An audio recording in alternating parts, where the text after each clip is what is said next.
Yeah, but the police wouldn't like it still. They will. Okay, guys, hold on a sec. Let me introduce the stream. Hello, everybody. Welcome back to the stream. We're 2 weeks out from our last, first session that we did. Unfortunately, tonight we're missing our one of our players, but we do have somebody that's going to be taking control of the man and helping him through the travels of the Forgotten Realms. Let's get to the players now. Here we go. What's up, guys? How's it going? What's up? We're Yeah, doing buddy. well. We're here. We're making it. Can you guys remember anything that happened last week? I gotta bring up my notes. There were some Uh, gnomes. Oh crap! I left my notes downstairs. That's all right. Roscoe's real gnomes. light, easy to pick up. Yeah. Okay. All right. But we still love him. He doesn't like being picked up. Okay. Give me We 20 learned about gold. Is consent. literally on my notes. I put give me 20 gold. Oh yeah, that was the thing. Did you guys sort that out? Yeah, that. So I don't are know you we gonna did. do that in the Did you? beginning? Is there Just something give me that- 20 gold. Give me 20 gold. Come on. We're gonna Give me- split it. Give me the gold. Give me the gold. It's I learned that it's hard to play a neutral character for me. Very hard. But I'm learning how to. Sweet, yeah. A neutral Why? rogue is like Why, Dean? Why? it's like I like you, but I kind of don't because I don't know if I know you or not. That's that's the hardest thing. So, dudes, last week I missed something that was pretty crucial to the game, Oh, and that crucial thing was to have each one of you introduce your character and describe what they look like. So we can get that rolling damn. up front, and also if we can start with you, man. I'm Dorsik Frostbeard. I'm a dwarf, a hill dwarf. Got a luscious beard. An all white garb. Let's see. A luscious you- beard. A luscious beard, Luscious. thank you. You may see me with a fox or a big pup. My compadres, my companions, aside from these lovely people here that we're hanging out with. But yeah, still learning about myself. But anything else I should talk about? No, I think you're good. D&D is about growth, man. As long as you work with a character, it's going to change and grow. So you're 100%. Roscoe, throw it down, bro. Oh, Roscoe, let me tell you, Lightfoot halfling rogue, keeping it expressingly simple, but extremely complicated. Mhm. Look, guys, I'm 35. I'm small. I'm 3'6". I'm 40 pounds, actually. I don't know if you guessed that when you picked me up last session, but I'm 40 I would have pounds. said 43. That's what I would have guessed. I did. You felt like after you had that wine, you gained a little bit of weight. Pale white skin, of course, red hair pulled back into a bun. Always thinking of the smart aleck thing to be in a situation, kind of for comedic sake, but also because I slightly kind of, I think I'm a little bit smarter, a little bit more nimble in situations. I know how to talk my way out of stuff. I mean, if you see me, if you're looking at me, you're definitely going to see me with some gear going here to there. I love traveling around from village to village, city to city, seeing old family members like my aunt currently, or just trying to find a place to make some gold.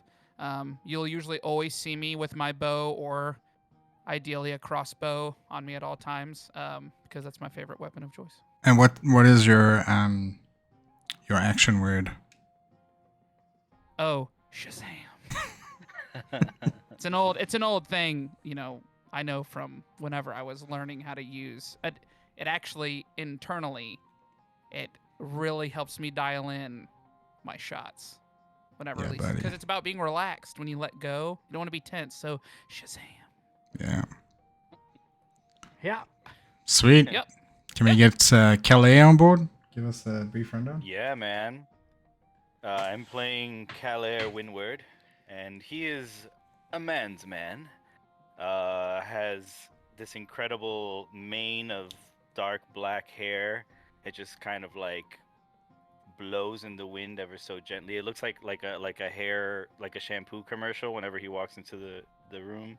It's very charming, very dashing. He was raised with a noble lineage. And then the land that his family owned was destroyed by a volcano. So now he's set to inherit just like a useless title. And he's not really cool with that. So he feels like he's meant for more, for great destiny. He's like a born leader. He's not like the smartest dude in the world, but he does have like a heart of gold. And he does legitimately want to help people and lead by example. And he also has a really big, creepy axe that looks like it has like a big red eye in the middle. And it's pretty much creepy to everybody but him. He thinks it's totally normal. It's talked to his family for generations, and it's just normal to him. So you'll hear him kind of whispering to this axe and saying all kinds of weird stuff.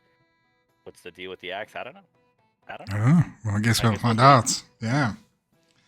Okay, that's great. Well, we don't have Theron on board, so and when he gets in, maybe next week, he can give us. Yeah. He really So cares about Szechuan sauce. That's what he really cares about. Szechuan It's like the most sauce. important thing in the world to him. That's it. That's all you need to know about Theron. Let's run over a quick catch up of what we did last week. So, Roscoe, you kind of opened us up with this entire thing, and you went to go and see your aunt at her farm and found out that she had lost a cow to a dragon. She also gave you a little bit of a present to take with you. Mm-hmm. Dorsik, you found yourself in the middle of Phandalin, not knowing why you were there. And you kind of spoke to an elderly man in the village who gave you directions to the Stonehill Inn. Calais, you were standing in a trance for a little while, as far as you can tell. Came to, you feeling a little bit parched, you picked up some water, you drank that, and you moved over to the Stonehill Inn, where you had followed a child that was staring at you from behind a wall. And we have Theron as well, that found himself inside the Stonehill Inn. He wasn't too sure why he is there, but he got a message from somewhere. Following that, you guys kind of discussed whether you knew each other or not, and somehow everyone else knows you, and knows that you're all supposed to know each other, but somehow you guys don't have that memory, right? Following that, you guys drank some wine. Somebody drank all the wine. You had some tea, some beer, and some whiskey, and you guys went on your first kind of trip out to go and have an adventure, and you met some gnomes, and you helped out those gnomes and came back with a whole bank of cash, right? And so at the end of that entire session, you guys were about to lie down for a long rest. So right now we're in the evening, and you guys are about to go to sleep. And we're going to start off. This is going to be a tough one because this is meant for Theron. But we'll talk through Theron's thing. My best here. Yeah, so essentially, you guys kind of like make your way to your rooms. You know, Toblin has made up 4 rooms for you guys to like go out and lie down in. Calais, for some odd reason, there appears to be a lump just underneath your bed or underneath your blanket. You're not too sure what it is. Do you want to investigate it? Do I smell anything? Not yet. Okay. I just kind of like use the tip of my axe and just like flip the sheets really quick. And there, sitting in the middle of your bed, is this tiny little brown assembly of turd that's been spun like an ice cream. Oh. And it's... Oh, Lord. Good Lord. What? Oh. I think a badger got in here. Or maybe some kind of a small weasel. Yeah, definitely a weasel. Kill that weasel.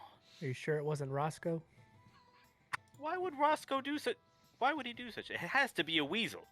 Never would have done that. Do you think Roscoe? You really think he would do such a thing? I'm still figuring out who this guy is. I Okay, love Carlos. it. Why would anyone do that? Do you think maybe he didn't know where the bathroom was? I think he might just be a prankster. Just tell me if this works, Carlos. I don't know if it's gonna work.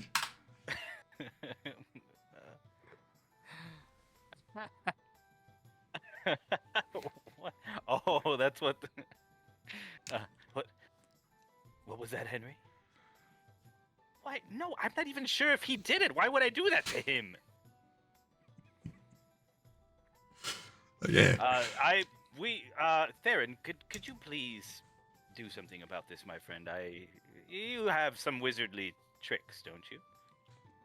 And Theron just kind of stoically nods and waves his hand and prestidigitates the bed clean as new.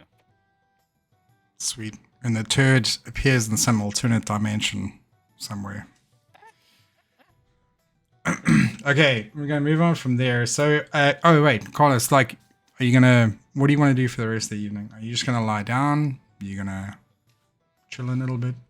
I figured we would play D&D. Sorry, He was waiting the whole time Calais. to use that joke. my bad.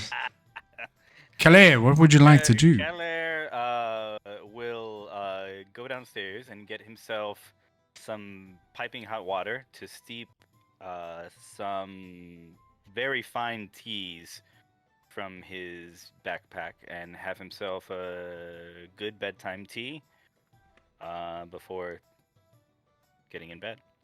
Okay. You go downstairs to go and collect yourself some water. Tublin is still there. He's busy wiping down the bar. You chat to him, ask him for the water. He goes into the kitchen. You hear the mumbling. He comes out with a hot pot of water for you, and he gives you the pot with the little cup. Excellent. Thank you, my friend. It's a pleasure, sir. Great to have you back again. Can't believe it. Again. All right, go upstairs and do that. Have my tea. Enjoy it very much. Yeah. Okay, cool. One more thing.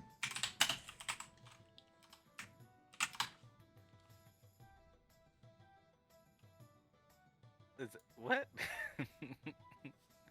oh, sorry. Here you go. I toss the barkeep some coin.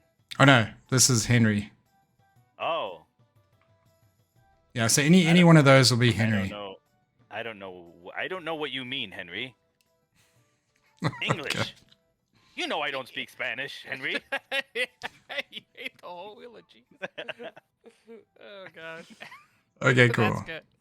So, you're back upstairs. So you're gonna drink your tea. What are you gonna do? You gonna lie down for the evening? Is Roscoe around? Oh, I'm actually washing up because there was only room for one person to wash puke off of themselves. So that's what I'm doing. So you're in the bathroom? I'm in the washing room or whatever that would be. Okay. I would just like to go over to the washing room and just knock a few times. Say, Roscoe, are you there, my friend? Look, I don't know if you're aware of this. Perhaps you have some kind of a bowel disorder, or maybe you just don't know what bathrooms are. I don't know what common folk do when they go do that. But we usually use holes in the ground. So if next time you could use the hole in the ground instead of my bed, I would very much appreciate that.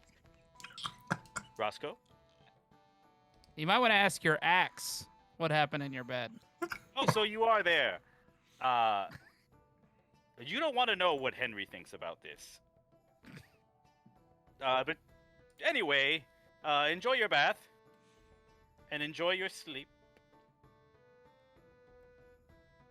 And he just walks away. Doop, doop, doop, doop, doop, doop. Okay. So you're gonna go off to your bedroom. You're gonna sip your tea. Just tell me real quick, is that the same container that you gave to Toblin originally? This is a different container. I have many varieties of fine teas in my bag. Okay, cool. Fair enough. So you start to drift off to sleep. Okay, and as you're falling asleep, we'll follow up with you in a sec. Dorsik, do you want to tell me what you want to do for the evening before you sit down? I see Claire's tea, and I think that sounds real nice. So ask him if he has any leaves he would be willing to share, and I go down and ask our good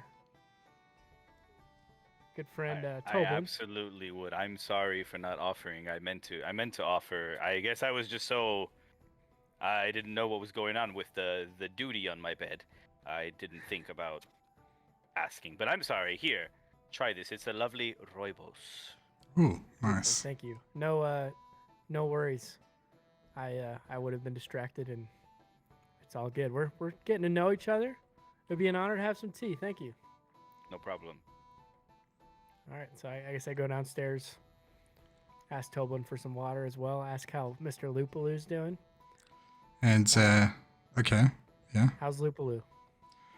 Lupaloo's doing great. He's been cooking up a storm in the kitchen. He's very, very excited that you guys brought him the mushrooms. He's been working on a few new recipes. So those should be interesting to try out when he's got them perfected. He's kind of weird that way. Did you say you wanted some water? Yeah, got some hot water, please? Yeah, how about you give me about 5 minutes and I'll actually bring an urn upstairs so that you guys can share that. Is that fine? That's perfect. Thank you so much. Okay, I'll just put it outside your room on a cart. Okay, great. Yeah. All right, And then so I he go goes, upstairs and yeah, he goes off into the kitchen, does the urn thing. You go upstairs, yeah?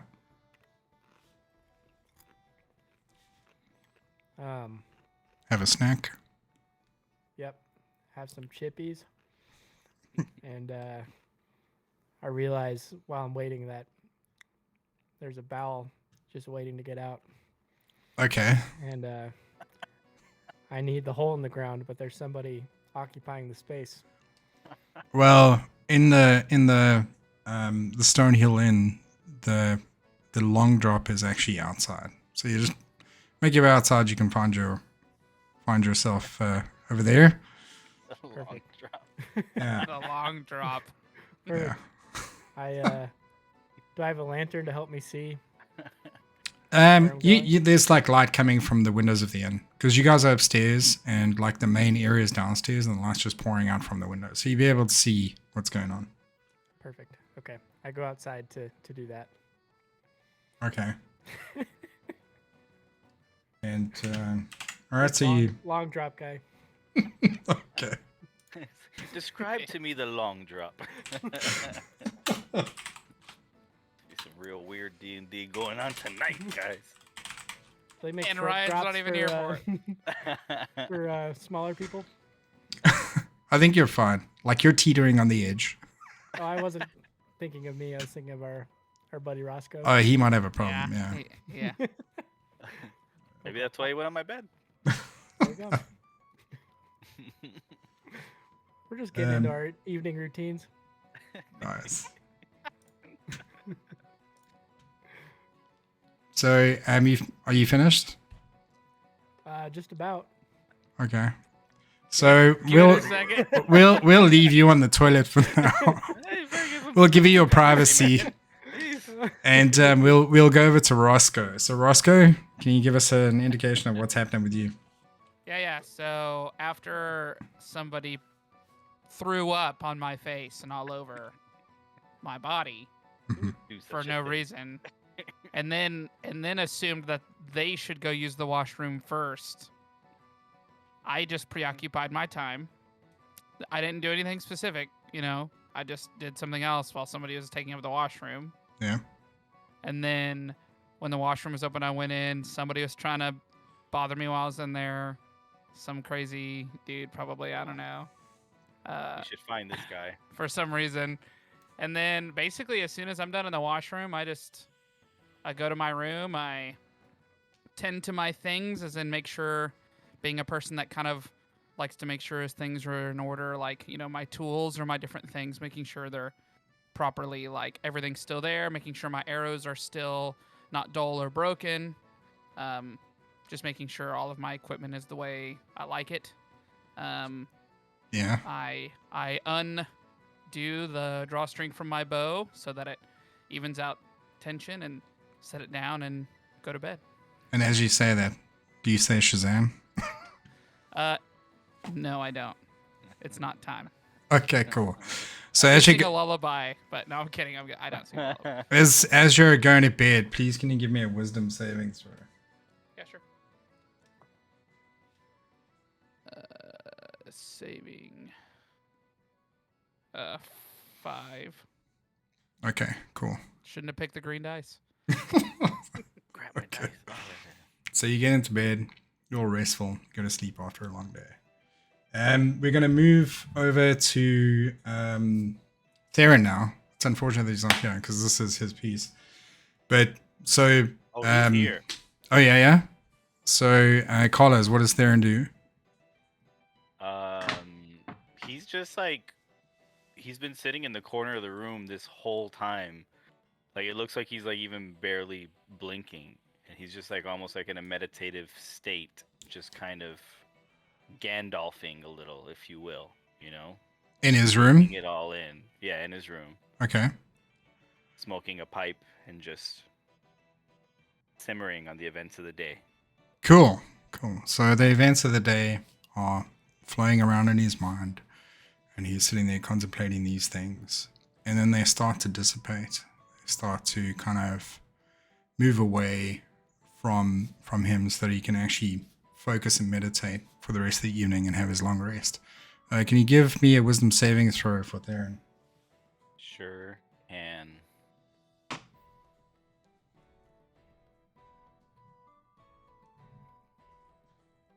oh, that's not good. That is a 9. A 9. Yes. Okay, cool. So as he's sitting there and he's busy meditating and doing his thing, let me just roll up here. He's sitting there, and while he's sitting there, in his mind, an apparition kind of forms itself in his mind. And he sees himself in his room. His eyes are closed, but he sees himself in his room, and this apparition appears in front of him, and it's a cat. It's kind of like a cat with like a white belly, a little bit of a white beard, and it's ginger across its back. Kind of looks a little bit like, you know, of like a street cat, but it's seen its fair days, but it's also like it's looked after itself pretty well. And around the cat's neck, actually, weirdly enough, this cat is like carrying a book in its mouth. Not around its neck. It'd be weird if I try to get rid of it. But like it's carrying a book in its mouth. And it slowly kind of curls around Theron through his like hands as they're like resting on his like legs and stuff. And he climbs over and walks around him. And he puts the book down and sits down in front of Theron, looking at him. And his eyes, the cat's eyes are kind of like glowing. Okay. It's like kind of this like low orange glow coming from the cat's eyes. The cat kind of tilts its head and it goes, meow. It tilts it back, gets up again, curls around him, flicks his tail around his arm, and then kind of like walks away. And as it starts walking away, it like kind of evaporates into like an ethereal mist. And Theron carries on with his meditation. And inside his meditation, this book is kind of like lying in front of him. What does he do? He's gonna pick up that book and check it out. Okay. And this is kind of like weird because like most of the time when you're meditating, like you don't have like a tactile sense of anything. You're just like kind of in your mind. But as he reaches down for his book, he feels his body moving. And he picks up the book, and the book is in his hands. And he can actually feel the book. And it's probably like, it's maybe like this big, you know, it's tiny, big enough for a cat to hold. Or an ethereal cat, anyway, a magic cat. And the second he feels the book, he just raises an eyebrow. Okay. And continues to examine the book. All right. And he examines the book, and on the cover, he sees this. So you guys can all see this. So maybe you can figure it out together. But he sees this on the cover. It's in the chat.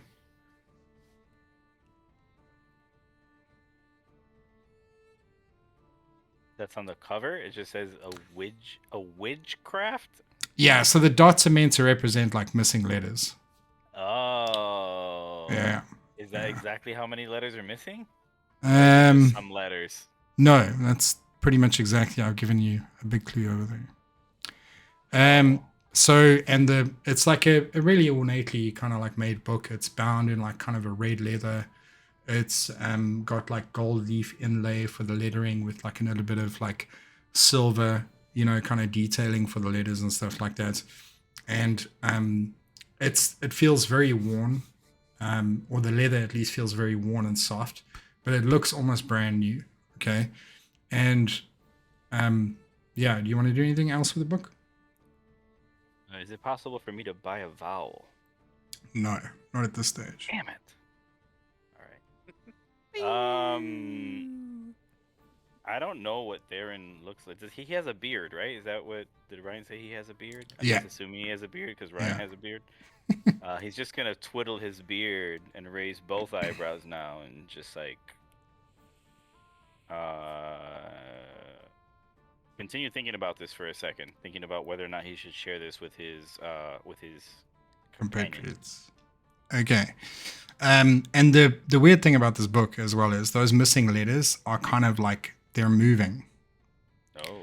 So they only like you can see the other ones and they're kind of like still. So it seems as if there's something that like you're missing or that Theron is missing, and that's why he can't make out these things. And you can open the book as well, and as you look inside, it's the same on the inside. Like as you turn the pages, you can see like script like written, but it's all just like shimmering and moving. Like the letters aren't like, it's as if your eyes are like shaking and you can't focus on what it says. But yeah, that's the book. Wild. This is a wild book. Yeah. And if he does choose to open his eyes, he'll see that the book is actually real and it's in front of him. Oh, yeah, he totally does that. Yeah. Okay, cool. He totally chooses to open he's his like, eyes. hey, this book is real. Okay, cool. And so yeah? Yeah, I think at that moment, once he sees that it's real, he gets up and, he's an experienced wizard.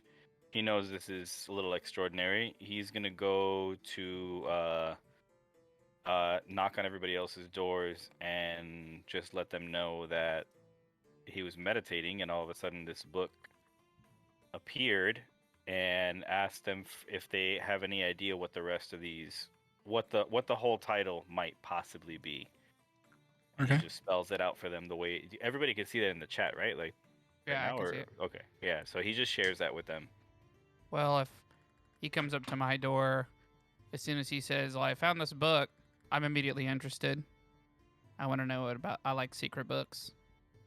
So I see the cover and I'm like, well, it's clearly a wizard's guide to something, but I don't know. Holy crap! And I would say wizard's guide to something rafting, something that's ing at the end. Tyler's like, yes. Wizards do like rafting. That's a good idea. They love it, I think. What is rafting? Wizard's Guide to Whitewater Rafting. That's it. That's gotta be it. But I say it's a wizard's stupid, guide, Henry. so I always am like, wizard's guide to something very, very interesting, Wizard's though. Guide to ooh. Dorsik, are you Heck back in has your grass room? in the middle. After a long meditative, Long drop. long drop. I totally forgot what you were doing. Hey, I didn't. The whole entire time I'm like, No, Nate's just, I was out there scrolling my phone, just checking in on things. Halfway through your sentence, I was like, oh. We're back. Dorsik's been having a good old time. Check in with Claire. Are we all in the same room, or do we have our own rooms? You guys have your own rooms, but Theron has actually gone and knocked on everyone's door to try and ask them about this book. That's right. Well, I've hopped in with him just to see if anyone else wants some hot water. Not to offer up Claire's tea to everybody, but also just picking up my tea bag now that we're coming back upstairs, ready to go to bed. But I am intrigued and trying to figure out how to whitewater raft. with our guy here, realizing that that's not what the guide is for. Also, I commend Roscoe on his ability to fill in those gaps because I was stumped there for a Yeah. minute until All I Yeah. could see was like widge.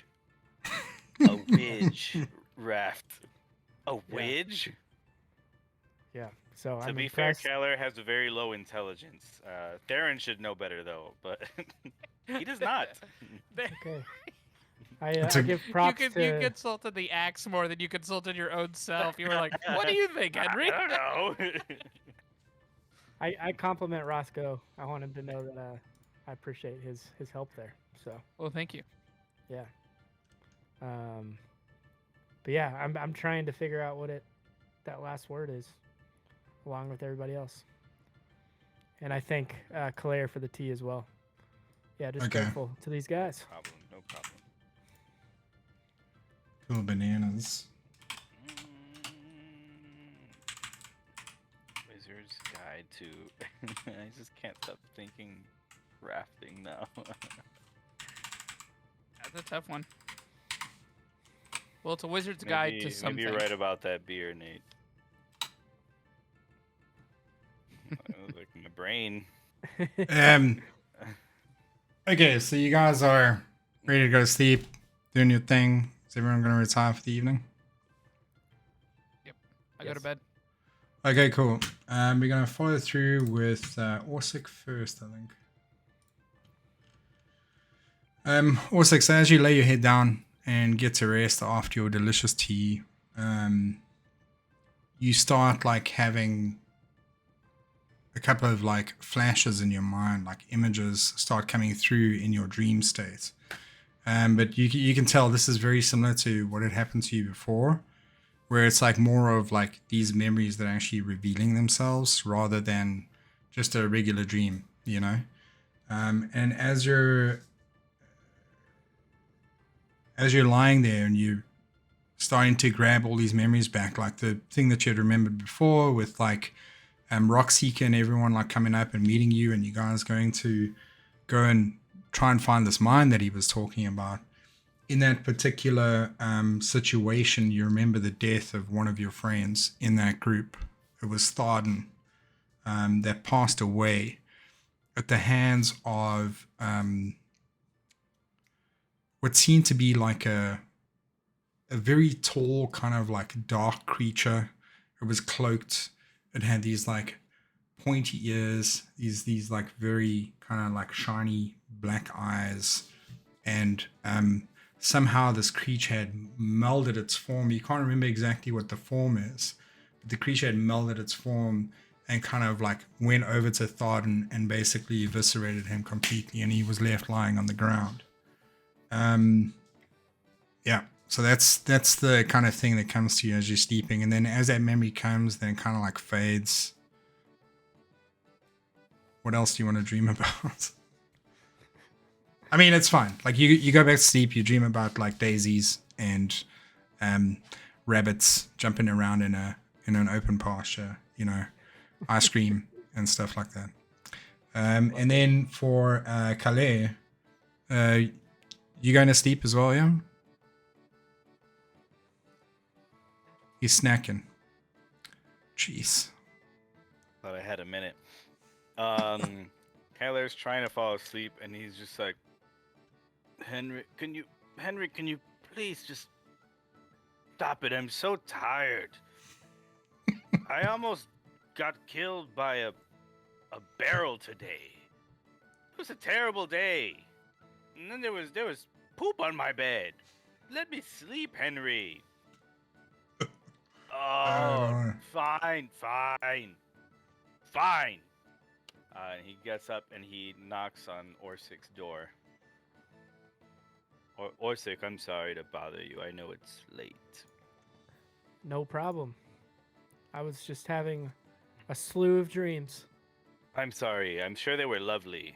Were there daffodils? In the latest one, there were. Lovely. I love those. Strolling through the pasture, eating ice cream, Wow. looking at the daffodils. This is an amazing dream. I'm It sorry was I ruined beautiful.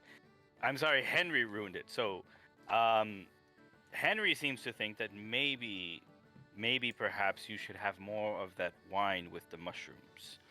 That maybe it could help jog your memory a bit more. I think he's wrong, but he won't let me sleep, so I'm very sorry for the intrusion. That's okay. I on our last adventure realized that I can't handle my alcohol, so I won't be partaking. But I'm sorry, Henry. Well, Henry's just gonna have to shut up. Sometimes I tie a sock around him. I've said too much. I'm sorry. That's probably a little weird. Have a good night, Dorsik. You too, Claire. And Henry. Bye. Goodbye. Okay. Kelly, so as you get into your room and you go to bed and you kind of start to go Before off to I go sleep. to bed, I take off that sock and I just wrap it around, squeeze the crap out of it. You Okay, brought this cool. upon yourself, Henry. Okay, cool. And so you put up Henry against the wall, I guess, and he's got a sock tied around him, which is kind of bondage styles, but Whoa, it's just a sock, man. Oh, hey, whoa, hey. You go off to Dreamland, and as you're wandering around in Dreamland, the kind of the vision that you had before, like the reason why you puked in the first place, that vision that you had, the image of that person's face starts to come back to you as you're like sleeping and wandering off into REM, and his face becomes a lot clearer, right? And you definitely recognize this as Sildar. But the thing is, like, you're looking at his face, and his face is like all dirty, and there's like bits of blood. It looks like he's like been beaten up a little bit, and he's kind of like tied up in chains. And as your vision kind of like reverts from his face, it looks like you're kind of standing over him, and he's like down in a corner of like sort of a dungeon style thing. And you've like made your way into the dungeon, and you start looking around, and as you look around, Dorsik is to your right hand side, and Roscoe is to your left. You can't see Theron anywhere, but like in this memory, that's who you see right now. And in the memory, you move forward to go and pick up Sildar, and you pick him up, and then the memory kind of like cuts off there, and then it shifts to another position where you're in another stone room that's kind of like cut off. It's a single doorway, but you're kind of like walking past this room, and this room is off to your left hand side, and the doorway is kind of open. The door looks like it's been broken down, and lying on the floor, you see an old grayed kind of man that looks like he's dressed in like sort of a similar garb to what Theron would normally wear. And like in this room, there's like a whole accompaniment of like I can't remember what the name of that thing is now. What's the thing where you try and make gold? There's a practice. Transmutation? Alchemy, yeah. So there's like all these like alchemy kind of like ingredients lying around. There's like stacks of books and whatever it is in this. Yeah, and this guy's like kind of lying there, and you can see there's like blood pouring out of him. But it's not somebody that you kind of you would know straight off the bat, but a name kind of like starts to wander around inside your head, and the name is Glass Staff. Yeah. Do I know Sildar? Like, do I have other memories of Sildar where, like you said, I recognize him? Like, do I know who that is? Yeah. So in your backstory, it says you're not the only one with such ideas. A knight named Sildar Hellwinter recently set out for Fandlin in the company of. You were supposed to reveal this to your man, a dwarf Gundren Rockseeker. They plan to reclaim an ancient mine and restore Fandlin to a civilized center of wealth and prosperity. Since your goals align, Hellwinter should be willing to assist you. See, I thought that was something that makes more sense. I thought that was something that was going to happen in the story, not something that had already happened. But why would it be something that's going to happen if it's in my backstory? Yeah. Solid question. I go, aha! Just as I suspected. And as I'm thinking this, I realize how dead tired I am, and I fall asleep. Yeah. And I plan in my head to talk to Dorsik about it tomorrow. Okay. Wonderful. Yeah, Roscoe, you in your room, yeah? Yep. Falling asleep. So yeah, you fall asleep, no problem. Nothing happens or whatever. You're just like out for the count. You've had a long and rough day. And Theron, of course, is meditating. So the next morning comes. And as the next morning comes, what would you guys like to do? And before you decide that you want to do anything, Roscoe, you forget about Nomengard. So everything that happened to at Nomengard, you'll walk up there, everything like that, you have no recollection of it whatsoever. The only thing that you can remember is being underneath that tree, right? Whatever's in your backstory, and then being underneath that tree and coming into Phandalin. You have very vague recollections of meeting Kalair, Theron, and Dorsik. But everything else beyond that, you've totally forgotten.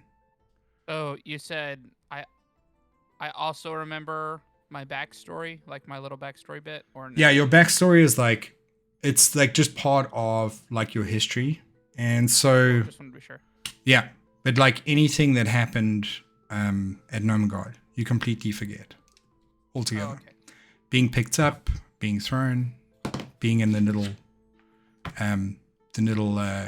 crab go-kart, you forget all of that stuff. You even forget the winky winks. And Theron,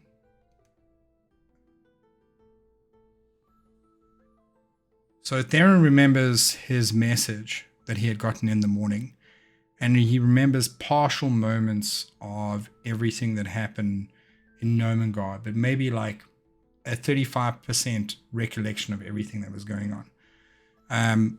And he does remember meeting all of you guys, but like that's the state of his memory right now. He doesn't really remember meeting Ula and Pog.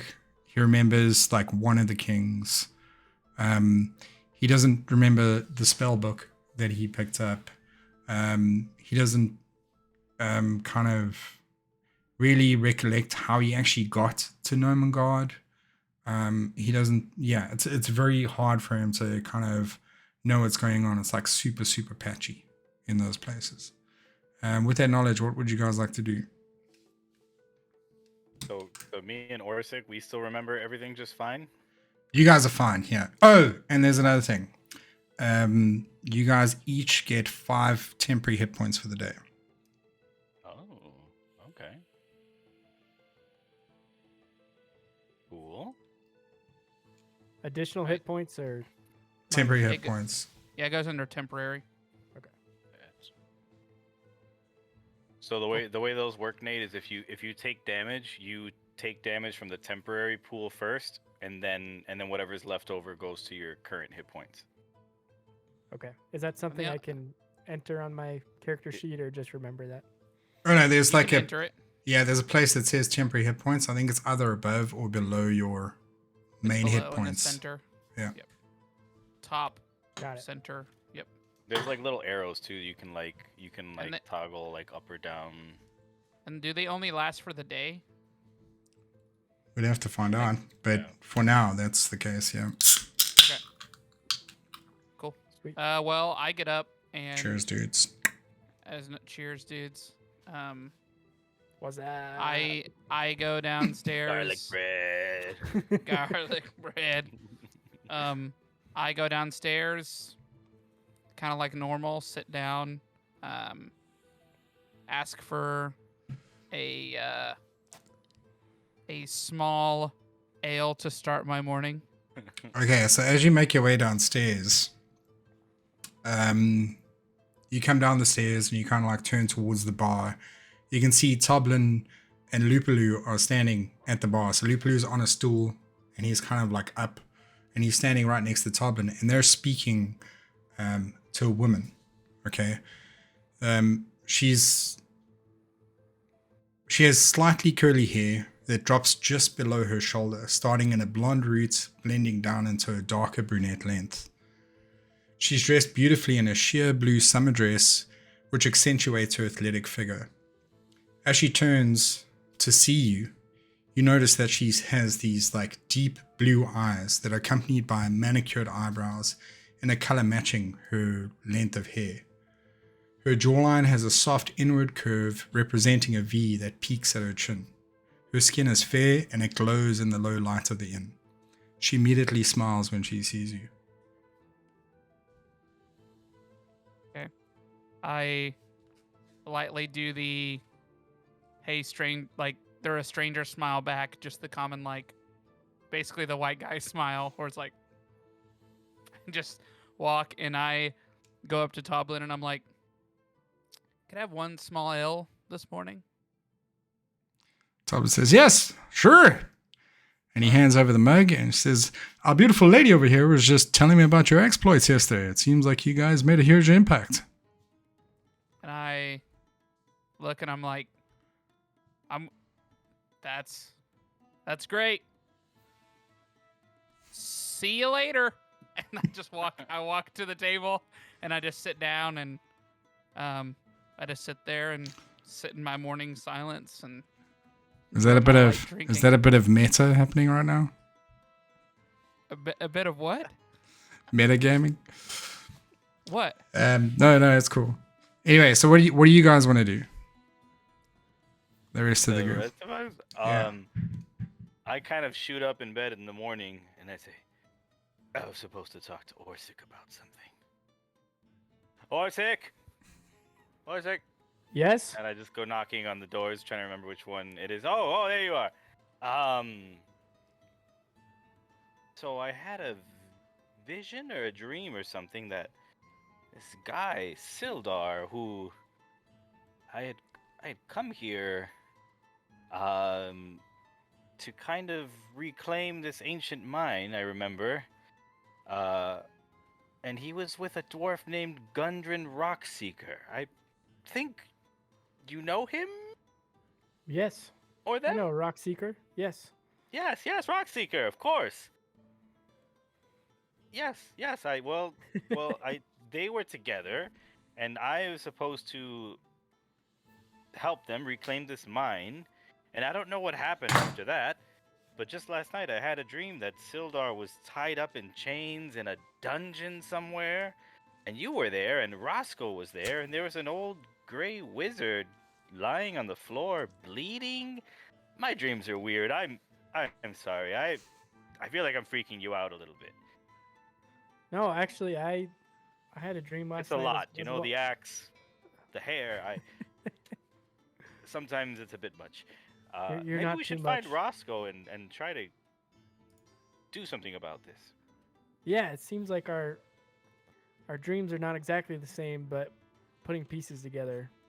I had a dream last night. I was with 3 of my Dwarven friends. Is it 3 or 4? I think it's 3. 4 total. Remo? 4, yeah. Not including me? Not including you. Okay. So I was with 4 of my Dwarven friends, and one of them ends up getting killed. No. By this tall, black figure. I couldn't really make it out other than it had pointy ears and it cut him down. And so, seems like things are coming together. I wonder if Roscoe had any dreams or has any idea what's going on. Yes, we should look. Oh, yeah, and Theron let's go- also. let's go Theron! ask. Theron! Theron. Hey there, Theron. Is Theron there? That's up to you. Yes, he's there. He opens the door and he just like looks around like with kind of shifty eyes. Does he remembers us, right? He just kind of does. He forgets like bits and pieces. Just Yeah. on guard that we forgot. Yeah. Okay. Well, he's like, hey, hello. Well, Roscoe, yeah. you also don't really remember Theron Right. or Kelly. Oh, like I don't really remember them. The only thing that you're meeting them. yeah, so the only thing you remember is like waking up underneath the trees and coming into Fandolin. And like kind of it gets super blurry from there. I thought you just meant Nomengard as in only the events in Nomengard. My fault. Yeah, Okay, sorry, no, my bad. I should have explained We're it good. better. So Kyler just says, "All right, let's go get Roscoe. He's maybe he's downstairs. I don't know." Yeah, and Theron's got like this dazed look on his face. He's like still very skeptical and unsure about you guys right now. But yeah, you make your way downstairs and you see the exact same thing that Roscoe saw. And it's this woman sitting at the bar, busy chatting to Toblin. And Lupulus, he sees you guys coming down the stairs and he kind of goes, oh, and he jumps off the chair and he wanders into the kitchen. And you can hear some like clanging of pots and plates being arranged and stuff like that. But yeah. Say, Roscoe, there you are. We've been looking all over for you. Did you find the long drop okay this time? What? I don't. The long. I look at the bar hole. where the woman is and think about the comment that she made, and they were talking about your things, and I look at them and I'm starting to wonder like, what? Like, did I drink too much last night? Like, what? Why is this person coming down and this person that I barely have a glimpse of in my brain from the day before? Why are they coming down and talking to me like we're close or friends? Say, Roscoe, what's going on? I just whoa, and I immediately am like, hey, I get up. What's the matter? I get up from sitting down and I'm like, don't get touchy. What? Do not get touchy. It's What's like, the why don't you problem? go mind your own business? I had to throw up. It was I didn't know What what are you talking direction to go in. You were just Hey, there. I'm sorry. First off, I don't know how much we drank last night. I don't know what kind of craziness we got into, but I don't know why you think I'm a familiar to you. Also, We got Remo, into all your kinds camera of- window. There you go. all kinds of craziness. You remember we went on a crazy adventure. You I told don't. us all that we could have the gold that was yours. I think you Don't are you remember? mistaking. I think you are. First off, if you owe me gold, then give me the gold. But other than that, No, you owe us gold. You said everyone. I don't need to take the gold for myself. I've never owed a piece of gold to a single person in my entire life. So you definitely have the wrong person. I was just testing you. Obviously, your brain is still okay, How but your about memory seems to be off a bit. how about you just tell me who you are first? Whips his hair back. I'm Calair Windward of the Windwards. Okay, well, Windwards. Oh. Calair, Windfarts, or whatever your name We- is. You can go somewhere else What? and have your drink and leave me in my peace. We went on And an I adventure s- yesterday. We're friends, Roscoe. I sit back down and I'm like kind of staring at my small ale, just thinking like, what kind of craziness did I get? Did I drink too much of my auntie's ale and just go, or grog and go off the deep end? I'm trying to think in my head of like, why is everybody thinking I did something yesterday? All I did was see my aunt end up at this inn.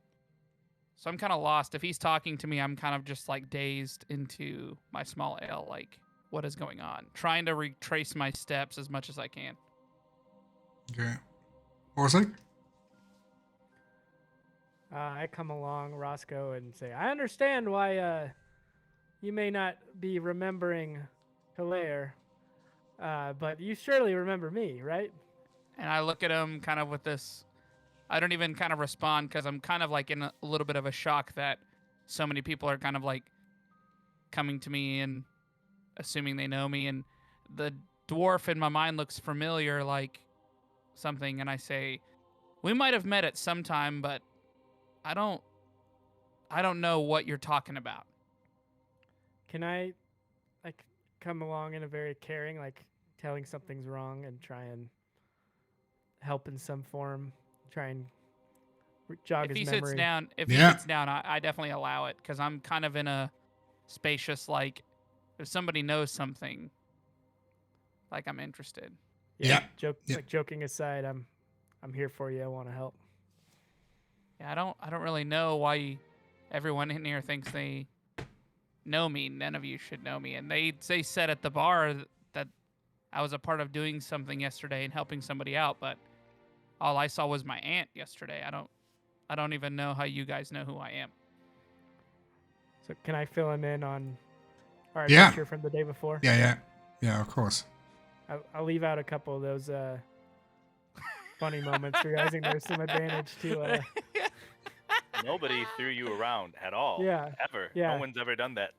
Tell him how helpful he actually was, but leave out the throwing and the As he throwing up explains my and the- ridiculous damage I did with a bow and arrow, I'm starting to be like, this does sound like me. So Yeah, leave And out so- all things throwing. all things throwing. And so, of course, I'm kind of laughing, thinking about the mimic chest, because that's something I definitely would have kind of seen coming in a situation we were in. Kind of thinking about trying to think about the gnomes, kind of like some gnome winking at me, and in my mind I'm like, why is this? These are things I definitely should have remembered. But yeah, I'm more comforting. I'm hearing everything. I'm hearing the details he's saying, but it's still not fully. It's still like a fog, like a mesh, not even dreamlike. It's almost just like somebody's telling me a story about me, like from a different perspective that I don't even feel like I was a part of, like a tall tale almost. Yeah. So I asked them, I'm like, well, do I know her? And I point at the girl at the bar, saying like, she seemed to know that I was doing something about this story maybe, but she seemed like she knew me, and I have no idea who she is. Do we know her? I don't know her. I could probably Well, get to know her, but I don't know her currently. yeah, you do know her. You met her the day before in Omengard. Ah, I know her. What? We did? Yeah, she was very aggressive with Roscoe before. Oh, you didn't say she was a gnome. Well, she's tall for a gnome. She's like 3.5. Oh. She's 3.5 feet, so she's around about Orsik's height. Oh, I missed that part. What was her Oh, name? yeah, I did too. again? No, I didn't say her height. I was just trying to see if you guys. Yeah, I was just trying to see if you guys would cap it. But it was Ula. Yeah, Ula's sitting at the bar. We recognize her, Roscoe, but Ah. As you say her I name, know she jumps you. off the chair and she starts walking across while you're busy talking. Orsic. yeah. She So I was start- there. I just start asking questions to them, not concerned about her anymore. But I asked them like, why would I not remember? Like, how is this even possible? Well, I just say, well, this is the thing. All of us have had trouble remembering things. According to all the townsfolk, we're this band of adventurers, and to my knowledge, I just met you all yesterday. So maybe something's going on. Maybe we're not remembering for some kind of reason. What I do know is that Lupaloo here, the little guy in the back that mumbles, he made this. He put these mushrooms into a wine and into my tea. He slipped it into that little sneak, and it brought back some memories. So maybe you should have some more of that mushroom drink, and maybe you'll remember stuff. So I ask if Lupaloo can come out to the table to speak to him.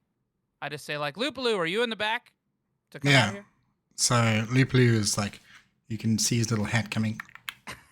Kitchen door opens, goes, and then he walks on and goes, doop, doop, doop. And he walks up to his pitter-patter of little feet, up to your table, and he goes, yes? You called? So I say, Lupaloo, we're having a very hard time remembering. I don't even remember yesterday.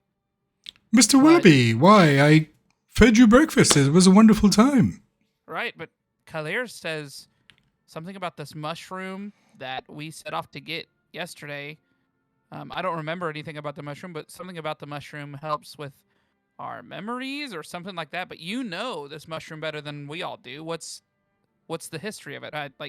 What about it makes us go through this in our brains? Well, it's a little bit of a different tacked to regular alcohol, but when you mix the two, it's pretty nice. It's a nice, relaxing time for a Sunday or any day of the week, really. It has a few medicinal properties. It gives you a little bit of a boost, and can also, if you keep it with you, you can, use it to give yourself a little bit of extra rejuvenation. Not a lot, of course, but it helps a little bit. So why would it help? Or why would it do something to our minds to give us visions of memories or something like that? Do you know anything about that? That, sir, I cannot give any information on. You might want to speak to your wizard friend. He might know more details about that particular case. So, I mean, clearly I look at Theron and I'm like, do you have anything to say about all this? Yeah. Aaron For a cut. kind of nodding a little bit. Does he have anything? What else would he know about it? Well, you can, if you wanted to, you can roll a nature check. Sure. Yeah. That's what he's gonna do. He's stroking his beard the whole time. That's pretty much all he's doing. He's either stroking his beard, smoking on a pipe, or raising one or two eyebrows. Okay. Simple man. That's just who he is right now. Till somebody comes around to fill in the blanks. While he's busy doing that, like, Ula comes up behind you, Roscoe, and kind of taps you on the shoulder. So I kind of like jimmy away a little bit and just try to ignore it. It feels so meta. Eh? I don't like an 11. An 11. Nature. Yeah. Okay, cool. Wait, is it better for me to not like to be touched? No. 12. I'm sorry, 12. No, but I knew you picked it up from the beginning. A 12. 12. Okay, cool. Yeah, so like he kind of relays very similar information to what Lupalu just told you. But he also adds like that there is kind of like additional kind of medicinal properties to help restore, certain parts in the brain. Like if you've been in a long battle or something like that, it kind of like assists in getting maybe like some of your serotonin back and helps restore like neural pathways in certain areas. But that's like the extent of it. He can't tell you about like specifically whether it's memories or not. I mean, Kyler just says, it sounds like it's good mushrooms. Maybe you should just give it a shot and see if you remember anything. Actually, I would like to take some and see if I remember anything beyond just yesterday. That might be helpful. I say if Dorsik does it, I'll do it as well. Because Dorsik's kind of like made me feel comfortable, made me feel like that this isn't going to be... Because right now I'm still thinking like they could be making this up and just giving me some drug to like take me away. Because, I definitely, my past of being like stabbed in the back, I'm definitely like trying to drug me and do something. But Dorsik, for some reason, seemed calm. He sat in front of me. He's kept eye contact with me when we talked. Okay. I feel like there's definitely some safety there. So I say if Dorsik partakes in this wine, I'll do it as well. What about Theron? Theron doesn't need to be convinced to have some wine. He would prefer it if you put it in a little cup with maybe a large ice cube and maybe like a little orange rind, if that's possible. That's just the way he likes to have his wine. You're gonna tell Ryan about this. Ice cube with his wine. Now that we're learning more about all of this, and I tell Roscoe about what happened the first time I drank it and the memories that came up, and it seems like since we're all trying to figure things out, I decide that my one day of sobriety was enough, and I come back to partake for the sake of the squad. Well, he could have it in his tea also, can't he? He doesn't have to have the alcoholic version. Yeah, it's not okay. It's not like the alcohol version just provides a little bit of a different kind of buzz than regular alcohol does. But it still has the same rejuvenation properties and stuff like that. But if you can have it in the tea. Oh, knowing that, I have the tea version for sure. Okay. Okay, then I'll have the tea.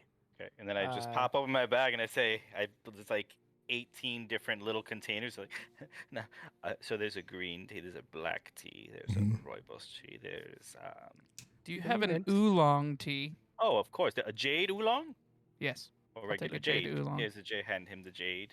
Any mint for me? Mint. Of A course, there's a ginger? mint. Yes, ginger. Would you like a blend of the two? I have a ginger mint. That would be perfect.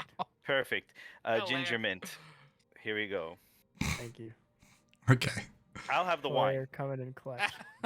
Okay, cool. So, Lupulu grabs the little tea container. He's like, "Great, I'll be with you soon." And he turns and he kind of like looks at Ula and he's like, "No." And so she's like, "Yeah, okay, well, whatever." And she comes around the front end of the table, okay, and she looks at you, Kelly, and she says, "I just want to say thanks again for being so helpful yesterday. Your friend appears to be very unfriendly for some reason. But I want to say thank you. Thank you, Dorsik. You're such a strong, powerful man. I wish I had somebody like you in my life." She turns to Theron and she says, "Theron, thank you so much as well. If it wasn't for you, we all wouldn't have met." Roscoe? Yeah. And then she takes out like a little purse on the side of her thing, and she takes out 3 platinum pieces and she gives it to each one of you 3 and doesn't give anything to Roscoe. And then she turns around. She says, she kind of like walks off and she says, "I'll see you guys later." And then she wanders out of the thing. Goodbye, Ula. And Goodbye. Lupulu kind of goes into the kitchen. He makes all your teas and stuff. You can hear the clinking of the bottle. He comes back with a bottle of wine. And is Theron having a tea as well? Yeah. Theron and Calais are having the wine. With Okay, an cool. orange peel. Okay, Yeah, so he brings a very cup of oolong tea and a cup of mint tea. He decided not to put the ginger tea in there. He decided to actually put real ginger in the tea. And so you get these 2 teas. The oolong has its like original scent, and it's got like a sense of the vanilla notes coming through, and it like together they smell really nice. It's like kind of like this really, really delicious smell. It's almost like when you walk into a bakery, right? And then the mint and ginger tea has the same kind of vanilla note, and it just takes the sharpness out of the fresh ginger in the tea. You guys get a bottle of wine. There's 2 glasses. Boops. And then he goes, "There you go, sirs. Would you like some breakfast? I've prepared a few things for you." Yes, I would love that. Once again, do you have any? I'm sorry, it's very early in the day. Any kind of raw bloody meat? I'll try and remember this time. If you could just put it in a little package for me, I promise I won't cut it open on your bar again. But Okay, cool. Henry's gotta eat too.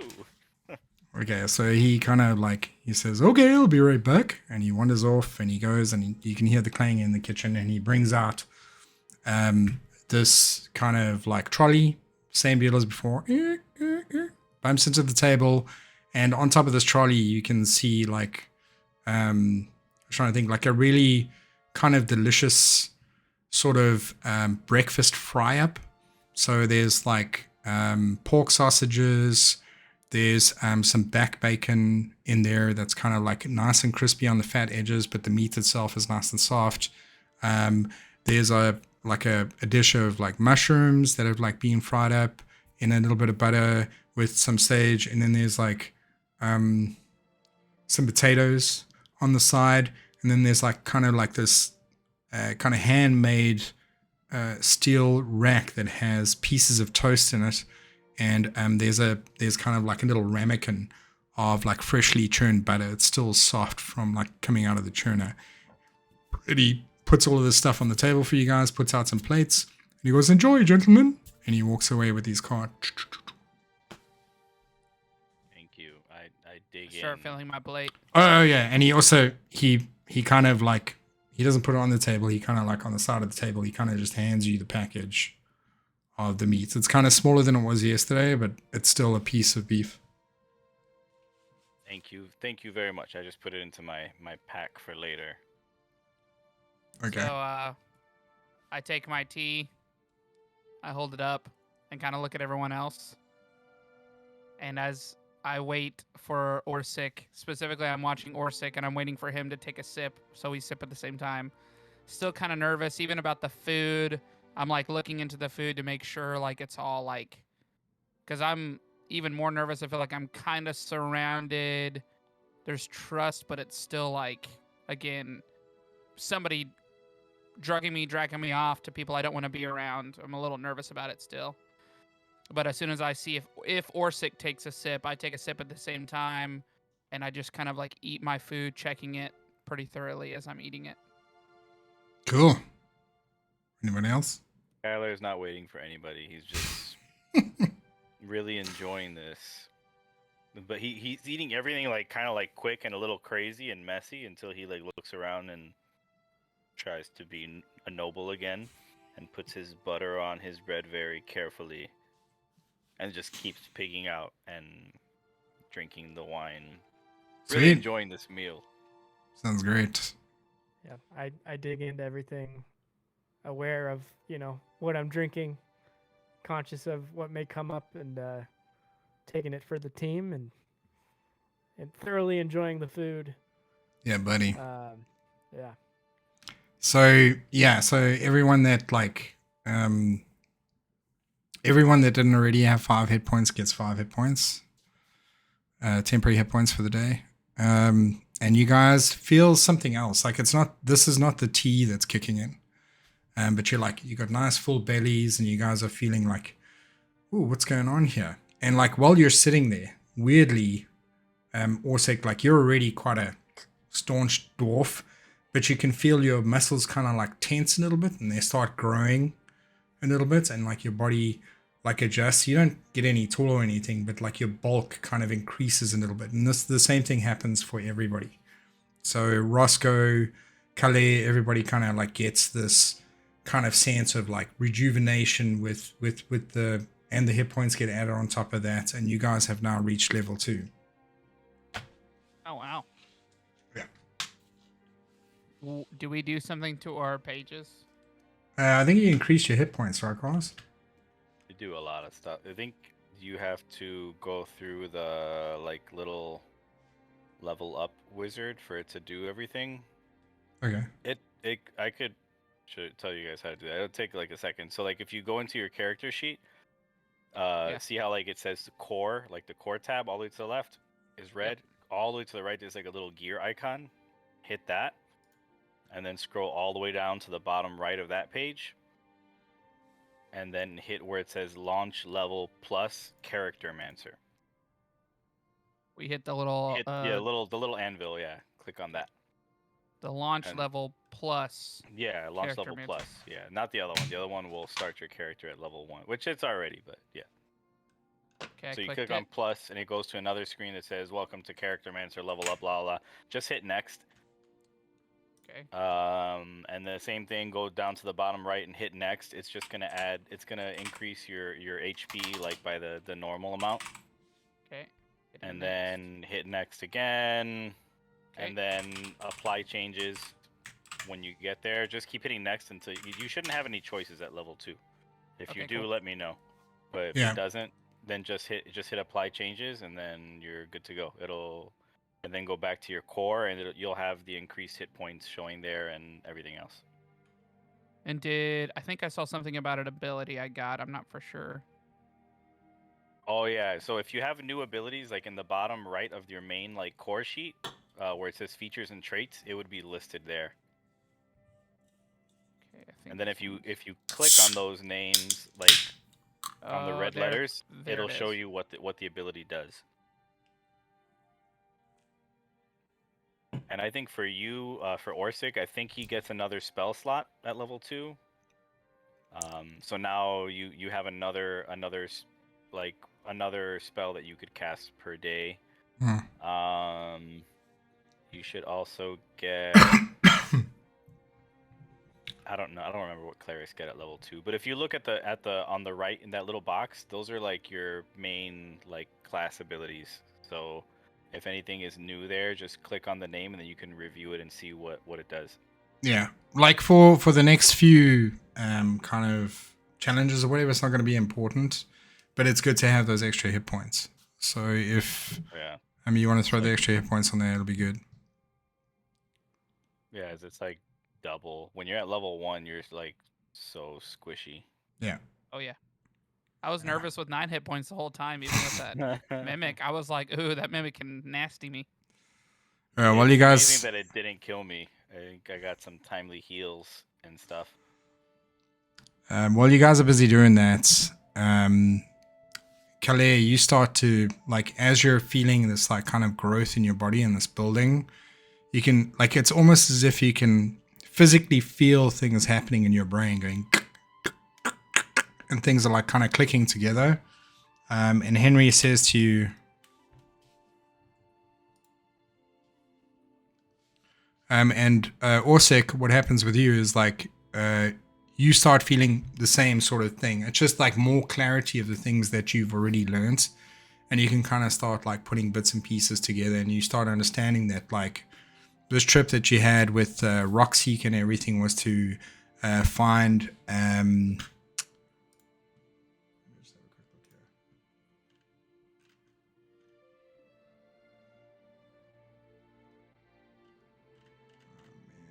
I had it here somewhere.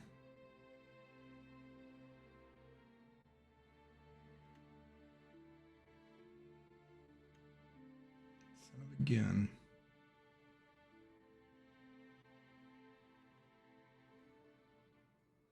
You start remembering this mine. I'll look up the name in a bit, but you start remembering this like lost mine that Rockseeker was talking about. It was a very specific mine, and it was an area that was kind of contested, and that memory of this tall dark creature kind of like starts blending those two edges together, where you understand that this dark creature is possibly involved with this mine situation.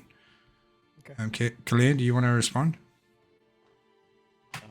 Dude, who the heck is it? Am I supposed to know who Terra is? And like, I guess he's like in hope that this is happening. But well, as he says that name, like your head starts going. You're like trying to rush to try and understand what this name is and where it comes from, and you're like kind of like going like racking at these things and trying to pull apart these cobwebs that are all over your mind. And you kind of, I guess you pick up Henry, and you kind of like look at him, and you stare into the deep kind of red ruby that's in the center of the axe, like this eye, and then it's kind of like a wash over your mind that goes, and you start feeling more of these things start coming back. And let me just.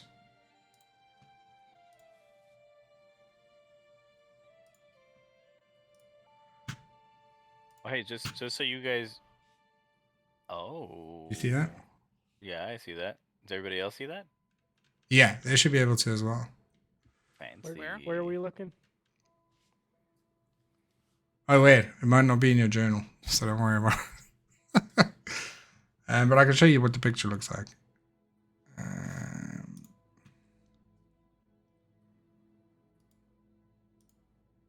Okay. Oh. Sorry, I'm still trying to work these things Yeah, I out. clicked journal. I didn't see it in here on the journal.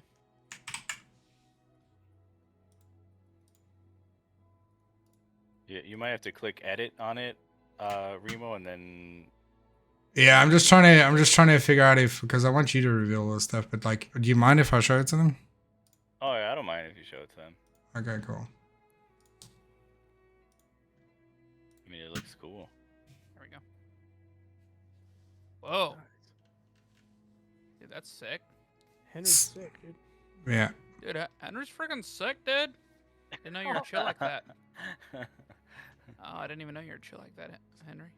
So all these rushes of like kind of memories of your past, and this is stuff that Henry's been telling you for like the last year. Like previously, what had happened was Henry was kind of like bequeathed onto you, and you went on this adventure with your buddies that are sitting around you now, and something happened in this adventure, and ever since that thing happened, like you achieved what you wanted to achieve, but ever since there's something that happened on this adventure. He's been trying to check in with you every single day, and he's been like telling you the stories to try and get your mind to trigger and kind of remember your past and like what's been happening and stuff like this. So he's been revealing this information to you, and it starts flooding through your mind and coming back. Oh, okay. And well, he just kind of like, Calair is kind, he seems like he's got it all together. At least he thinks he does. yeah. But in this moment, as he's remembering who Terra is, he just kind of like looks really serious and might shed like a tear in that moment. Okay. That's cool. And he just says out loud, like, how could I forget my own grandmother? We need to figure out why we've forgotten so much. Can't be this way.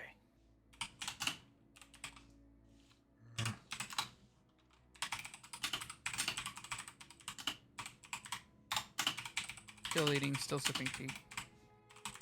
So just so you guys know, since you so it's not so confusing, the whole leveling up thing. If you go to like on the see on the very top of your like sheet or the window where there's like 3 tabs, one says bio and info and then character sheet. If you click on the one that says bio and info and you scroll down, there's a section that says gaining levels, and then you see like second level. It'll tell you whatever changed when you went up second level. I was just focusing on that, so I think I got well, it. there you go. Can I ask you a forgot quick those. question where it says, between uses of my channel divinity, I have to take a short or a long rest? Is that like a turn, or is that? Yeah, so a short rest is like an hour or more, like during the day. So Okay. if you have some downtime and you're not around any enemies, or you have an opportunity to like take a rest, you can take a rest for an hour or more. It'll be considered a short rest. Your long rest is something that happens at the end of every day. So like when you go to bed or something like that. And if you don't take a long rest, you start getting points of exhaustion, which kind of affect how your character then starts playing. Like you'll get on like disadvantage and stuff like that. Cool. Thanks. And Roscoe, while you're sitting there as well, like the tea starts taking effect on your mind. You don't really feel any craziness like Dorsik felt the previous day, because he almost OD'd on the stuff. But like you're sitting there and your mind like starts kind of like clicking and clacking together again, and the fog that you're experiencing in the morning kind of like starts to fade, and you start remembering the experiences that you had with these guys, and like how you went through to like Nomengard, and you were at the waterfall, but you don't remember getting. No, I'm kidding. You remember everything, right? Especially getting picked up. And then the other thing that you remember as well is you remember like the sense that you had the last time that you were here in Phandalin. Like you were, I imagine. Well, I don't know how you felt when you first came into Phandalin originally. You were like kind of just like confused or whatever it is, but like the sense that you felt when you came into Phandalin after you guys had done this, and you start remembering that the 4 of you have actually been together, and you remember that like you went on a really, really like hectic adventure, and you overcame like massive odds when you guys had originally like initially kind of met in Phandalin and started making friends and whatever it is. And that's where the red brands start like popping back into your head. And you start to remember that like there was this old man whose name is Glassstaff, and he was a wizard that worked with the red brands. In fact, he was the one that ran the red brands. And you guys took it upon yourselves to kind of like try and rid Phandalin of the red brands because they're causing so much of a problem. And you get like these little flashes of red brand bodies like lying all over the place and blood.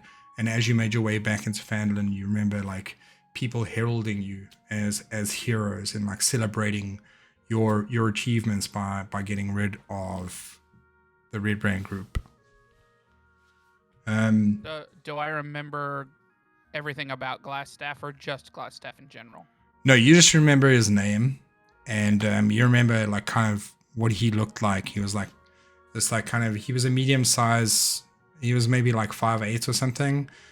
He had like a dark cloak on. He had kind of like a long gray beard.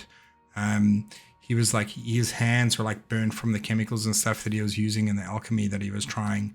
And he, similarly to Theron, had like books that were housed inside his coat in these tiny little pockets. These pockets were kind of like sewn in little U shapes, and the books were like kind of small, but they were just big enough for him to like pull out and take like a quick note and read a spell or something like that. And those are the things that you remember about him. Mainly his like physical characteristics, but not much about his history or much about his involvement other than he was the leader of the Red Brands. And I think that covers everybody except for Theron. So Theron, you start to remember you're like, the first thing that comes to your mind is like this incessant and unyielding fear. It just kind of like comes into your head. It goes, and it's like this sense of like this impending doom, like something is about to like attack you. And then this fear kind of visualizes in your mind, and it turns into, it kind of apparates into like a physical object, and that physical object turns into a spider, like a black spider with these like long kind of legs and these glossy eyes. And as it apparates in your mind, and you see the spider, you see it kind of like grow bigger and bigger and bigger until it's like, I'd say it's probably like 2.5 stories high and maybe like 10 to 15 feet long and maybe about like 10 feet wide. The spider's like massive, and it's like now standing in front of you, and you feel this like intense fear about this spider standing in front of you. And that feels like a memory. And you remember like trying to cast and stop this thing from attacking you. And then kind of the memory fades off a little bit. And then you're back in the room. And then that's everything. That's weird. All right. Well, finishing up, and I just ask everybody: did anybody remember anything notable? I remember getting picked up by you and getting thrown around by you. Look, I don't know what to say. I meet a halfling. I just want to throw them. I didn't know you weren't into it. I'm sorry. We'll take You this were as your knowledge of fine. me not being into it. I'll let it go. I won't do I'll let it it again go. unless Thanks you for really letting want it me go. to, because it's a great way to enter battle. I could You're throw lucky. you pretty far. You're lucky Orsik's here. I'll let it go. All right. Because y'all have been kind through this and haven't He picked you up too. played, but y'all haven't played any tricks on me while I was trying to remember. No, So I'm gonna let it go. do that. Wouldn't do that. But I do, and did I you remember, tell them. Did you remember anything else? Yeah. I got glimpses of, first off, I got this like kind of like glimpse of taking on a huge quest and adventure with all of us. It was huge. I don't know exactly what we did, but I remember we were sent out to kind of get the Red Brands like away from Phandalin. And I remember us coming back and people being so excited that we got rid of the Red Brands presence here. But I remember that we went after Glassstaff, who I think is the leader of the Red Brands. Yeah, Glassstaff. Was he a wizard by any chance? Yeah, yeah, wizard. I could see him saw like a wizard in my dark dream cloak. last night. Yes, So like dark cloak, hands like all acid, like it looked like acid burns all over his hands. Oh, Glassstaff. That's Glassstaff. That's Yeah, but head of the Red Brands, and y'all I don't know about that. I just know he in my dream he was like an alchemist, and he was laying on the floor bleeding. bleeding. Maybe we defeated him at some Did we point. kill him? I don't know. I mean, I wouldn't. Henry, he's known to do stuff like that. I don't know. Yeah, he Wow. like I don't think I need to stop this, but yeah, Henry just agrees with you. Well, Dorsik, what say you? Do you remember what his ears were like? Were they pointy by any chance? Yeah, I think so. No. No, they weren't. Glassstaff was a sorry, man. Glassstaff was a human wizard. Oh, okay. Okay. I just remember dark cloak, maybe maybe acid burnt hands. Then maybe if we defeated this glass staff and his red brands, maybe this thing with our memory, maybe this is his doing. Maybe he's trying to get back at us. Maybe he's trying to open up the way to take over the town again.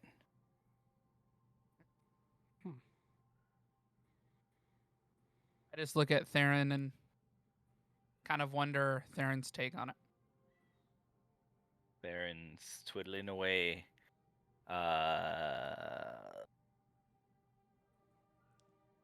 He shares with everybody that he just had a memory of a giant spider, and it was terrifying. And he really wishes he hadn't had that wine old-fashioned style. As in, a long time ago, this is how we all drink wine. Can I ask Theron if he knew Glassstaff as a fellow wizard?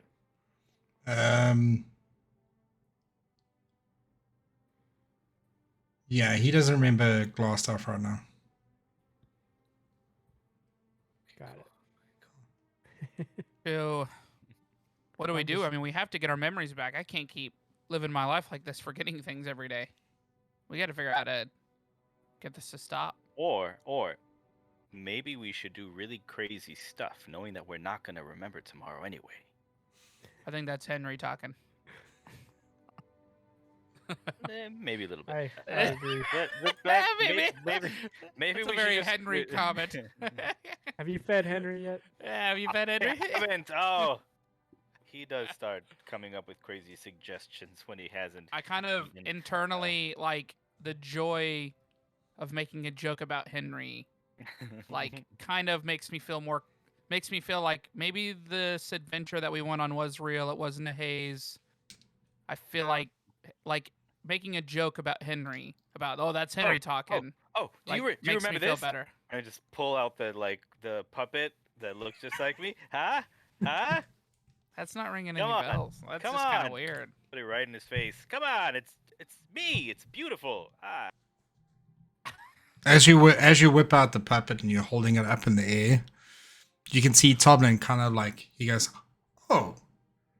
And he goes, oh, Claire, I see you've got some fine works of art over there. And he goes, You know me. he kind of like turns around and he goes, Pip! And you hear some like feet running down the stairs. And you see this child, he's like maybe like 4 feet tall, 5 feet tall. He's like kind of like in his late single digits. And he goes, yes, Dad. And he says, it looks like our friend Claire has received your gift. Was that you? And Pip goes, yes, sir. And then he kind of like turns That was to you. looking at me the first day. Yeah, so you recognize this as that kid. Yeah. So he turns to you and he looks at you and says, I hope you like it, sir. Oh, I just reach over and pat his head and say, I like it very, very much. Thank you. Ah, that's wonderful. Thank you so much. Did you enjoy the water? Yes, it was the most delicious water I've ever tasted. Yeah, it was kind of crazy actually, because you were, you were just like standing there, and you were like just standing there, just stiff, for 3 days. I couldn't believe it. I asked my dad what I should do, and he said I should bring you some water. I probably shouldn't touch you, but like I put the water at your feet, and I gave you the puppet, maybe you know that helped you remember things or took you out of the trance. I'm really happy to see you though. Ooh. I'm sure it helped quite a bit. Thank you, my friend. And he kind of like, he's like really amped that you like said hello to him, and he kind of like wanders behind the bar and he holds onto Toblin's leg, and he's kind of just like really excited that you guys are back. And I kind of like interested in overhearing this trance thing. I ask him, "Do you remember being in a trance at all?" No, not at all. And it's like, Do you think did he I say pooped 3 myself? days? I was there for 3 days. Do you think I would only expect? I wouldn't know that. I wouldn't know that. You know, just Ask Henry. I kind of think like 3 days. Do you remember anything before being tranced? I guess is that the moment that we lost our memories? Well, I don't know. I guess it has to be. I mean, I came from sleeping at a tree, and I don't remember anything before waking up from that tree. Maybe I was in a trance too. Dorsik, do you remember anything about a trance? That would make sense. Or maybe Yeah. techno or house? I don't even know the words that are coming out of my EDM. mouth. Right? EDM. Big dub. Just a faint memory of. Big dub. Okay. I remember a big dead mouse. Do you guys want to try and carry on digging, or do you want to have a look around the town and see what's on the job board, or what do you want to do? Man. Maybe we should keep Yeah, doing. Maybe we should keep doing some of these quests until we figure out what's going on. Good And call. maybe tomorrow we'll have some more mushrooms. Yeah, but Seems like what we do around here. we acknowledge that we're all having more of a unified experience, and glad to be together trying to figure it out. So I say, well, I guess let's go check the job board and see if we can find anybody else that maybe has seen us in the last few days before we can't remember anything. Yeah, so there's like, just to let you know as well, it's not just Stonehill Inn and the job board that's in this town. I mean, there are a couple of other things if you wanted to do a bit of exploration, but if I zoom out, there's more than one place. It's a couple of houses. But I can take you guys to the job board if you want to do that. What else might we have available?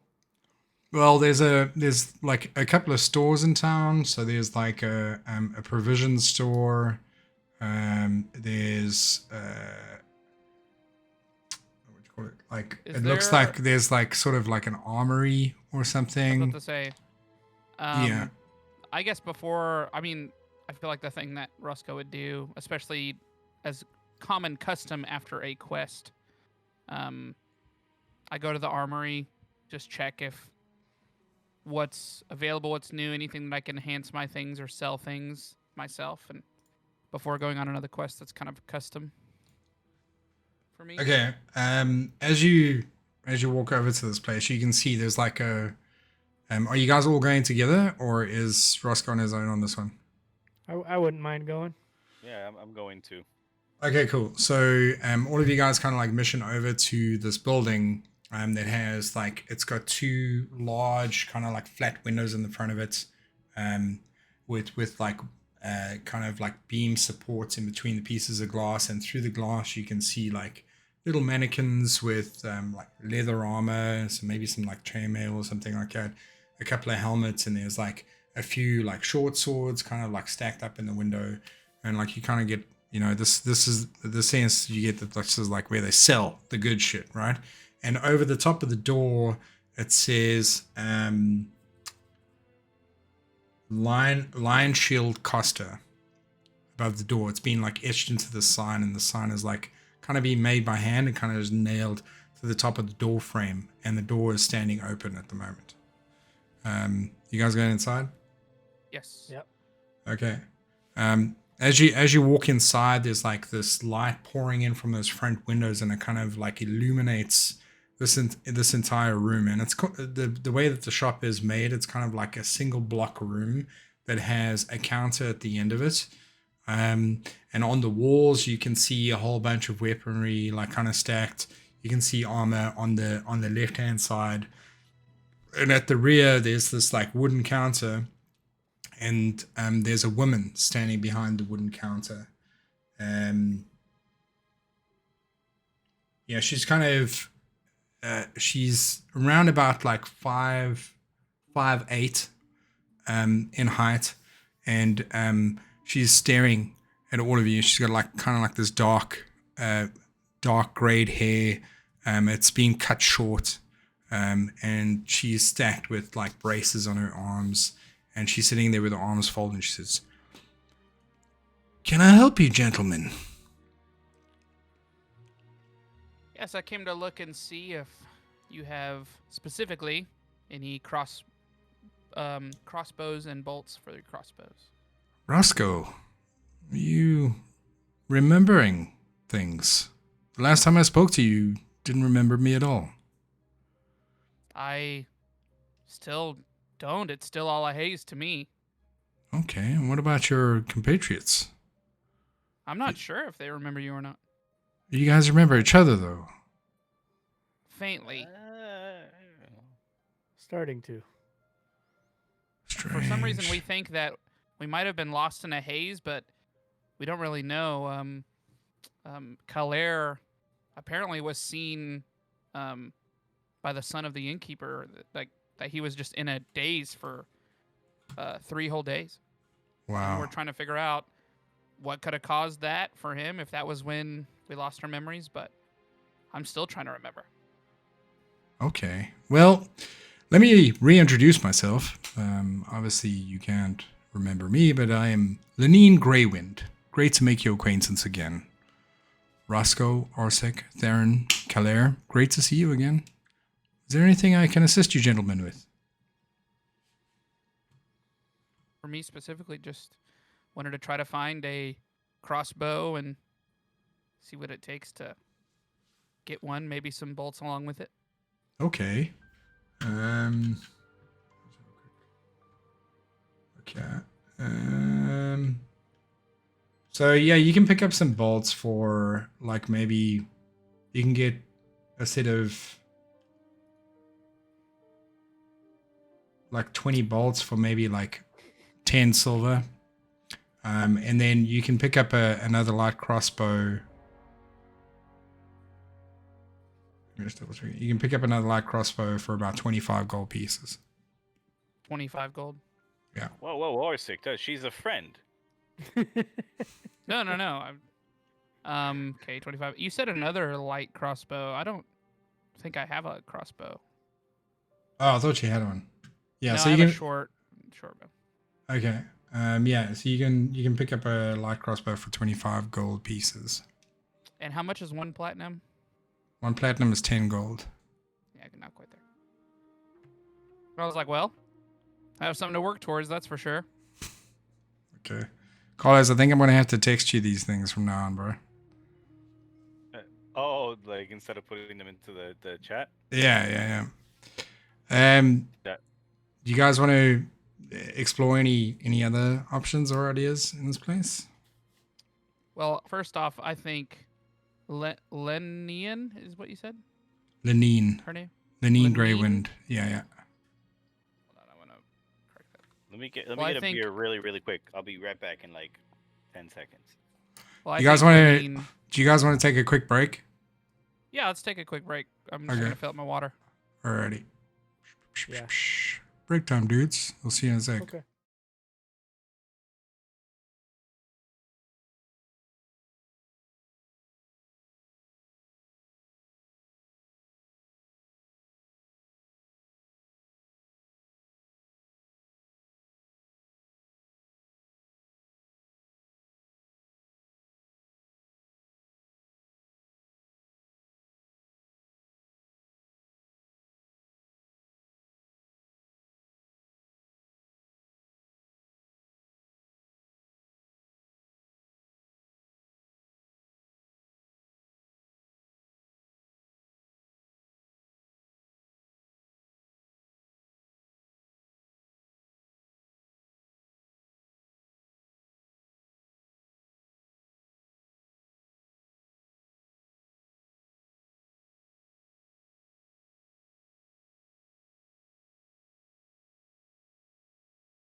That's what you had on you when you kind of started this whole trip. That's what you had in your pocket. Sick. So if there's any gold on there, that would be something that you had previously. Okay. Yeah. And did we ever figure out how to split the 70? Just so as our little buddy Roscoe's trying to buy something, just want to make sure that we're in agreement of where those funds are going. I Well- figure we just split it evenly amongst us. Well, what was it? You said, Remo, just 70 Right. gold pieces, but 20 of that gold is 2 pieces of platinum. So if you wanted to split it between, because Calais, I don't know if you want to still stick to that thing that you had That's said okay. previously. You guys could just split it up amongst yourselves. Okay, so it's 60 gold. It would have been 20 gold each, plus a tenner. Either you can keep it for the party pot, or you can try and split it up between the 3 of you. I'll keep 10 gold for the party pot and then take 10 gold for myself out of the split if we were splitting it evenly. Okay, so one of you has 2 pieces of platinum. The other 2 have like an additional 20 pieces of gold added to their thing. And Roscoe, if you can keep track of the party pot separate from your own gold, Pot. please. I'll take the 2 platies Sweet. if there's no. I just like the color. Sweet. So you said now the group pot has 10 gold or 20, did you say? 10. So you have 10 gold in the group pot, yeah. So like things that you'd use the group pot for, I guess, would be like if you guys are shopping for like a magical item or something, or you need to pay somebody off that you're all in trouble with, or that's something that you guys can like use as like a group fund, and you can add a little bit of coin in there every now and then, or you can just Oh, It's just- trying to throw a party. or if you're trying to throw a party, yeah, We use the pot. Yep. Party pot. the party Party pot. pots, the long drop party pot. God. Did we just name our squad the Long Drop? The long drop party pot. Can I The change long my name to I like- Orsic Long Drop? I like that as a name. The long drop. The long drop. Sounds like a wrestler's finishing move. Oh my god, he's doing the long drop. He just destroyed him. Alrighty, fellas, what would you like to do? So Lenine is she's like standing here, and you get the sense like, her stature and her build and everything like it is, it's one of like a military style, and she normally would be very kind of suspicious of new people, but she's met you before, and you guys have kind of interacted, and she's actually made great friends with you in the past, and like you guys have actually supplied her with the weapons and armor that you got from the red brands, and she took them in, kind of fixed them up, and sold them to the rest of the townsfolk, or whoever was coming through town, and she's very pleased because you helped her business. Well, I thank Lenine for having us in her shop and tell her that I hope to see her again soon and thank her for her hospitality. Oh yeah, thank you very much, and thanks again for stopping by. Of course. If you run into any problems or anything out there, and you kill those sons of bitches, make sure you bring that gear back. I'll be happy to pay you like we did before. Oh, of course. So I Lenine, start to walk out. Okay. before we go, do you have any insight on how we know each other, what's going on here? Yeah, I don't know the full story, but I do know that you guys had met previously in this town. I'm pretty sure I've told you the story a few times, but I can see there's like a flash in your eye now. You've got some, yeah. And then she tells you the story about like, she says to you, well, what happened was you guys randomly met in the village one day. In fact, how far back do you want me to start? I'd like to know how we met. Okay. Maybe it was a meet cute. Yeah, it was maybe around about a year ago, somewhere around there. and you guys wandered into the village. I was very suspect of you when you first walked into my shop, but I gotta say I'm very pleased that I got to know you. But yeah, you came into the village. You met at the inn.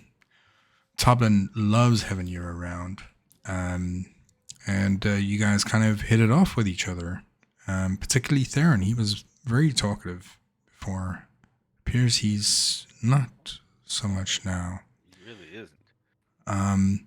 But yeah, so you guys came to the village and you kind of set yourself up in the village. You were at the inn for a little while and you found out that the Red Brands were causing trouble. In fact, one day, one of the Red Brands had caused a little bit of trouble with you, Kalair.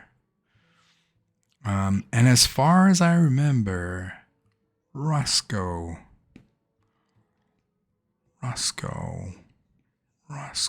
Yeah, Roscoe. Didn't you have a falling out with one of the Red Brands?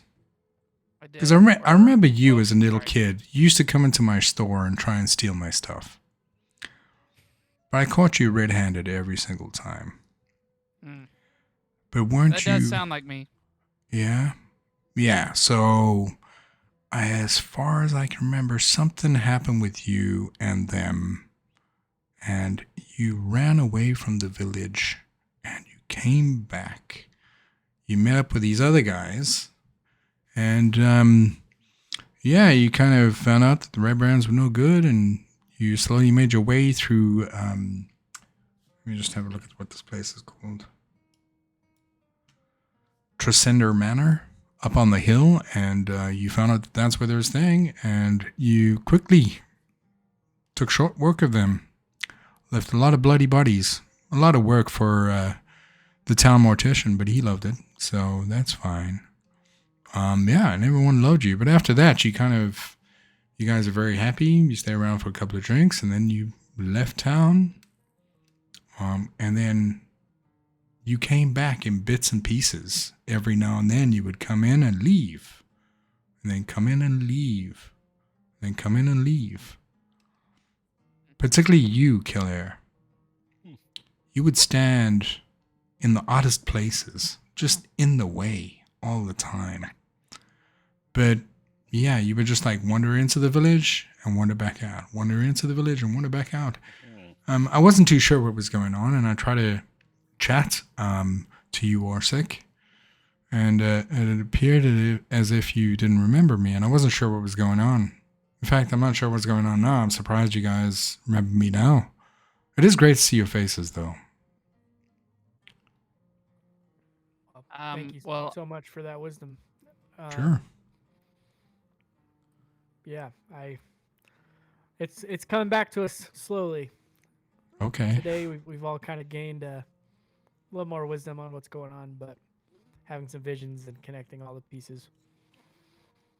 So I'm sorry. I appreciate you helping us out and being so kind. Well, absolutely, not a problem. You guys helped me out a lot in the past. Appreciate it. Lenine, where is this Tresender Manor?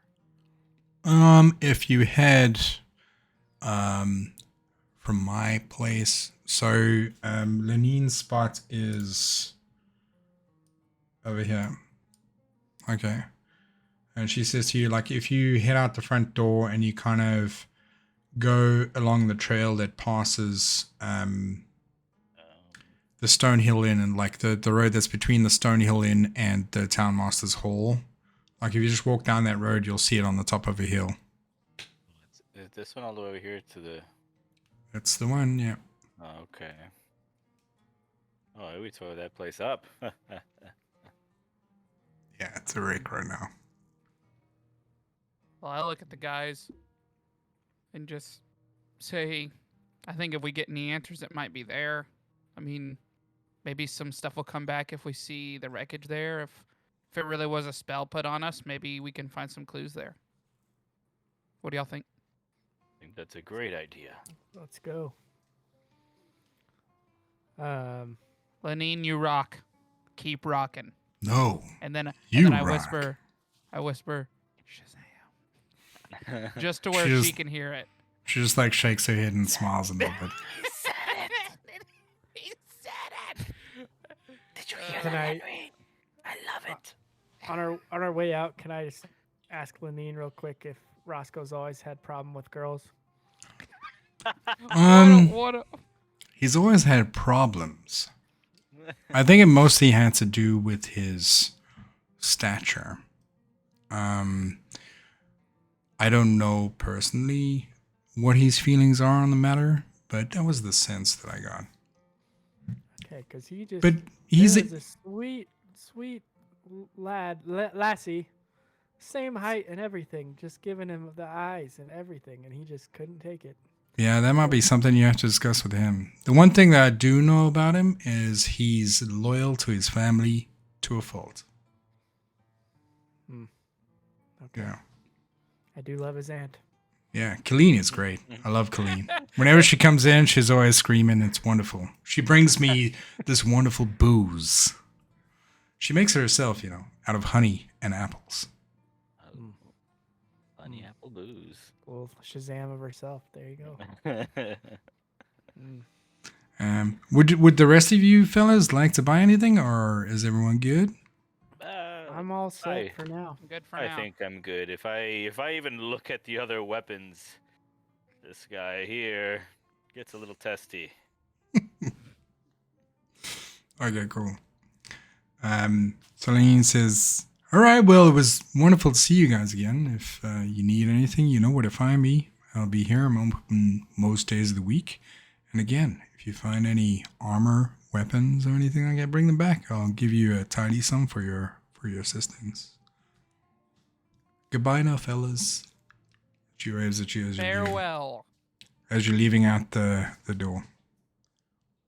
And I say right before going out the door, I just go, hit up. She doesn't respond to you, hey up. She's not a hey upper. Well, I say, She just kind of like grimaces at you. She's just like. "Hey up." So I guess we're gonna head over to the What is it? Tressender Manor. Tresender Manor, yeah. All right. I guess we are as you guys are like walking down the road, your hey up is now echoed through the town, and you hear, hey up! Somebody randomly just like, hey up you. as it should be. I think you just got hey upped. Yeah. So yeah. So there you go. There he is. Okay, so you guys make your way to, or you're walking up to Tresender Manor, and the vision that fills your eyes is one of like a manor that's been derelict for a really long time. Like the boards have like fallen down, the roof is like half chewed away, the interior walls are all like kind of like collapsed. There's like a bit of rotting vegetation or whatever it is inside, and it's kind of quiet. But there's like a little bit of rustling. Can I get a group perception check from you guys? Sure. I will perceive. I shall perceive. Well, I tried to perceive. Sadly, this bush must be higher than I am because I got a 3. Wow. Got a Okay. 14. Who's Oopsie Poopsie? Well, I didn't mean to swing the axe at Lenine. Okay, cool. All right, so it's hey, Nate's. Whoa, she's a friend. She's a friend. Yeah. It's my That bad. bad boy. Okay, away. so Nate's got 16. Calais, what did you get? I got a 13. You got a 13, and then I'm sorry, 14. 14. What is wrong with my addition? what did Theron get? Oh shit, Theron. Freaking Theron. There, is he still Our around? dead weight. The funny thing is, this character, his token is like this, like beautiful elf woman. So, I mean, maybe that's just what he looks like. I mean, he's, just very androgynous Yep. dude. Eat to the motherfucking hole. Let's see. Yeah, buddy. Yeah, he also got a 14. You also got a 14. Yep. Okay, you guys did pretty well. Perceptin. Damn it. The thing. Yeah. So I think for the sake of realism, yes, you're stuck behind a bush. I'm Roscoe. behind the bush, like, I can't see around this bush. Yeah. So, Orsik, you're the first one to see this. Like, as you guys are walking up to the building, and you're looking through, I'd say where you are now, you're kind of looking through the left hand side of the building, and in the back of the building, you can see a little bit of movement. There's like light kind of like coming in, through into the building, and you can see a bit of movement. There's like shadows of something moving in the background there. You don't really know what it is right now, but there's definitely something. And as you're staring at what's happening over there, you see like these eyes kind of like look up, and it's like, you know how a cat's eyes are at night and they reflect. You see these two eyes go like this, and then you see another two go like this. So you see three sets of eyes looking at you through the thing, and then they just kind of like slowly bend down a little bit, and the noise that was happening earlier kind of stops. Y'all see anything? Do we see this too, or it's just we see it also, but Yeah, you see it also, but not as clearly as Orsek does. So like you guys can see the eyes, except for Roscoe. Oh, okay. You Theron and Calais can see the eyes and everything. You see the movement, but not in as much detail as Orsek. Fuck it, you can all see it. Don't worry about it. I say, do you all see these eyes? oh, I see the eyes. Yeah, I can hear something. I can't see any eyes. Let me Ro- get Roscoe, if around you this want, bush. I can lift you over the bush. No, I'm if you- okay. I mean, I'm okay. all right. Just throwing it out there. You shoot it right back. So I'm trying to be very, very silent, trying to see what these eyes are, but I'm trying to be very quiet, very stealthy. Give me a stealth check. Oh, something scary in the house. I heard it. For some reason, I don't feel disturbed. I feel like these might be safe eyes. Oh, okay. I got a 21 total. 21. Oh yeah, no one can fucking see you, bro. Yeah. You can like as much as you couldn't see, as much as you couldn't see beyond the bush, no one can see you. You're jumping like as you're walking around the back end of this building. The morning sunshine is coming like over, and it's casting a shadow where you're busy walking, and you step from like shadow to shadow to shadow, and you like kind of like bounce very silently. You're just like. And I'm just trying to get trying to get a good visual on what is causing these eyes. But I'm telling them, like right before I went into stealth, I have my hand out telling them to stay still and quiet, and I'm just kind of like trying to slowly get like a visualization, like where are these eyes coming from? What is it? What kind of creature or person or something is it? Okay, cool. So High five. about like 15 to 20 feet in front of you, there's rubble that's like fallen down from the ceiling, and like some of the beams and the tiles and everything are laying on the floor. And just behind this mound of rubble, you can see kind of what appears to be three heads kind of there, and the eyes are like inside the heads, and they're kind of just like staring over this, like the rubble's like here, and they're just kind of like looking out where they had seen Orsik before, and they're kind of like staring out this way. They haven't seen you at all. They haven't heard you. They're just kind of like sitting there, and they're like, you can actually like, they have these like long ears that stretch back and kind of curl a little bit at the end. And you can see one of them on the end, probably closest to you. You can see the ears are like kind of shaking a little bit at the tips. Okay. Can I hear anything? No, they're super silent right now. Okay. Yep. Well, well, then I step back away, slowly back to where I was, and I tell everybody to come closer to me. And I tell them basically what I saw. I was like, okay, so something's hiding in the rubble, pretty large pointy ears. They're shaking, so they're clearly scared of us, whatever they are. So if we're going to approach whatever these things are, we have to be very light, very calm.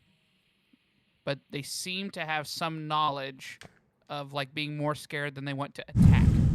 So I have the feeling they're friendly. I feel like I should go approach them. okay. Yeah. We've got your back, Dorsik. I just Okay. ready. But we'll I let just you ready my approach- axe, but I just in a way that's I not tell easily Dorsik- seen. I tell everybody in the party, it's like, let's let Dorsik go by itself. Let's one at a time approach, but we'll let Dorsik do the talking. Okay. Yeah. And so I have a good feeling. Okay. Go for it, Dorsik. Show me where you're going. if he says roll initiative, son of a- What is that? Is that what you said? Really? No, just Oh. show me where you're going, Dorsik. Which side are you going to? Are you just gonna run up there? Oh, well, we're moving slow. Okay. We're going So along as- the right side of the house. As you walk up here, But also, you- I'm not trying to hide from them.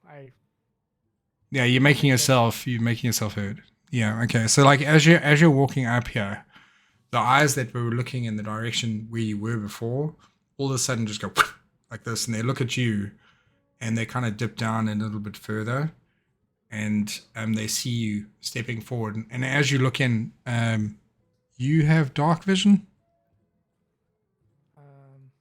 Please God, have dark I vision. think I do. I feel like I remember reading that. Where would I? You can go on your Oh, yes, character I do. sheet. I do. You do. Yeah. Okay, cool. So as you're peering through here, like your dark vision doesn't allow you to see any colors or anything, but you can see more detail in the head. So there's no like hair on the head or anything like that. The ears are like very, very far extended back. You can see that like the little twists on the end of the ears. Like one of them has like a piece cut out of their ear. The other one has like kind of nail marks on the top of their head, and the other one just kind of like sitting there. But you can see very distinctly that they're sitting in sort of like an arrow formation. The other two are kind of like almost trying to hide behind the other one. Are you approaching more? I am. Okay. Yeah, and I lay down my axe. Okay, cool. So as you get closer, the two sitting behind the one in the center kind of go, oh, and you can hear this like this audible squeak, and they just duck right down into like behind this rubble, and the other one is kind of just like watching you like this, and he kind of goes down and he tips his head, but his ears are still sticking up.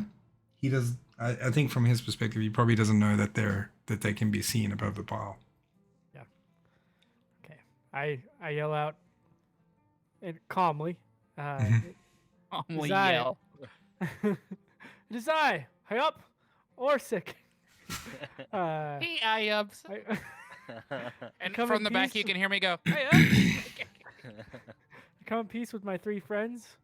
High up. Up. Please don't fear. We bring no harm. Yeah. Come on out. Okay. And you hear a response is like, what do you want here? This is our place. And then you can hear there's like a bit of a shake in the voice. Like it's not 100% confident. There's like a bit of shake. And you can see the head that had the ears like out, like kind of like pop up a little bit. And he is like looking at you. Yeah. Can you roll a persuasion check for me? It would be an honor. it would be an honor. All right. Great. All right. So he kind of like steps up a little bit and he gives you the eyeball. And you can see he's like scoping you out from like top to bottom, this little dude. And then like as he comes up from the pile, you can see more detail on his face. And he has these like kind of sharp, ragged teeth. And his eyes are like, he's got these like kind of big eyes that are kind of white in the way that you can see them right now, because you can only see in black and white in the dark. Yep. But his pupils are sort of like a vertical slit, like a cat's eye. And he's got like a kind of like a bent little nose. He's got some like, you can see there's like a few scars on his face and whatever it is. And as he stands up, he's like the thing that he's wearing on the upper half of his body is kind of this kind of tattered rag. You can see it was probably like a sack from somewhere, and he had like kind of ripped the sack open and put the sack over the top of his head, and he's like kind of standing there and he's like looking at you. And then he climbs on top of the pile and he goes, I'm the master of this matter. How can I help you? And then he's like waving his hand behind him as well. And he's like 3 to 4 feet tall. Okay. I say to Dorsik, I kind of just say when I see him pop up, kind of like through that little doorway, Mhm. and I see something get on top. I'm like, "Is it okay if we come up there?" And then he jumps back down behind the pile real quick. You got to fight.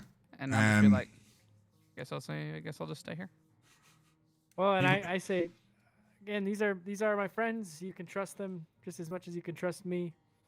We Okay, don't mean any harm. Very steadily, he comes back up on the pile. He's like, "Meh." And then he hops back on. He's like very quick on his feet. He hops back on the pile. And then at this moment, like as he's standing on the pile, you can see his feet have like these, I think it's like 4 toes or something like that. But he has these like really, really sharp nails that come off of his feet. And he's standing there and he's like, and he takes his like, commanding stance again. He says, "Hello! What is your name?" Is he talking to me? I guess so. Yeah. Okay. As I've said, I'm Dorsik, and these are my 3 friends. Announce yourselves. Hello, windward of the windwards, the windwards. It's not important. I'm Roscoe. Aaron. Beard. And he's like kind of okay, and he eyeballs all of you, and he's like, okay, he feels a little bit more comfortable. And he kind of marches off the top of this pile, and he's like starts walking towards you guys, and he says, "My name is Snap. Welcome to my manor. What can I do for you, gentlemen?" Say his name was Snap. Snap. If the So other I guys are don't- named Crackle and Pop, I'm gonna lose it, man. I just come to the door. I'm like in the doorway, kind of leaning against the doorway just to, keep distance and whatever. But I tell him, like, well, we lost our memories. And people in town told us that we came here and fought off the Red Brands in this manor right here. And we were coming to look if there's any kind of magic or spell left behind or something that might have messed with our memory. So we came through, and so we're here to look for that. He says, "Well, my mom always said a good meal will help you throughout the day. Would you like to join us?" Absolutely. Sure. Okay, and he's like standing there, and he spins around on his heel, and he starts walking towards the pile, and he climbs on top of the pile. He turns around and he's like, he waves over to you guys to tell you to come over. At this stage, Calais, the only thing that you can really see is just like where the sunlight is kind of hitting the edge of these rocks. There's a little bit of like reflection, so you can just barely see what's going on. But he summons you over to this rock pile. Oh, me? Okay, sure. No, all of you. Oh, all of us, yes. Yeah, I'm just saying that you can not see much. Okay, well, we go closer. Okay, cool. And you guys get closer, and you kind of walk up to the pile. The 2 other characters that were hiding behind the pile are kind of like still hiding there. And as they come into view, you see them. They were like down like this, and they kind of go, and they look up at you like this, and they're just sitting there. And in front of them is like a whole pile of like there's some rotted vegetables, there's like some dead rats, there's maybe like some berries and stuff like that they've kind of collected and put onto a rag in the middle of what would essentially be their little group. And he says, "Welcome, gentlemen. Come and sit down. Have some food. Maybe that'll help you." He says, "These are my friends. This is Pop, and this is Crackle." I was just kidding. No, it was real from the beginning. It was real. That's fantastic. This is who the cereal is named after. Wow. So I just sit up in this. Like, I don't go down quite into the hole. I just kind of sit on some rubble over here and kind of in the corner. Not getting too close,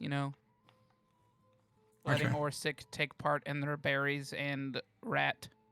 Yeah, I'm fully in. You fully in? He's excited. He's like, I'm excited. Yeah. Yeah. Yeah, I'll So pick up some of that dead rat and just. you can Kenny's good tell. feelings haven't gone away at all. You can tell that, like, by the way that they've kind of like rummaged around, the fact that they're in a dilapidated building and whatever it is, they're kind of outside of their normal purview of area, and they're just kind of basically scrounging for things. So this is their experience, and because they're used to being together and sharing with each other all the time. That I think is what motivated them to like invite you over to come and have some food. You guys can, if So- you, As Kalair walks by me to join them, yeah. I kind of just touch him and I said, "You should give them some of that meat you got from the inn as a gift. That's Henry's meat. Just ask Henry if they can have half. He. Ask." Above the table, Hey. don't you guys have rations? Hey, well, hold on. I'm not gonna assume these guys like the finer things in the world. I'm gonna give them raw meat first. Raw. A piece of very bread good and some raw dried meat.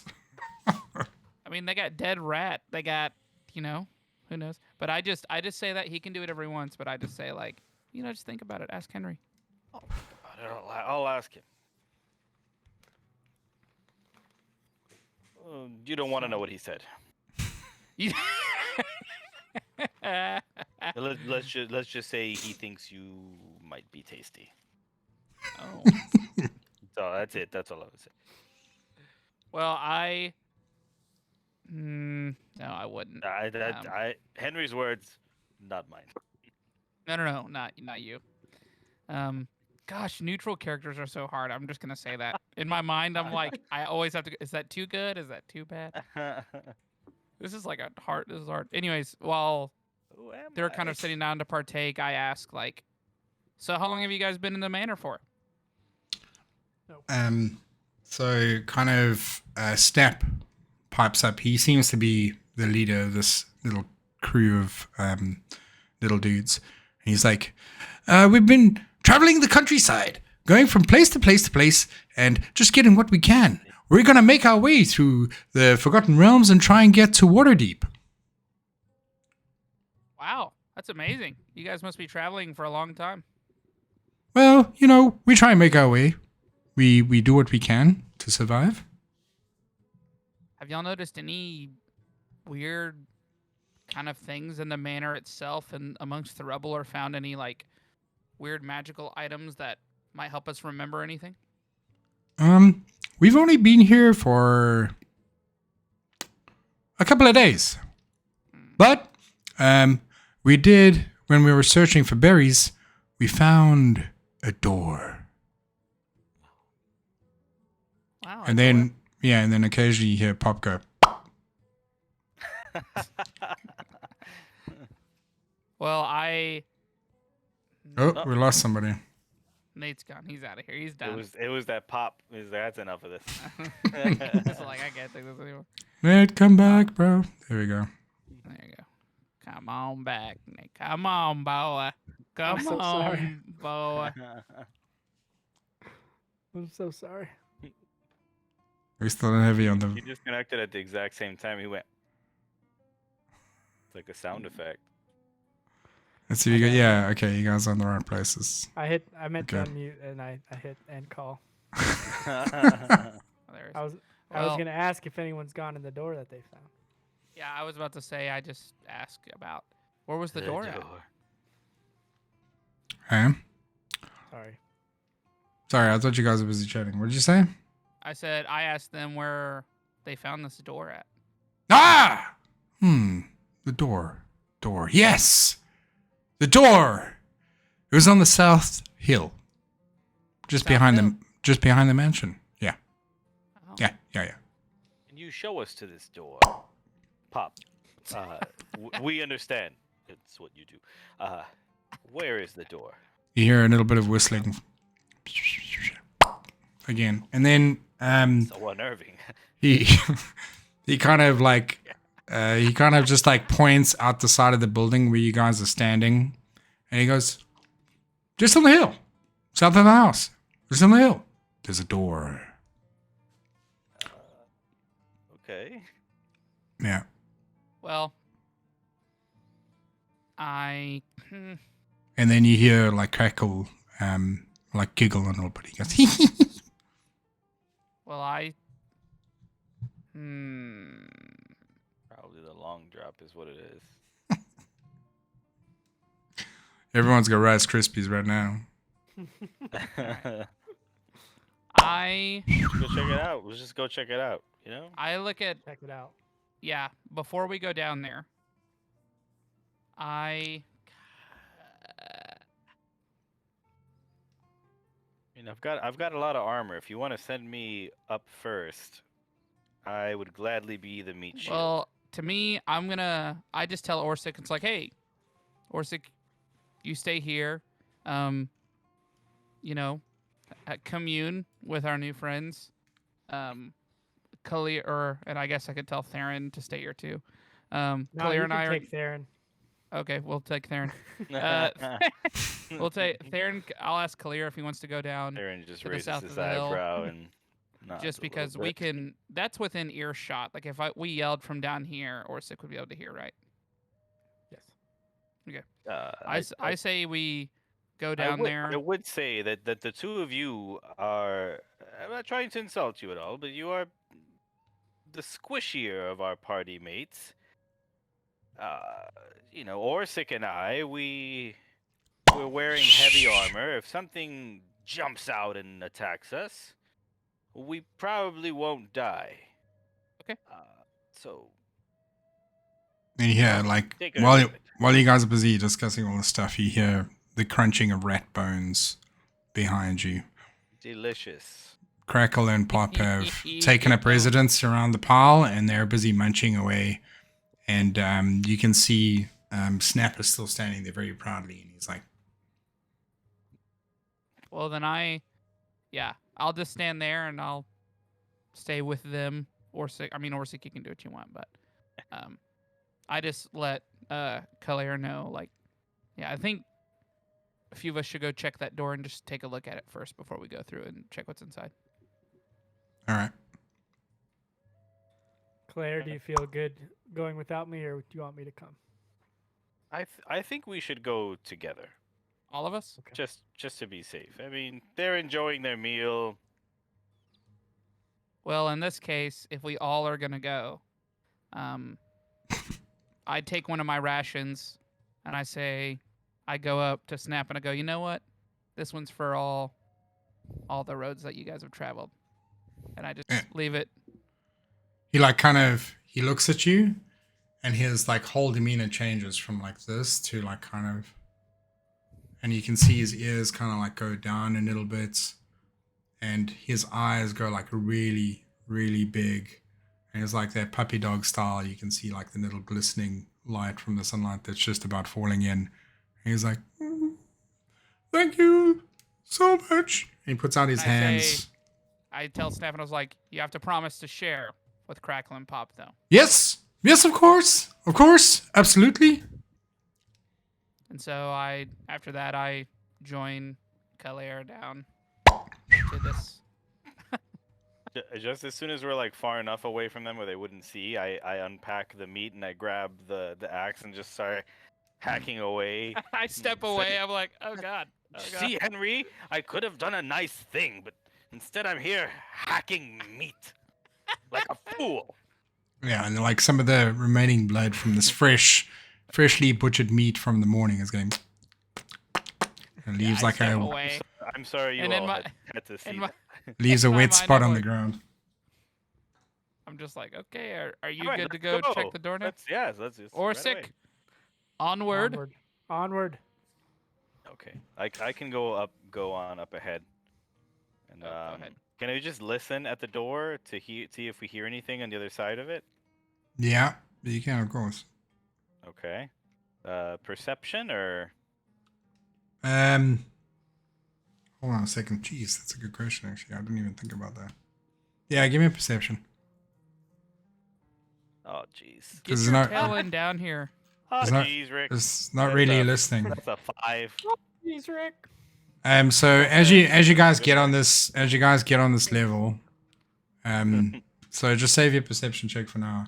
As you guys get down on this, level, Mhm. you're kind of looking around and you see kind of like a little bit of a deviation in the rock, but there doesn't appear to be a door. See a deviation. Yeah, just In like the a rock. little kind of like, you know, it looks Well, like I'm letting them know because I'm in front. I see a Are you? deviation. A deviation. Are you On in the front? Yeah. You're back. You look like you're back there. Oh, I'm not looking at the screen. Um. I thought Well, was- I keep moving a little bit this way, trying to like see this area, kind of like this Yeah. bubble. so. It's kind of like more of the same that you see in front of you. Kelly, can you give me that perception check? Yeah, it was a 5. A 5. Yeah, 5. 1, 2, 3, 4, Yeah. 5. You don't really see this. Does somebody else want to try? Yeah, go ahead.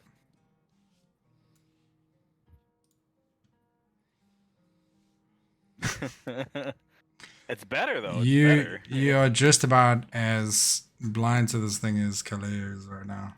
So Um, Both squinting. Go ahead. So what's But- the? You realize that like as you guys are looking at this rock face, it's just more rock. There's nothing there. It's just like a hole. It's not a hole, but it's just like where the rock is like kind of like cracked off, and it's kind of just got like a little bit of a divot in the rock. The way that you have these, there's no door there. Calling it a door. So that crack, you said that there is a crack though in the rocks. Well, it's kind of like, you know, if you go to the side of the mountain and the mountain's got like these. Oh yeah. Yeah, it looks like that. It just like from where you guys were standing before, it had a bit of a shadow cast inside of it, and it looked like there might be something more, but there isn't. This reminds me of a little place called the Mines of Moria, where there's some trouble getting into a door, and we needed a wizard to cast a little spell for things to be revealed before the giant squid attacked all of us. What are you talking about? Belloch. Nothing. Just- Okay. Yeah, I you- got you. I got you. At that moment, you hear a echoing down the hill towards you. I'm like, I heard a pop. Did you hear a pop? what's up, gang? I'm kidding. Well, I ask them as they come down there, and I was like, did y'all say there was a door down here? They're not down there with you. They haven't come Oh. down. They're still in the building. But Is up there popping? Just popping away? yeah, you can hear a pop. Well, it's I- like coming from Oh. above you. Well, Coming I from yell over. up, hey, Snap, can you come show us where that door is? We're having trouble finding it. Did Farron And have then- any response to my story Which one?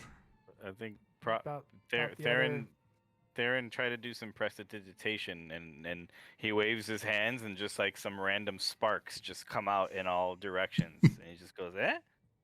And twiddles his beard. Does he have a portal wand? Belloch. Portal? What is a portal wand? Nothing. I don't think he. No, it's not of a portal wand. Okay, so as you call out to Snap, you see a head kind of like approach the edge of this like small cliff that you guys are at the bottom of, and you see it's like it's Pop. She's like standing there and she's like looking down. And she goes, and she kind of gives you more of an indication to like kind of go further, that you're not in the right place.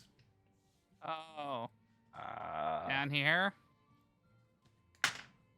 Okay, well, onward.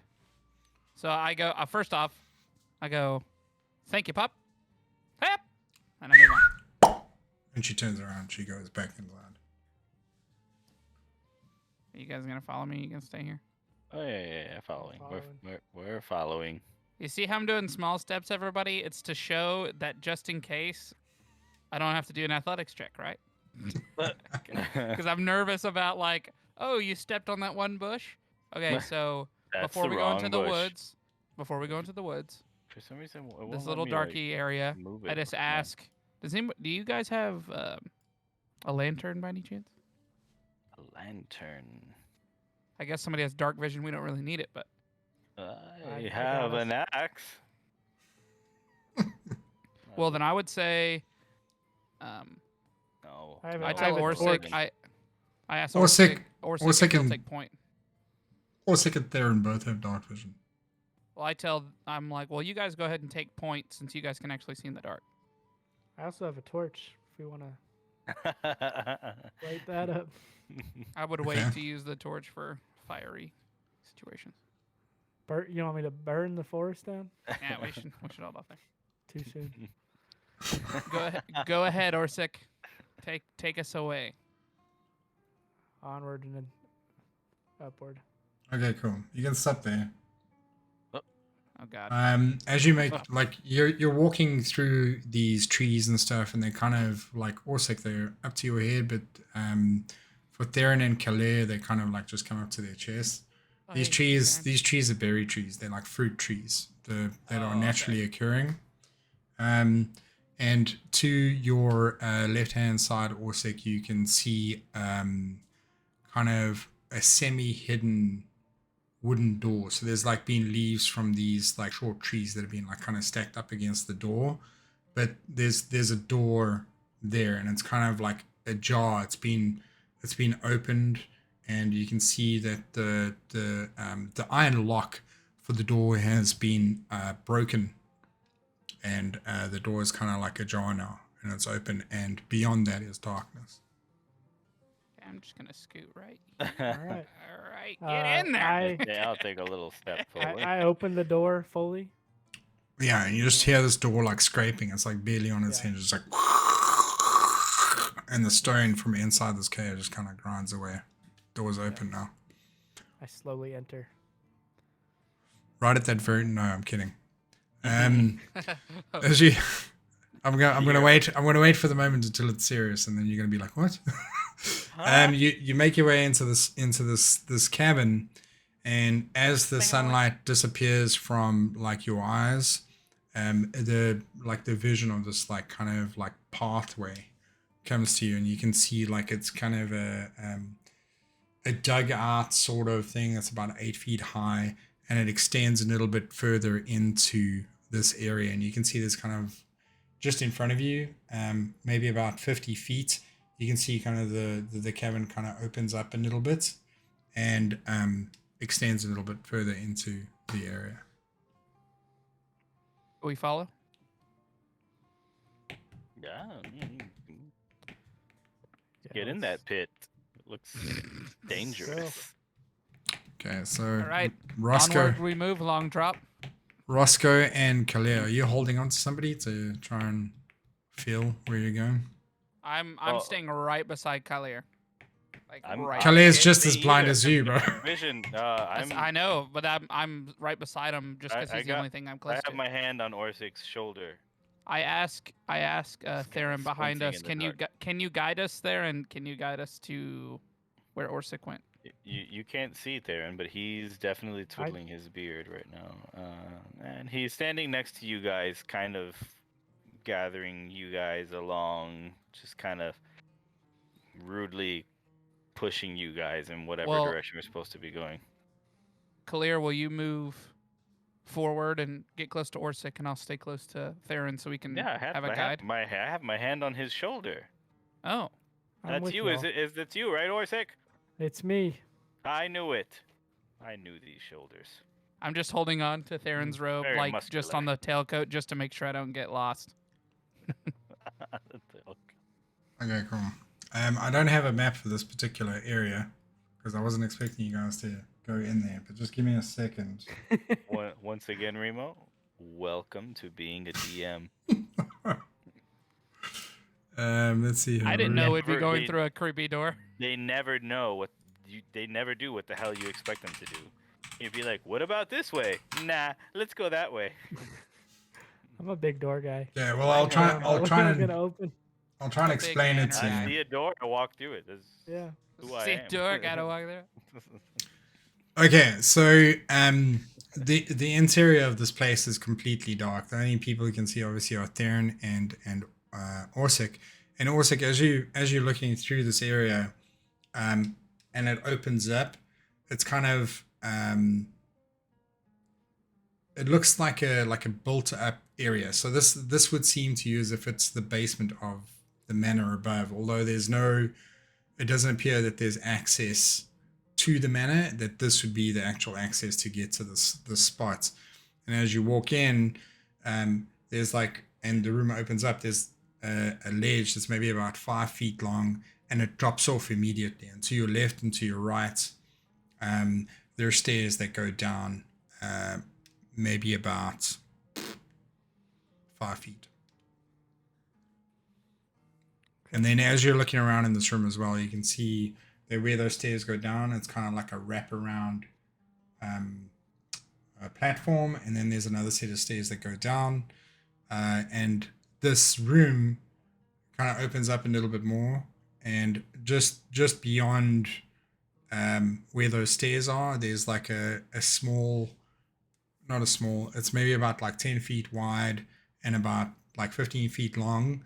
But it's like kind of a stacked brick pool that's kind of low to the ground. It's been dug out, and the pool is going down, but the pool is kind of empty at this point. And there's all broken barrels on the left, and there's a couple of Hessian sacks and stuff like that on the right. And you would surmise that this is probably where Snap got his shirt from. Got it. Yeah, I mean, being cautious because we're trying to figure out what's happened to us. Mm-hmm. I continue to lead us, but yeah, carefully, and I let them know what I'm seeing. I go ahead and when he tells us what he's seeing, I immediately pull out my hooded lantern and throw a candle in it. Okay, so that cool. I can get some visuals. Can you give me the specs on that? Can you give me the specs on the hooded lantern? Yeah. So what's your light throwing distance? Does my it tell light you? Throwing? Yeah. So how much light does it give off? I think it's 10 feet or something. I think so. I don't know how to see that, but hold on a second. I was about to say, isn't there a thing I can look up? Try I look in up the hooded lantern. Found it.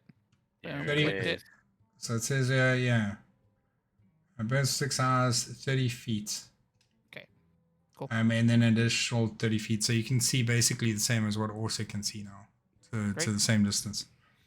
Yeah, so as you bring this up, the light kind of shimmers off the pool, and in the back end of the room on the right side you see another wooden door that's been broken down, and then on the left side is what appears to be a wall, but you can see it's actually kind of just like a half-made door that's been broken off. Roscoe, what do you think we should do? This is clearly secret. Meant to be secret. The thing is, I don't know if we've seen this room before. I don't know if this is where we defeated the Red Brand. I'm not sure. But I think if it is secret, I have a feeling it must give us answers. So. You are a big door guy, so. Big door guy. Dorsik's a bigger door guy. I know that for sure. Big door guy. Thank you. I would just say that I think we should keep exploring personally. That's what I think. What's behind door number 2? Yeah. Which one? The one on the left or the right? We'll open them at the same time.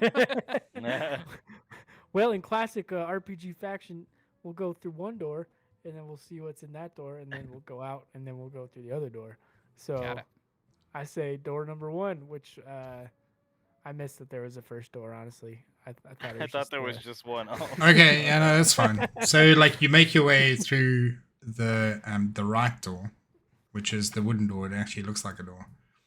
You go in there and you see there's some tattered beds.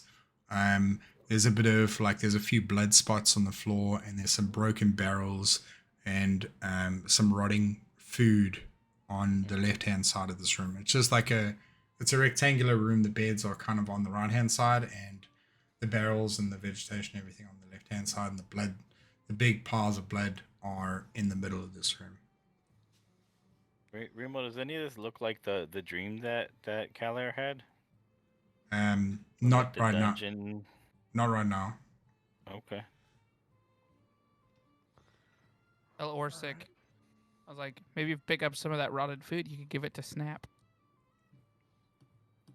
I mean, they I have a tender heart for short people. might appreciate it. Yeah, we could gather the loot, the food. I don't know. Do you think they'd actually like it? I mean, I think they'll like it. They're munching down on rations right now. Those are much better than what they were eating before. Yeah, let's grab all this. Take it to them. If we make it out.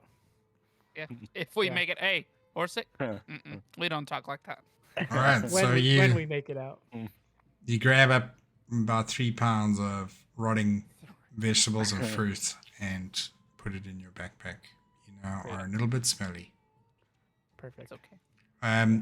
So yeah, you guys make your way out of that room. You walk around the pool, and you have a look at the door that was on the left-hand side, and you can see it was actually meant to be like a secret door. And you push through the secret door, and you go into this like kind of hallway that's about 5 feet wide. It's 8 foot tall, and it kind of extends, and there's like kind of like a wall in front of you, but you can see it kind of branches off to the right hand side in sort of an L shape. Do you guys want me to just walk you through this? we'll get you to the spot that like, or do you want to? No, we're pressing on, right? So Yeah, we're Okay. pressing on. Yeah.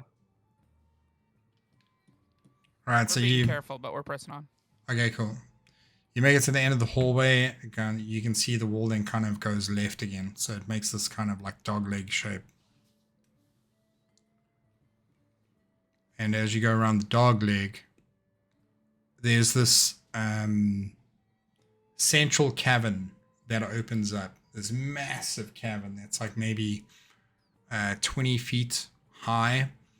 And just in front of you, there's like this rickety kind of wooden bridge that sits over the top of a deep kind of notched crevice in the rock.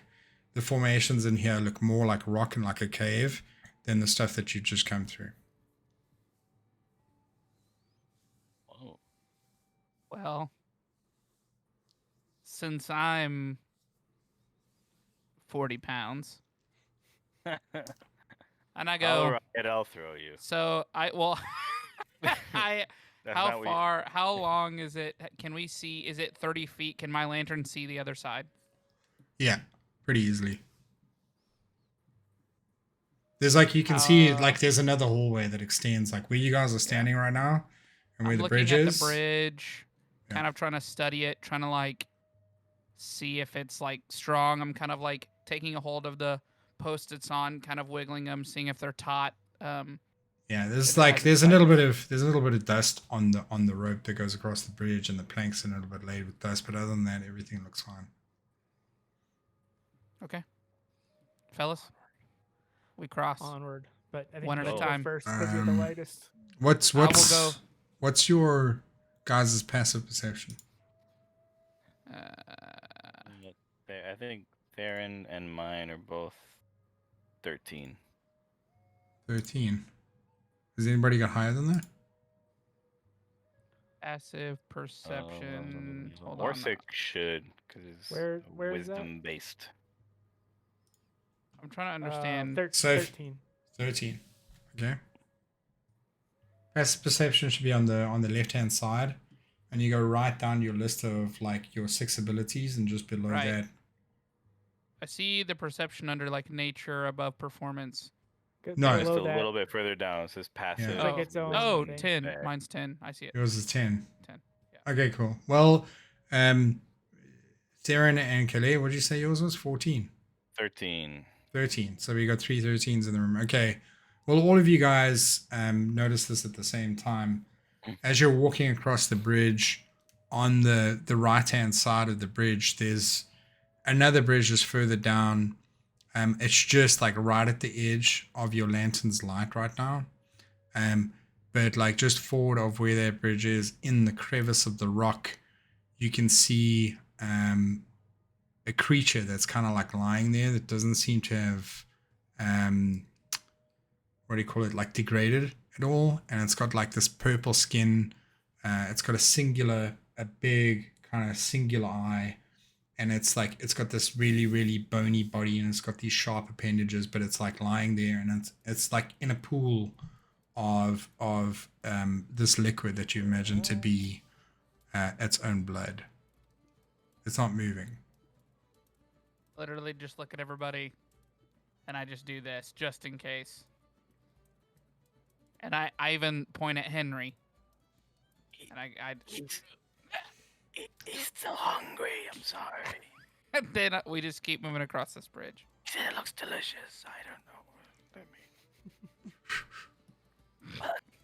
Okay, so you guys walk across the bridge, and as you make it across the bridge, this is like, you can see the rest of the cave wall now, and directly in front of you there's like kind of like a hallway, and you can see maybe around about like 10 feet into the hallway, it drops off a little bit into stairs, and you can see, like, based on the roof, that the roof kind of matches the stairs as they go down.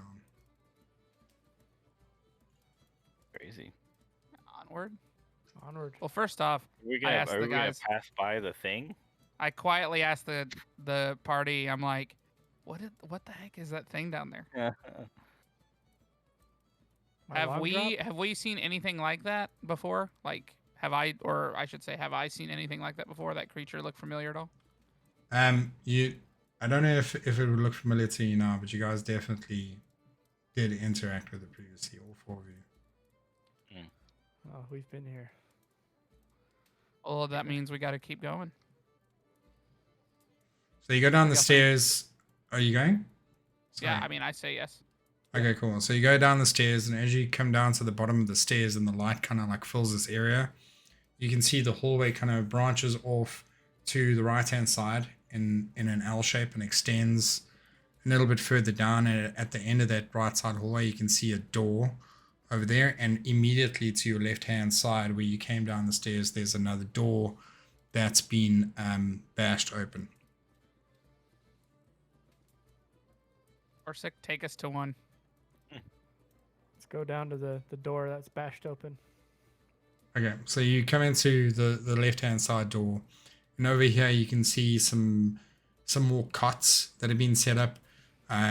There's a couple of like old boxes. There's a very small kind of little trunk, and there's I'm just trying to think now.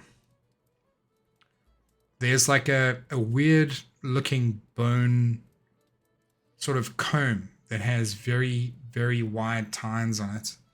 And there's like some, what you imagine to be like some sort of like leather. It's kind of tattered right now. It's pretty old, but it's like this kind of like leather, almost like wrap for the top of you. So like if you had to put your head through it, the leather wrap would like kind of like come down and would serve as like kind of a little bit of armor for your upper chest. That's kind of lying on one of the beds. There's a massive pile of or a massive spot where there used to be blood on the floor that's now like congealed and dried up. Did you say there was a trunk? Yeah, there's like a small little trunk, this like kind of tattered wooden trunk that's chilling next to the bed. So like as you come into the doorway on your left hand side, there's a bed up against the wall immediately to your left, and it's like kind of sitting next to that bed. It's somebody's a treasure. I gotta check the trunk at least. Did you say the boxes that were in there were broken open? Yeah, this is like kind of tattered and broken boxes. Okay. And, yeah. Well, I just take my crowbar, which is a nice little thing to have handy when you're checking things. And I take it right on the edge, and I use the end of that crowbar just to open it up and look inside with my lantern. Okay. As you put your crowbar up against this box and you try and just the fact that there's a crowbar there, the box just goes, it's open. Yes. And on the inside, there's like little bits and pieces of paper that have like scribbles on them, and that have like kind of like been folded up, and they look really, really kind of like old. But they're like that's the first thing you see inside this box. I use the crowbar and I just kind of like shiv some of the paper around just to see if there's anything under the paper. So I'm just kind of like maneuvering around just to see. Yeah. So as you maneuver the paper around, on the interior of this box, you can see, I think it's around about 5 gold pieces sitting at the bottom there. They're kind of just like loose in the bottom of the box, and then there's also like sort of it's an opal.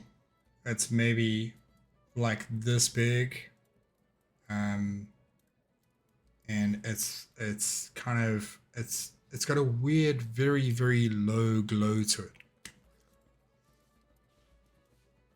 You said an opal? Yeah, it's a cut opal. Explain what an opal is. Like An a opal cut is like Uh, an opal. I think I'm right. Let me just It's a double check. that's just like an oval stone, right? he's like, Is it But blue? cut opal means it's been like actually shaped. Yeah, so it's like it's been shaped in sort of like a kind of like a semi-geometric. raindrop? Yeah, Oh, okay. yeah, kind of I was thing. confused by the cut opal only because I was in my mind. I was like, I'm trying to think of making sure that's not something I need to know. Well, when I see the gold pieces immediately after using the crowbar to what I do to check chests or things that look kind of like mimics, is I use the crowbar and I kind of tap around the inner backside, just the sweet spot, if you will, just the inner sweet spot, and then when if anything doesn't happen, I grab the pieces, throw them in my hand, and then I ask, I ask Theron to come take a look at this opal, the cut opal, and see if anything seems strange about it. Okay. But I take the 5 gold pieces and I go ahead and throw them in my pouch while I ask him if he can come over and take a look. Theron comes and takes a look, and was there any gold in here? There was. I took it. Excellent. Extraordinary. Does he know anything about the opal? Does it seem magical in any way, or? Yeah, so there's some form of like for Theron particularly, because he's a wizard. Give me an Arcana check for Theron.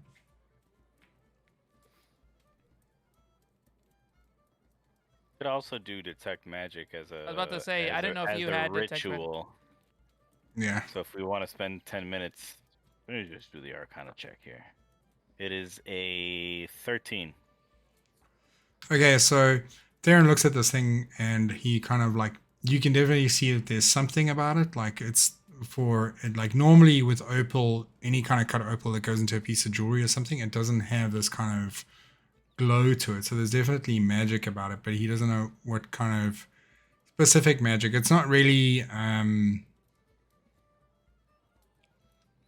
it's like more of he gets a sense that it's more of a utility thing, and it doesn't belong to, like, it feels like it doesn't belong to him or to anybody that's standing around the box right now. I asked Theron To- just a straightforward question. I'm like, do you think that thing's cursed? No. I do it. No. Hmm. Keller's like, did somebody say cursed? I tap it with that. I just move it with that crowbar, kind of tap it, kind of turn it over, just because I'm suspicious about shiny cursed treasures. Because as a person that likes treasure, Dorsik, where are you in this room? I'm here looking in the. So are you standing at the door? Are you standing up against the box? Like, because you haven't said that you moved anywhere. So I followed along to the trunk. you followed along to the trunk. Yeah. Okay, so as you're busy fiddling with this opal and you kind of like mixing it around with the crowbar, you kind of realize that as you push it over to, or you push it away from Orsek's immediate area, it kind of loses its glow, and then you move it back, and then the glow starts again. And then you move it away, and then it dissipates, and then you move it back, and it starts again. I flip it out of that trunk onto the floor, down towards Orsik's feet, Okay. just Then to it's- see how bright it can get. Yeah, so as you flip it out the box, the letters from inside the box kind of like tip. The box flips over as well, kind of like stands on its side, and the opal slides towards Orsik's feet and hits one of his boots. And as it does, it goes boom, and you can see there's like this glow that emanates from as where it touches Orsek's foot. It goes boom. And now it's glowing brighter. It's glowing a bit brighter. It's like now casting maybe about like 5 foot of light. Well, I tell Orsik, my experience with treasure is if it glows closest to you, then it must belong to you. Well, there's obviously something going on here, but I don't remember seeing this particular stone unless I am unaware of a trait that would make me aware of why this is glowing. You wouldn't know just now. Okay, I would say pick it up. all right. Keep I it. pick up the opal. Okay, as you pick up the opal, it kind of glows even more, and you can see the way where your hand is like holding onto the opal, like where your fingers are. It's kind of like one of those, you know, those what the fuck are those things? Those like stones that kind of change color when you hold onto them. So Yeah, it's kind of like tell you your feeling or whatever. yeah, like one of those things. But like where your hand is gripping it, it glows a little bit brighter white, but the rest of the stone holds this kind of glow, and it's like this shimmering kind of rainbow that's running through the stone, like in flecks. There's these flecks that kind of shift and provide different shafts of color, like coming off of the opal. And as you grab the opal and you're kind of looking at it and you stare into the flecks, you're like to the guys in the room around you, your eyes kind of like glaze over a little bit and they go white. And you're standing there with this opal, and then as that happens, your vision changes to black and white from the color room that you're in, and you're kind of you can see like your eyesight is going up and down like this, and it's moving, and then it slowly kind of like stops and it starts skulking, and like around you, what you see is like these tall pieces of grass that kind of surround you, and as you're walking forward, the grass separates and you're slowly moving forward, and then your vision kind of gets closer to the ground like this, and you're moving slowly forward, and the grass breaks and there's a small clearing just in front of your vision, and in the clearing you see a small rabbit. Okay, and you can like see that the vision goes even lower. And then within an instant, the vision just runs up on the rabbit and grabs it. And you get the sense that this is an animal's eyes that you're looking through. And then it pulls you back. And you're back in the room with everybody. Can I tell them what I just saw? Yeah, go over it. Yeah. Great. Wow. Wild. So That's are you a rabbit? No, you used to it's- be a rabbit. He's clearly the predator in there. But Oh, a small one? oh. do you have any Mm-mm. affiliations with?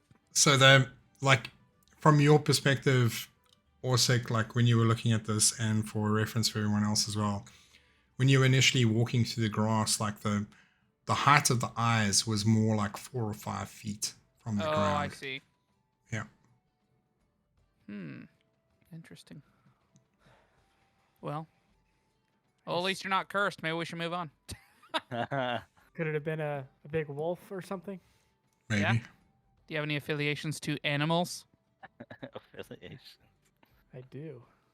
Throwing up signs. Cool. Think about it. Gang. All right. Wolf say we- affiliation. I say we move on to the other room. Ow! I hope. Okay. Hey up. All right. Let's move on to the other room. Hey, did we make sure to grab the gold? Oh, no, somebody it's not a must- we. It's okay. an I. No, throw that in the party gold. Okay, cool. The- Let's go to the last room. Longdrop Party people. party pot. Long drop party pot. Long drop party pot. Okay, you guys move across the hallway. There's another door that's just open. It hasn't been bashed in or anything. It was just open. You walk into this room, and in front of you, you see kind of a few tables that have been set up with wooden chairs around them. And there's some like broken plates, a little bit of cutlery, and whatever it is. And you look over to your right-hand side, and over there you can see like some broken barrels, but there is one barrel that's still intact. Ah, barrel that's still Don't intact. touch the barrel. Right. You know. That's a good idea. Ah, Maybe you these should barrels. touch I the barrel. forgot. I forgot. There's a way to touch. There's a way to touch things. Oh, of the wood nature. Oh, The I other know thing how you big it see, is. the other thing you see is like a door just behind the tables, like almost immediately in front of you. So this room is kind of like square in shape, and like where you guys came in, and just across the way there's another door over there. I go So for the- the door. Yeah, I was about to say. We'll follow behind. No one's gonna try the barrel. Does the bear can We're scared of barrels in Darren this reach camp. out with his cast mage hand and just kind of like send this invisible hand over to just like Mm. slap the barrel a little bit, like Flap- see if it Flap the barrel. Yeah, the barrel is sufficiently slapped right now. Nothing happens. But if he just pokes it like, Hey, you guys take It the just risk. like the barrel just goes whoop, whoop, and is nothing there like a happens. tap or anything on the barrel? Is there like a lid or something that could be opened on it? There appears to be a very kind of like aged cork at the top of it. And you use the mage hand to boop, pop the cork from a distance. We're all From From a a distance. Cork Yeah, is so you popped. you pop the Is- cork, is and Pop in the room now. Is that what happened? how far away from the barrel are you guys standing? I'd say however where the whatever door safe is? distance is, that's how far we are. However safe far distance. that second door is. Yeah, the door. Okay, yeah. So you pop the cork in the barrel, and it's just like chilling there. There's nothing coming out of it or whatever it is. Okay. Cool. Well, Onward through the door, I guess. we'll never know if we can trust barrels now. Yeah, I was about to say, I'm still. Well, this is why you have to explore your options and see what happens. I mean, nothing happened when the mage hand touched it. It's just a barrel, you know. You're dang skippy. Nothing happened when the mage hands touched it, and the mage hand the can still cork touch. is the cork on top? Like Yeah, is it, like, it's on top. So the barrel is kind of like standing up like this. I look at like, Calair, and the cork look at is on the Calair. top of it. and just because, I pull out my crowbar and I hand it to him and I say, "Go for it. Just bring me my crowbar back." all right. Well, Calair just kind of takes it and just are you sure, Roscoe? You better bring back my crowbar, or you owe me a new one. Before he could finish the sentence, he runs over and just like knocks the barrel over. Has Okay. like just the joy of a child in his eyes as he's doing it. Barrel. Yeah, Calair loves barrels. He loves his barrels. Okay, and with great Dorsik is a door guy. Calair's a barrel guy. You know. Hey, with reckless I'm a abandon trunk guy.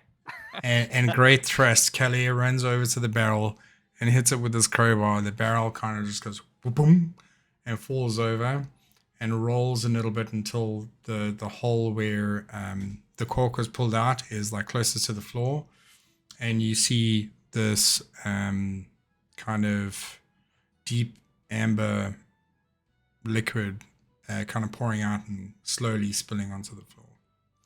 And Kelly, like while you're standing there, like you can smell kind of just trying to think, like you can smell like deep oak. You can smell a little bit of char. You can smell kind of there's an intense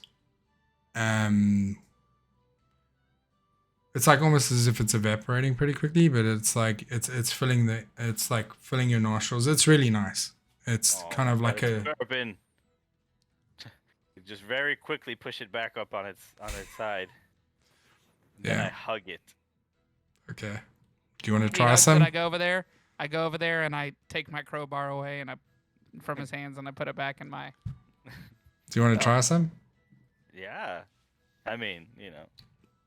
How do you Maybe want? this is what I'll do, okay? I'll have Theron dip the mage hand in there and then pull it out and just go just have a little bit.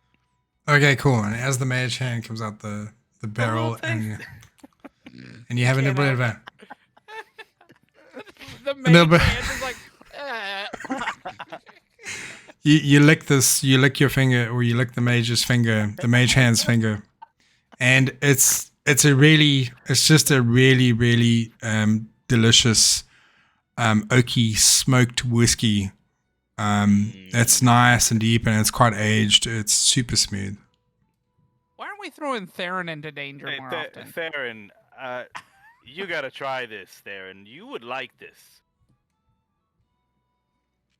And Theron has a little taste also. Darren loves it. He loves it. Yeah, I look it's at Dorsik super and I go, delicious.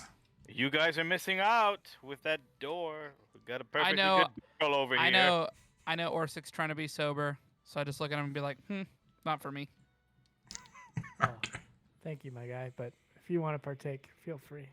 No, I'm trust me, I'm fine. I don't know if I want to drink whiskey from a barrel in a dungeon with Drinking rotted. it from the barrel. Drinking it from a mage finger. Well, I look at Orsik and I say, "You want to go through the door?" Let's go through the door. Cool. Dorsik. Nope. If you want to take some with you, you can. Dorsik. I do not. No, I'm talking to Kelly. Kelly, if you want to take some with you, I would love to pour some into a container. cool. Well, you can empty out your And water so- skin so and then would, put it in there. So would Theron. Cool. He'll You thank me guys, later. you guys have Very- delicious aged whiskey right now. It's really good. You make your way through the door, and it's another hallway, like it was previously. But there's a door immediately in front of you as well. And then to your right hand side, there's a stairwell that kind of like goes up and meets another sort of platform. The door in front of you is open. Let me just double check this to make sure. Orsik. God. I am Dorsik. Dorsik. Longdrop Frostbeard. Yeah, so the doorway in front of you opens, and inside this room, who's the first one that goes in? I. You. Dorsik. Dorsik. And who's after him? Dorsik, then me, then whoever else.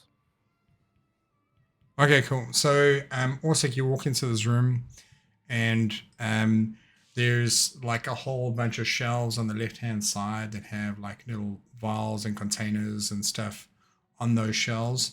And then there's a long kind of I think around about like an 8-foot workbench that's pretty wide as well. It's about 4 or 5 feet wide, and it's got like all these accoutrements on there, like little beakers and like vases and pipettes and test tubes and all of this kind of stuff. And there's like minerals and things that are in like steel containers and whatever is on this table. And there's like a whole bunch of dust on this thing.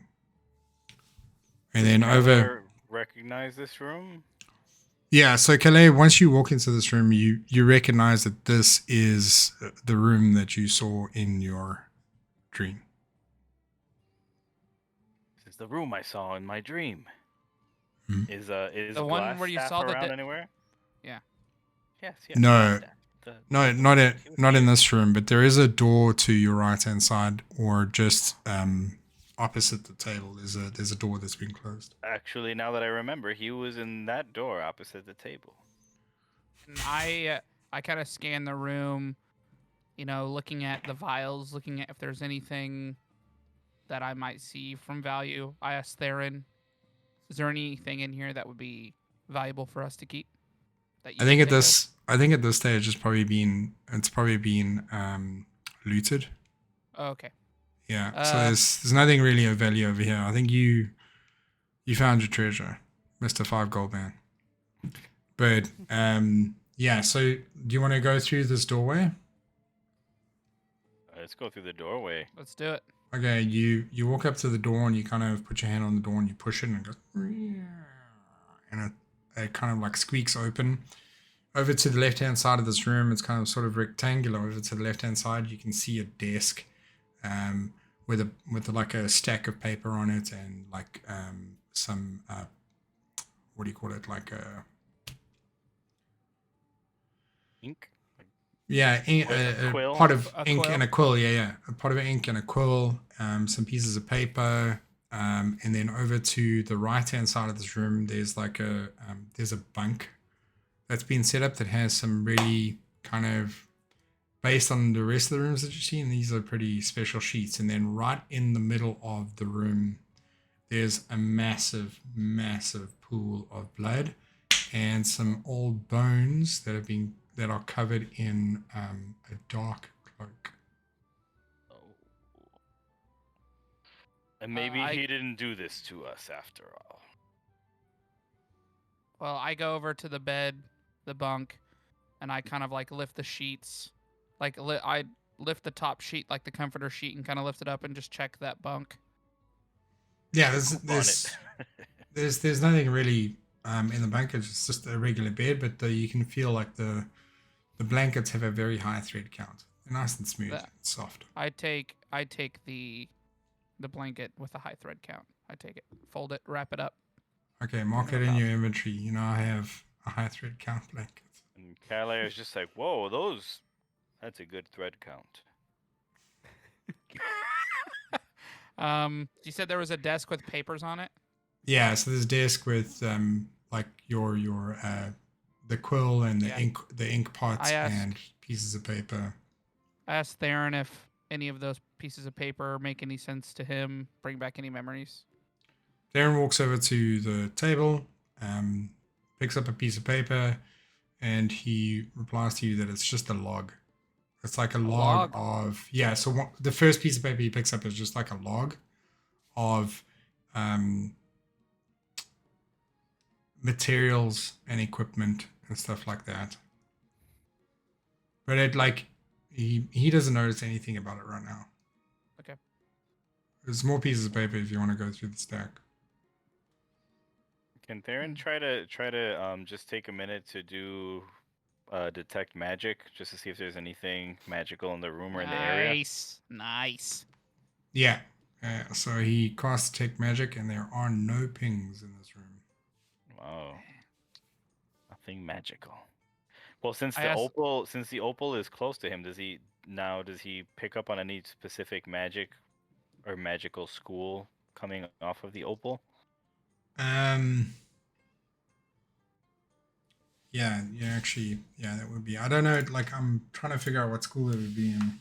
I'm sorry, dude. That's again. Welcome to being a DM. I'll tell you in a sec. I usually do. I'm like, that's Yes, the school of opal school. Roll Tide. I don't really know which one it would fit in here.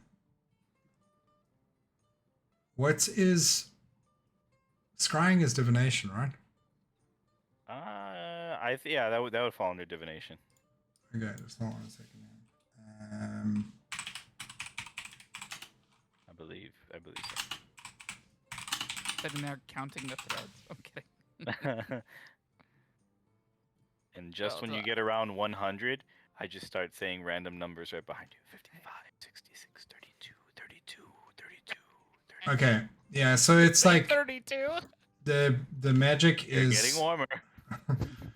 The magic is a form of divination magic, and it's familiar to him as sort of like a bonding spell, similar to what people would use with familiars.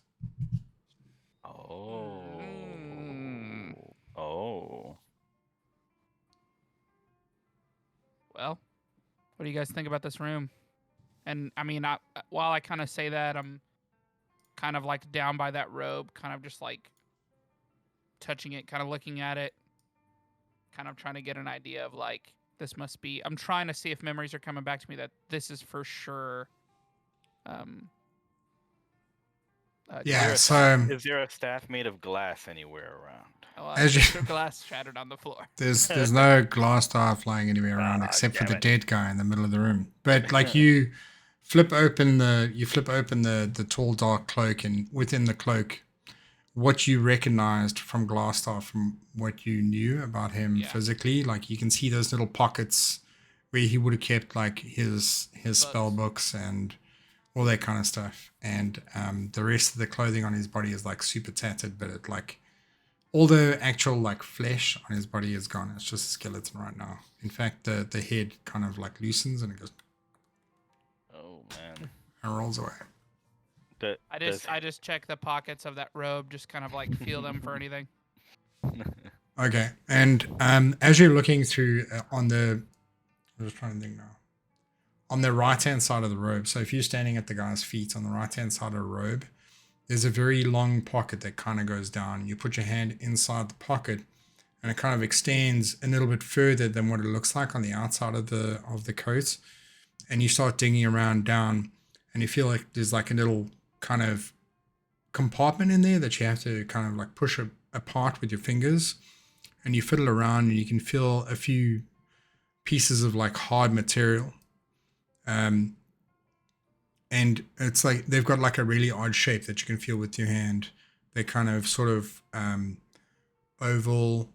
They're kind of small. They're like oval and sort of flattened shape. There's like a little kind of, it almost feels like a very, very tiny kind of, not a button, but it's like a button shape on top of this thing. And there's like 2 or 3 of them inside this little secret pocket. And you said that I put my hand in there and I felt them, like I touched them. Yeah, I kind of like feel that area, on the robe, and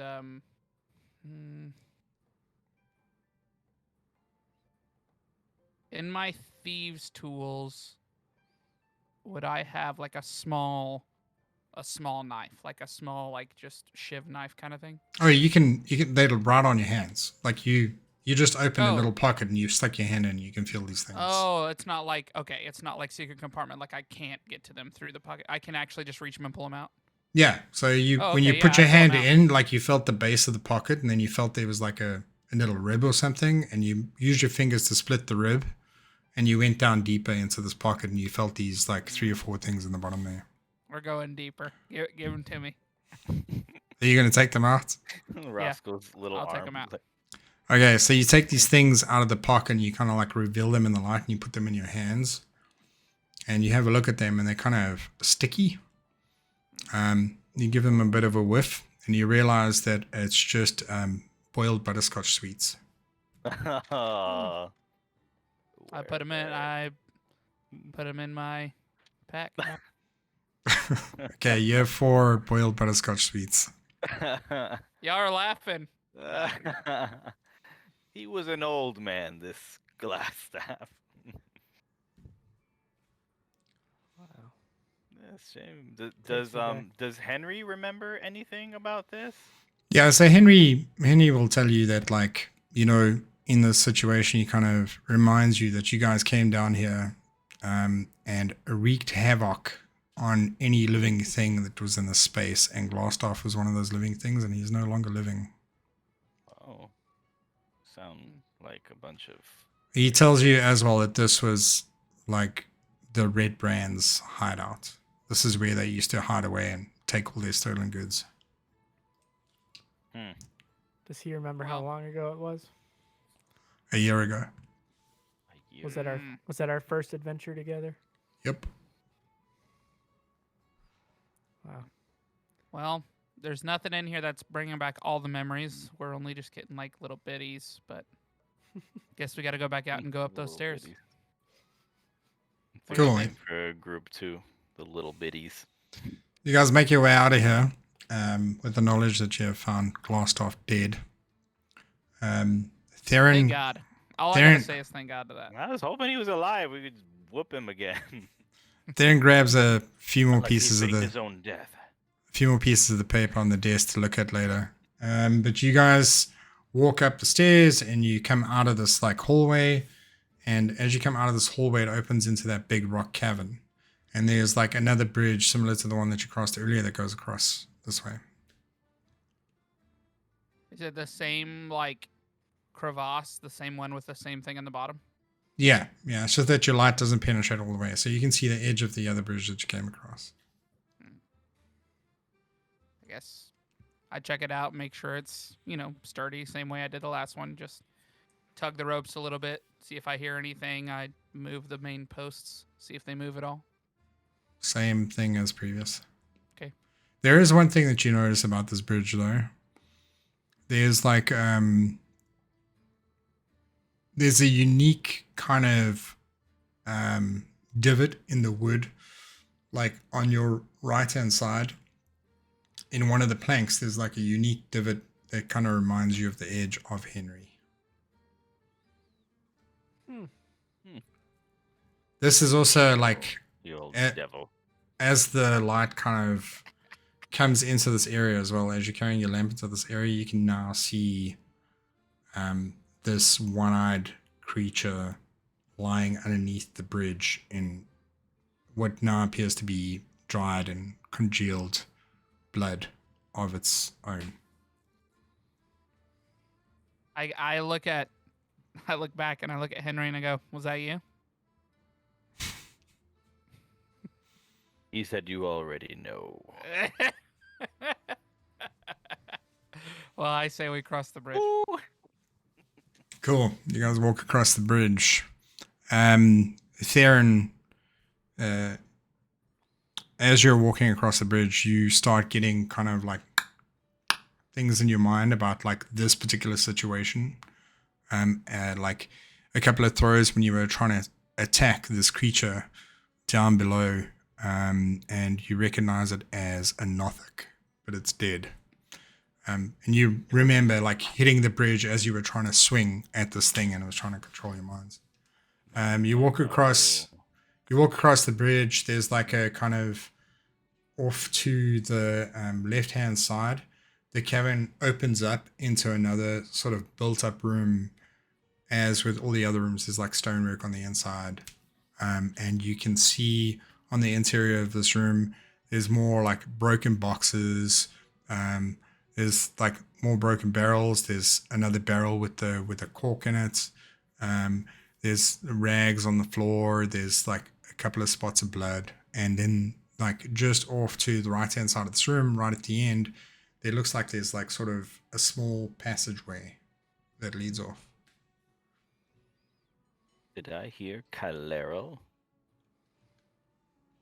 What? Barrels for Calero. Oh. Yeah, there's more barrels. I asked Theron about that monster. Figured he would tell all of us about what he remembers about that monster. I assume. Well, it was Calais that killed Oh, it. Calero, sorry. Yeah. Oh, I thought you said it was Theron. That was. Did I? I Yeah. think you did. Shit, sorry, dudes. They both. That's okay. They. Either of them would have shared it with the party about the Nothic. I asked about the whole mind control thing, and I was like, "Do you think that could be a part of us losing our memory?"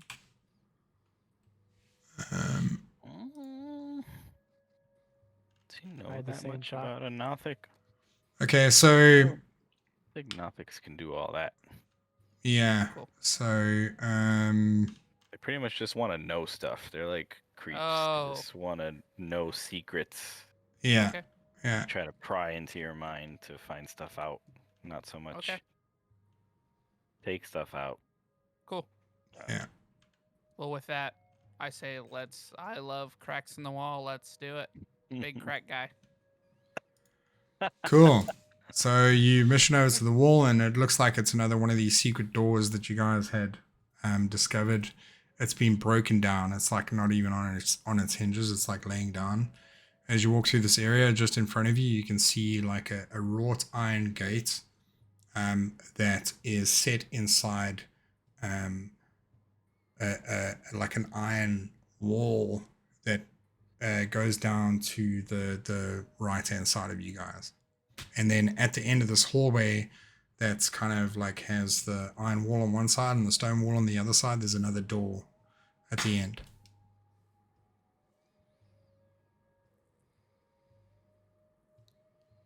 Dorsik, you're the door guy. Door.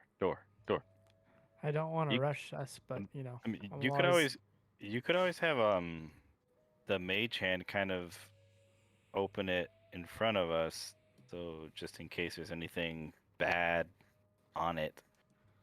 Yeah, Sure. let's have the mage hand, if it will. Lead Okay. us to this next You door. going for the wrought iron door? Yeah. Okay. Yeah, the nice one. Theron just sends it over and tries to pull it open. Okay. It doesn't open with a pull. Can we try a push? You can. It Give it opens. a shot. Oh god, the magic's in the details, everybody. It opens, and on the interior here, you can see that like this used to be, before it was ransacked by an adventuring party. This used to be an armory that housed a whole bunch of like standard weapons. So we're talking just like regular long swords, short swords, bows. There was some like leather armor in here and whatever it is, but it's all gone now. Who would do such a thing? Maybe Wow. that's how Lanier or whatever became fond of us, because we brought her back all these goods. If we were the people that ransacked this place, we freaking kicked ass. I think it was us. All right, onward. Okay, so you go through into this other door, and you see, you open the door, and there's kind of like a musty smell in the air. And as the light fills the room, there's this floor is kind of like lined with, not lined, but it's got 3 coffins lying on the floor. And 2 of them are cracked open with nothing inside. One of them still closed. Can we get that Well- crowbar?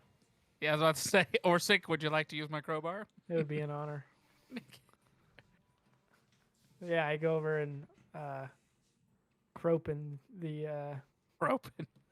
that casket. Groping? Crowbar pin. Crow bopping. Crowbar that coffin. Crow bop it. What's in that coffin? You open the coffin, and there's like this puff of dust that comes up, and you can hear sort of like an audible breeze that seems to have lifted out of the coffin, and it goes whoo. And you stare inside the coffin, and in the coffin lies a skeleton that on the lid of the coffin, before you removed it, you could see that like the name on top of the coffin was one of the names of the people that used to live in Tresenda Manor. And it says Barclay Tresenda on it. Barclay. Tresenda. Barclay I put my hand out to get my crowbar back. I'll be holding on to this. Dorsik. Dorsik to you. Dorsik. Nope. I'll be holding on to this. Krosik to you. Grosick. Fine, you can have it back. Thanks. Well, I guess, you know, we That found sucks this for guy. them. Yeah, Okay. gotta die someday. Sucks they died. Wonder what happened to the other 2.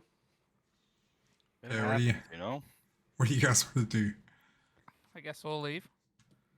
Okay, yeah. So like you're in this room. There's these 2. So 2 of the coffins are up against the right-hand side wall. There's a coffin up on the left-hand side wall, and just beyond the coffin on the left-hand side, to the closest wall where you guys just came in, there's another door that looks braced, and then over to the right-hand side, there's like a double door.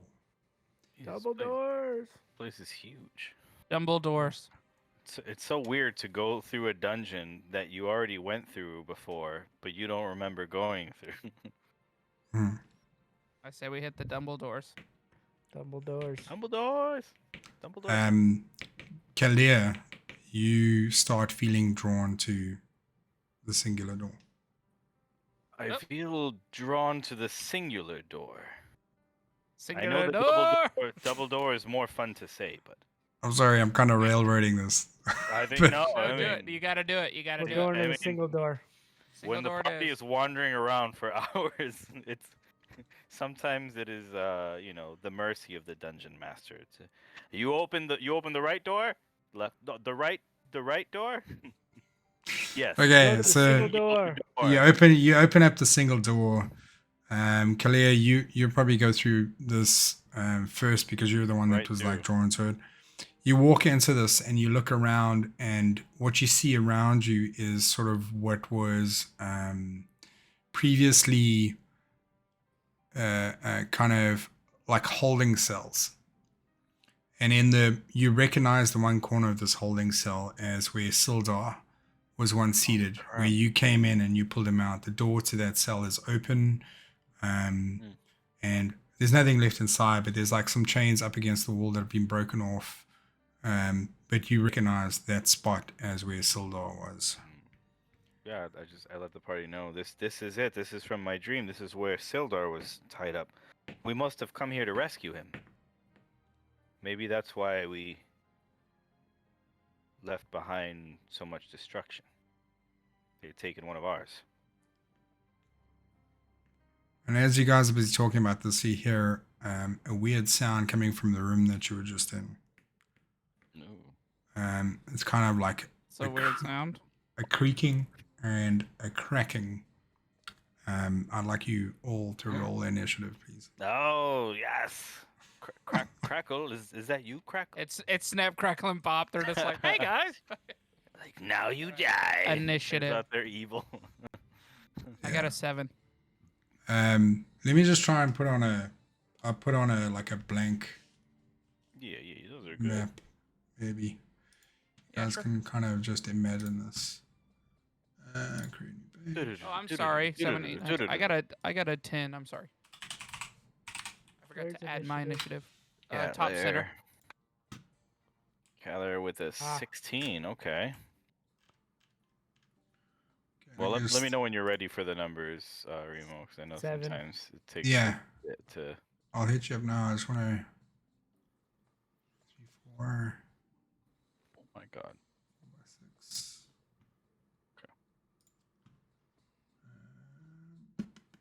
Oh yeah. This is just like Lord of the Rings when they're in that tomb, and then all of a that's sudden the Balrog. Yeah, Minds of Moria. Mine's of Moria. I'm actually Oh, going yeah. through the audiobooks of Lord of the Rings. It's amazing. That's I've never read any fantasy or fiction books in my life, so Never. I've never read a No. book in my life. I never Come on, really liked guys. them. Like they always felt slow in the beginning, so I could never like push back. Like for instance, Lord of the Rings. How long does it take you to get out of the Shire? I mean, come on, like for real. Yeah, there's a lot. Hobbits do lot like of being extra in the there. Shire, so It's a lot of Shire. You should read The Hobbit. That one Dude, I'm excited is, to. is easier to get going. Well, I'm excited to get through this one and The Hobbit for sure. I think it's gonna be fun. Heck yeah. If you've never done Harry Potter either, Nah, dude, that's I wanted to. it's not too late. I read it for the first time like 3 years ago, and it was incredible. Yeah, I think I audiobooked the first one. I do way better with audiobooks than reading just because I don't make long enough time to sit and read, but I drive so many places and chill that audiobooks just are so much more my speed. that makes sense. But I love it. Dude, the guy that voices Gollum he reads the Lord of the Rings books. It's Oh, freaking wow. amazing. Nice. That's cool. I do a terrifyingly accurate Schmeagol voice, but I won't do it because my daughter is terrified of Schmeagol and she's sleeping downstairs right now. She hears your voice, she It starts having freaked her the hell nightmares. We kind of played Lord of the Rings for her when she was way too young. I forgot how terrifying the parts were, and I was like, oh shit, this was a mistake. Yeah, to me, the Hobbit like version of 7, Schmeagol 6 or was 7. even scarier than the Lord of the Rings one. Can you guys see this? Yes. Yeah, you see it. Did you just make this? Wow. Yeah. Oh. it's- That looks scary. That Boom. thing that's over there. Okay, so you guys hear a It's noise. just Theron. That's just. Terrifyingly beautiful. You guys hear a Elf- noise. Orsik's got a elf wizard. 7. I got a 10. Maybe just.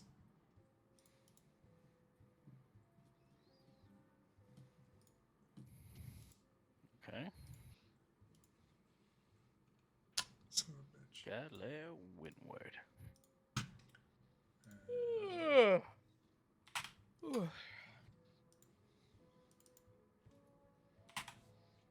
This is perfect music for this. There've been a few moments where like it's somber in our journey, and it's just happy.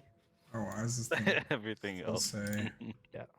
I think this plays Skyrim music too, which is awesome. I love Skyrim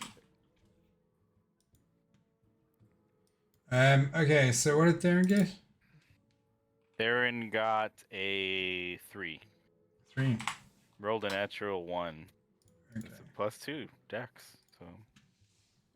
And Son of a bitch.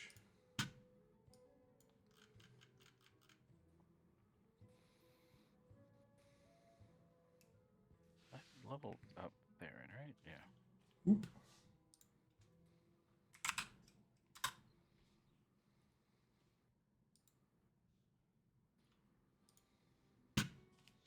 All right, so you can hear this noise in the other room, and since the doors are open, you guys can see the skeleton that once resided in one of these coffins is now out of its coffin, and you can hear it starts kind of like moving towards you.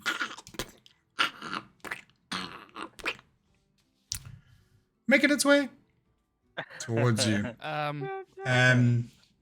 It's let me just double check it.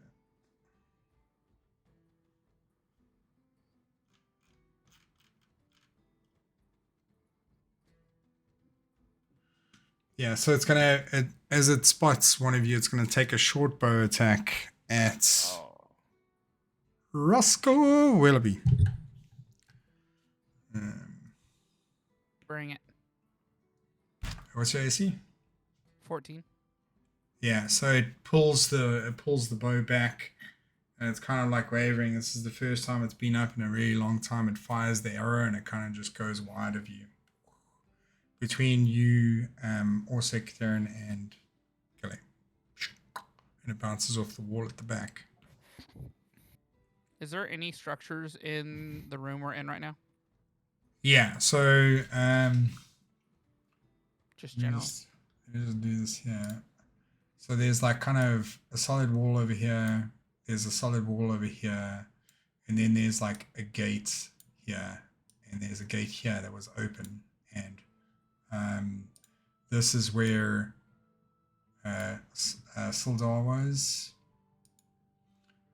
And then, yeah, so there's, well, these shapes are not to scale, but there would have been a gate here and a gate here. So like, you guys probably would have come more like through this side. Okay. So we can, Just checking. yeah, we can just shift you up. Sweet. So yeah, who's next? Kelly. Alair Windward. What's his speed? 30. 1, 2, 3, 4, 5, 6. Aha. I think he could actually get just within melee range with all of his speed. Cool. So he gets right there. Mm-hmm. And he's just gonna go to town on this dude. And right before he swings, he's just like, he whispers, "I know he doesn't have any blood, but we should probably kill him anyway." Mm-hmm. It's a 22. Cool. A 22. Definitely hits, bro. That's 9 Jesus. damage.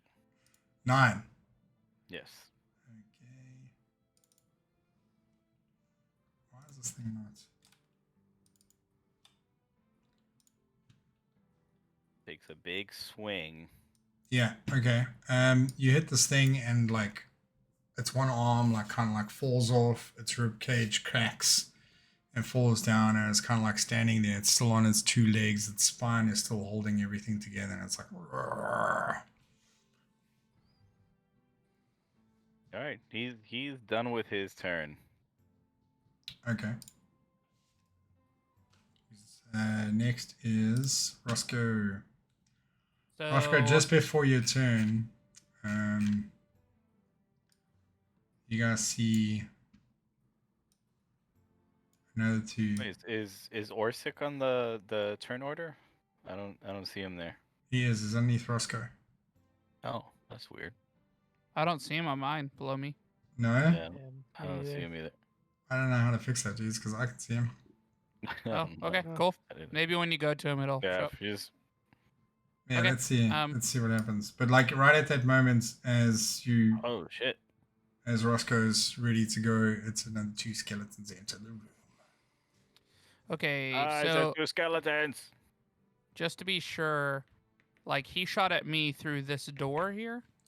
Yeah. So I mean, these things aren't to scale. That door probably would have been this door over here, and this Okay, cool, room cool. should have been shifted Got down a it. little bit. Yeah. Got it. So if you Okay. really want me to do that, I can go through the trouble, or No. I got it. Okay, cool. Theron, So Theron would like that. Yeah, you're gonna have to redraw that. okay, so I have my short bow out. So I'm gonna aim at the dude. I mean this fella here, and take aim and take a shot. which one? Sorry, Did you man, say I which didn't one? s- The one, Yeah. the one right next to. Okay. me. Okay, Yep. cool. Go for it, man. It's 10. Do I add anything to that, or is it just 10 straight up? No, you get sneak attack bonus actually, because No, he already shot. You have an ally within 5 feet, so you get to roll a Oh. d6 if it hits. You get to roll a d6. So what was your first roll? I rolled a 10 on the dice. There's nothing I add to that, right? Oh yeah, Uh, it should be your 5? dexterity. Okay, it's 15. modifier. It's 15. Yeah, Oh, you hit. Dexterity is 3. I'm sorry, it's 13. It probably is 15 though, because it should be your dexterity plus your proficiency. Yeah. Wherever it Plus says 5 short bow. attack. Yeah, Yeah, then it says- that's okay. what it is. It's 15. It's 15. Yeah, you definitely hit him. Okay. So Yeah. I'm doing the sneak damage, right? Yeah. You do Okay, so so you do the that's- regular damage first, and then you add like your sneak The attack +3. damage on top of it. So that'll be basically 2d6 plus 3. Okay. Yeah. That's the Oh. beauty of being a rogue. Or 11. I'm sorry. Wow, why did I say 11, 12, 14? 14. Nice. Well, what are you hitting him with? That's my short bow. Your short bow. Yep. Okay. The arrow comes out of your short bow, and the feathers on the back of the bow kind of like through the air, and they travel over to the skeleton, and they hit him directly in the skull. It shatters his skull, and as soon as his skull shatters, there's this like ethereal mist that escapes from his head and kind of goes. And Oh. Kalir, while you're standing there, you can hear "thank you," and it dissipates into the ceiling. And He this says, bad, "Thank you, Roscoe." this bad boy over here is done for. Oh, I'm sorry. Wait, I'm so sorry. When I released that arrow, Yeah. I said, It's too late. It's too late. Shazam. Shazam. I got two. The numbers were confusing me. What was that? Yeah, Roscoe. Keller's just Kaller's like, did I confused. hear it? Did I hear it? Okay, cool. So, next up is Dorsik. Can you see yourself now? Not on the turn order, but I trust you. So hold on, let me try and. What would Yeah, this? for Why would it do Showing this? Theron guys? right now. Yeah, it's on Theron for us. I mean, it's all right. We Maybe know Orsik's next.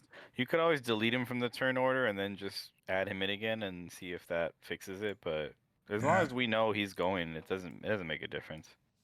There it is. There you go. Yeah. And what is the number next to it? That's the order that you're in, but then Yeah. just has to move you so that there you go. Or like where it says 7 next to me and 3 next to Theron, 16 next to. That's What what does you that mean? rolled. Oh, got it. Okay. Yeah. That was your initial Alright. roll. And the bad guys. Cool. Okay, so can I move? How far can I go? I guess 25 feet. So Maybe five spaces. Hmm. is You this can- straight, Space. or I'd say like to do that. Yeah, you're probably closer to the door. okay. Does my guiding bolt have any distance range on it? 120 feet. Oh, It should say it well, on that's your right. spell. Yeah. I don't know if you're close enough, bro. Is there any other enemies you haven't shown us yet that need to get hit? I guess you'll have to. I guess you have to yeah. find out. All right. Can I fire a little guiding bolt on? Is it strong enough to go through one guy into the next? No. Ah, darn. All right. Hey, we'll just hit this. It's worth a this- shot. Yeah, closest guy to me. Use here. your bonus action to throw the opal at their head. Uh-huh. Okay. Okay, Um, go for it, man. Depending on what you roll here, like I'll see what happens. But we'll- go we'll for see. it. Okay. All right. Yeah.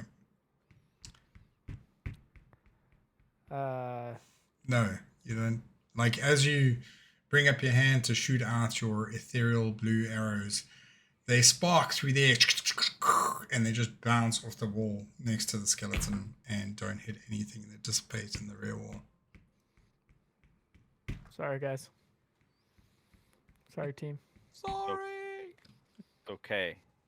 Okay. Okay. Thanks. Okay. Good turn. All right. I know it's the worst when you miss on your turn. We'll keep it rolling though, okay? We'll keep it rolling. Okay. Right. All right. Good. All right, Theron is up here. He's gonna go here, over here, Okay. and Theron is going to. Let's see. Let's just go. Let's just do this. All right, Theron is going to let loose. Sleep. Sleep. So you're gonna try to sleep these dudes. So it's 27 hit points. So that means it gets divided between those two.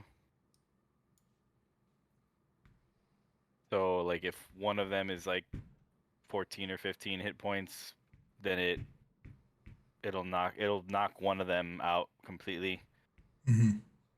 If there's any left over, then the other person doesn't get slept. Both of them fall asleep. Yes. They're now lying on the floor. How long does this last? For a minute, so the whole For a the whole minute. fight. So Theron does that. He just kind of waves his hands and he just Takes a toke. like that. Beautiful. Love to see it. That's well, I Okay. mean, if the fight lasts more than 10 rounds, they'll wake up. Or if another creature hits them, or if they get attacked, they wake up also. So they're asleep until we decide that they're not asleep anymore. They are currently lying in the double doorway. So The double doorway. Nice. Double door. Double. So what would you guys like to do before I call this out of initiative? Can I actually do something real quick? You can? Yeah. I don't know if it's worth it. It's No, always maybe worth it's it. not. No, it's not. It would bring us back into initiative if I did it. You guys are still in initiative right now. Because Right. there's... But yeah. they're asleep, so if I did something to harm them, one of them would wake up. Well, I mean, that's Unless the I point, want though. You knock them out so you can kind of like pick them apart one at a time Oh, if you then- want to. Just that then way I'll they just can let the- attack us. I'll just wait for the turn order to get to me then. All right. if- Well, if that's the Theron case. is done with his turn. Would it be me next? Yeah. Because It would have been... Yeah, but these would- guys... They can't do a save or anything, can they? No. no, man. Sleep at low levels is like such a jerk move. I'm sorry. But you gotta use it at higher levels. You roll that won't put anybody asleep. So Yeah, at low yeah, yeah. levels, it's like everybody go to sleep, you bastards. Okay, so skeleton number 1 is fast asleep. Skeleton number 2 is fast asleep. Kelly, it's your turn.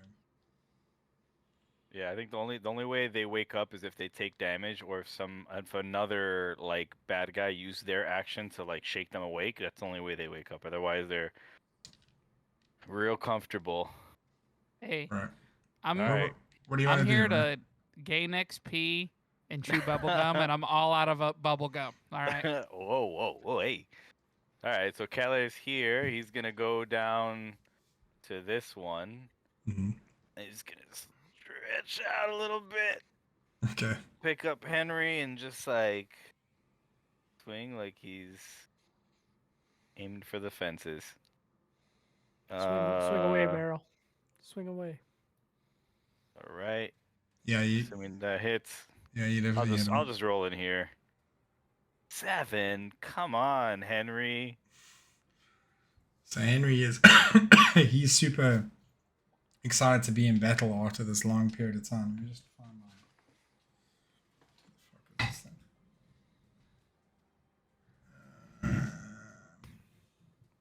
I'll send it to you in Discord. Just hold on a second. Okay.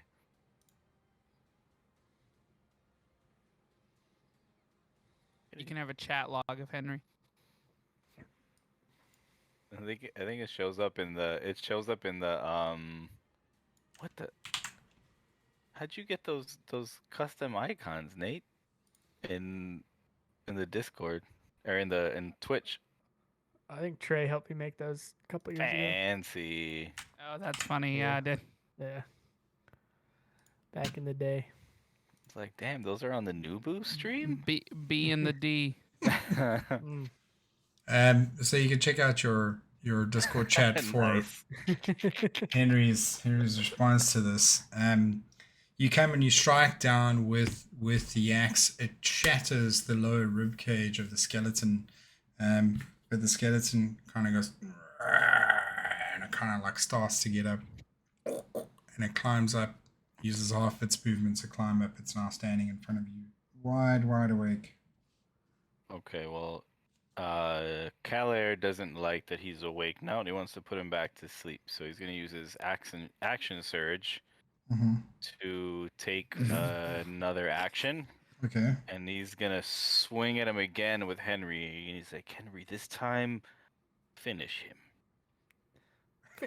Oh, jeez. Oh wow. And hopefully this is a better damage roll. All right. Oh, that's Henry. Henry just needed some encouragement. Okay. Let's say, yeah. Hold on a second. Just want to drop this in there.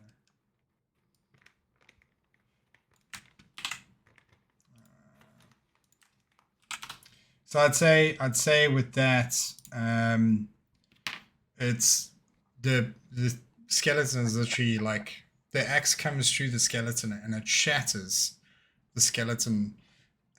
Which one are you hitting? The one that's closest to you right now? The one right? that's right in front of me, yeah. Right. So are you be hitting then from the left hand side into that skeleton? Yeah, left hand side. Yeah, so you strike the skeleton, it shatters up against the wall.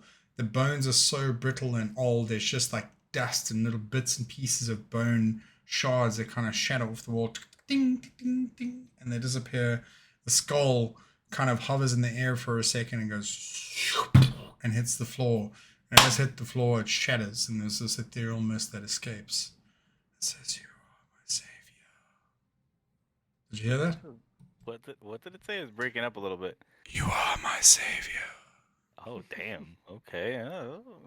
Yeah. It makes Calair a little uncomfortable. Let's just be honest. The psych is dead. Next up, you haven't got anything else, do you? No, that's it. Okay, Roscoe. He's done. All right. I use cunning action to dash and move. Sweet. And I not only do I move to this area, I slide here with my short bow out Okay. to take a shot at this last dude here. Okay. That's another. I mean, I got the same roll as I did last time at 10, 13. 13. I'm trying to think of how to rule this. Colors like it's. If it's the same or more than it hits. Okay. I thought it was different for like if you were attacking an enemy as opposed to you.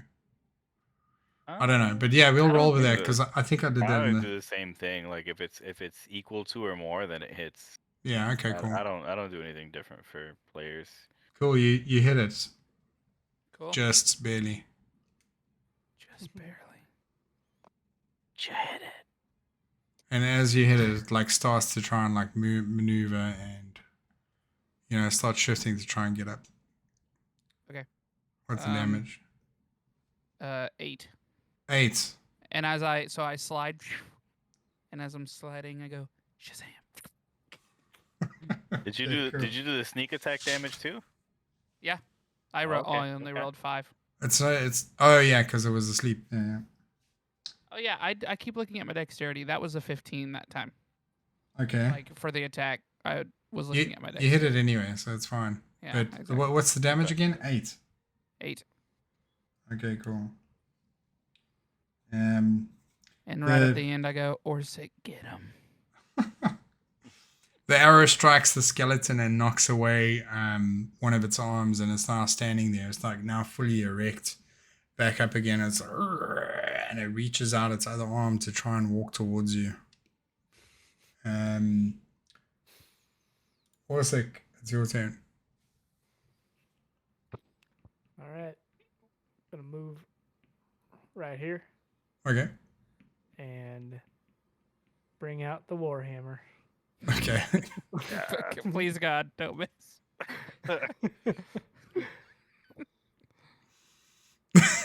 Oh, come on.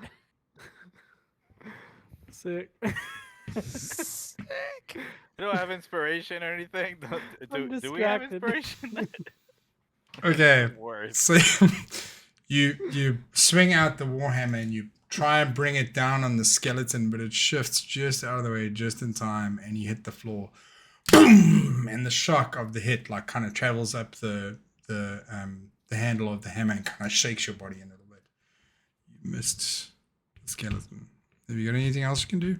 Can I perform a long drop? You can, of course. I'd suggest removing your pants first so you don't soil yourself. I can't hurt you, but I can shit on you. Yeah, that hurts. Sorry, team. I'm here for It's all support. Thanks, Take us home. Dorsik. Darren is while up I was- next. Yeah? While I slid after I saw him do that, I was just like, oh man.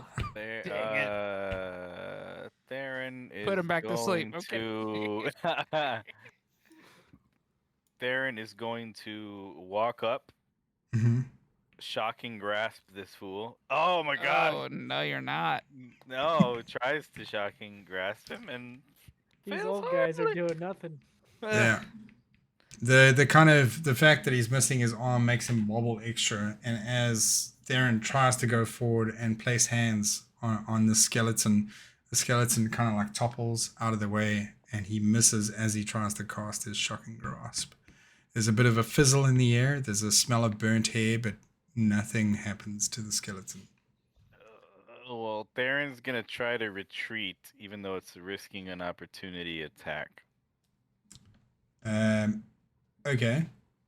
Try to go back to from whence he came. All right. Over As he tries to do that, that particular skeleton then tries to reach out and hit him with a short sword. What's his AC? Not very high. It's a 12. It's a 12. Yeah. He hits him with an 18. Oh, son of a bitch. I'm sorry, Ryan.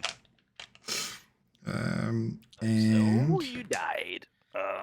he hits him for 8 points. Oh crap, that's a lot.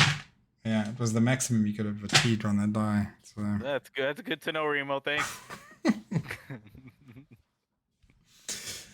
Yeah, so he strikes out at Theron. Theron can't move though. He has to stay So in range. I think they still don't they. I think they still move. They just Like- get hit as they're moving away. Like I think it cancels their movement. There he is.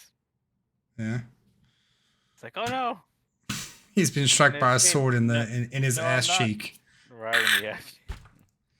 Um, Good though. You know, you can tell Ryan. This is what happens when you don't show up. You know, you get smacked in the ass cheek. let me just try and get rid of this bad boy. There we go. Just so you guys know how the rule works, it's if you're like within 5 feet of like a melee attacker or an enemy is within 5 feet of you, if they try to leave your range, you get to do like a free attack on them, or they get to do a free attack on you. Hmm. So That's right. the goal for Theron was to do shocking grasp, because then they can't do opportunity attacks and then he would retreat. But since it didn't hit, he just has to either get hit now or when it's this guy's turn later. Yeah. Okay, so it's this dude's turn right now. Since he's awake now. Great. He's gonna strike out at Theron with a return of a sword. Oh my god, why? Oh lord. He I I have to misses. wait just for stay my there. turn to cast a spell. And as he tries to reach out with the sword and he goes, he kind of just like hobbles backwards. He's taking quite a lot of damage. And as he steps over to try and hit, like he falls over a little bit and misses Theron completely. It is Kale's turn.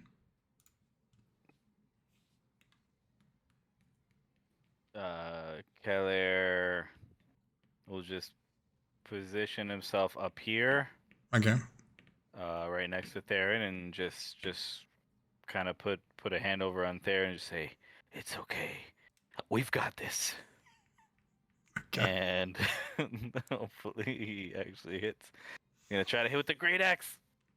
Oh, The great axe comes down with as much force as you could push into it, and as it comes down, it just hits the floor in front of you and it grazes off of the skeleton without doing any damage. We're off.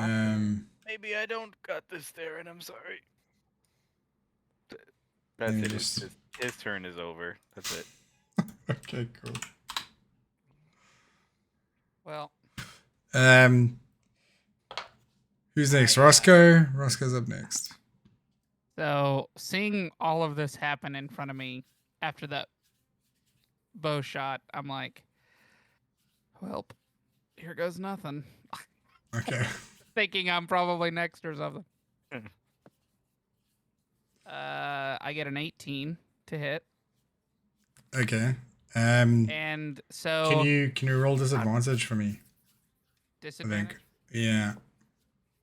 Because he's surrounded by. 19. So it's either 18 or 19. Okay. So yeah, you hit it, Here we go. and you get sneak attack on this one as well. 7, 8, 9. Yeah, 9 total damage. 9 total damage. And so I'm like there, I'm seeing it all go down, and I'm like, here we go. Shazam. Okay. Yeah. Okay, and the arrow flies through the air and it sails just past Calais and Theron's ears. And as it does, it hits the skull and it splits the skull in half.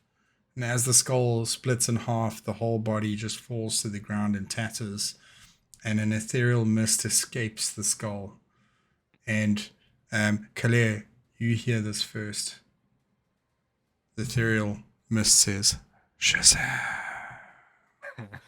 And disappears into the roof. And Roscoe, he said Shazam. And I just go, Shazam. Shazam. Shazam.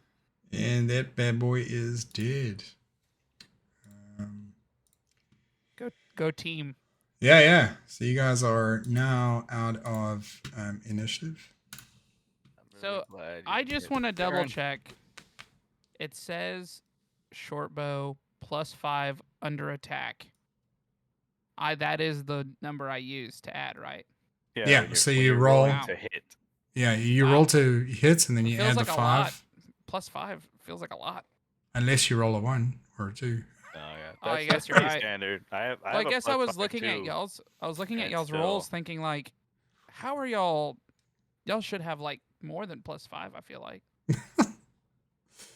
Okay, let's No, see. we just rolled bad. Okay, That's weird. that's just what happened. I mean, I honestly was. I was like, am I not counting something right? There's no way. No. Like, I get the hit. Alrighty, so you guys are now standing in this room, surrounded by 3 dead skeleton bodies, of which have a various assortment of weapons. There's 3 short bows and there's 3 short swords, and the rest is just tatters and stuff like that. And this double door has been opened now. Let's take I the say gear. let's take the gear so we can take him back to the lion shield. Okay, cool. And then just charge right on through them double doors. Dumbledore's. Dumbledore.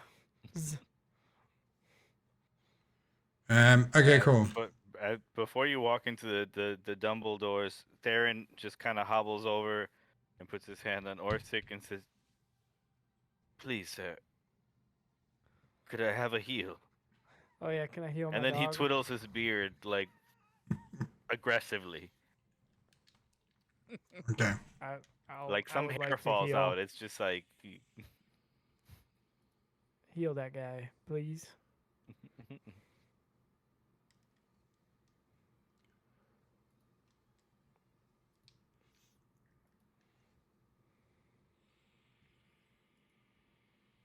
Do you feel healed? I don't know if I feel healed. I think you have to go into your spells and then click on the appropriate spell, and then it'll roll and say how much he gets healed for. Oh, got it. Okay. Think So healing word is like a weaker heal, and then I think you have. would that forget be what the other different one's than called. my channel divinity thing that I can do? Does that have to be used in a? Channel That's not- divinity. You could heal with channel divinity, but it's like the channel divinity heal is like a little weird. Like it only heals you up to like 50% of your health at the most. Yeah. So your other Oh, heals that's will be right. more. That's more like a mass heal. Like if everybody's like really in trouble or Got it. dying, you could heal like a big group of people all at once. Yeah, and I think in the life domain you actually will be able to use your channel divinity later on for something else. I don't know if Oh, you have yeah. it. You don't have access to it now, but there's another kind of action that you can use. Yeah, so the there's a healing is not couple the of only them. one. Yeah. It depends. Like as you level up, you get to do crazy stuff with it. Alrighty, There's so one called turn undead, but just I'll do the healing word for now okay, cool. and cast Um, at level 2. Yeah. All right. Sure. Okay. So 5. 5 points. All right. So Theron goes up to 10. Nice. Sweet. He What do you stops. guys- He stops twiddling so hard. So it's not hair. No, isn't it's just a falling out. gentle. It's just a gentle stroke. It's gentle. He's Gentleman. Okay, what's up next, chaps? Through the Dumbledore's. Dumbledores. double doors. Okay, so as you walk through these double doors, you see a long hallway in front of you. It's like the same as what you've seen before. It's like these stone tiles on the floor, bit of dirt and whatever it is. And as it extends around about, what are we looking at here? It's 40, yeah, it's 40 feet down this hallway, and just at the edge of the hallway off to the right, you can see another dark alcove that looks like it might lead to a door. Yeehaw. Door. Alcove. Alcove. Cove. All right, what's the order of walking here? Or sick first, probably. Yeah, I'm Okay, leading. Calair will be behind Dorsik since we're the tankiest. Yeah, and I'll people. be behind them. Okay, cool. Are you guys going to try and go to the door? Yeah. Cool. Orsik, as you're wandering through this hallway,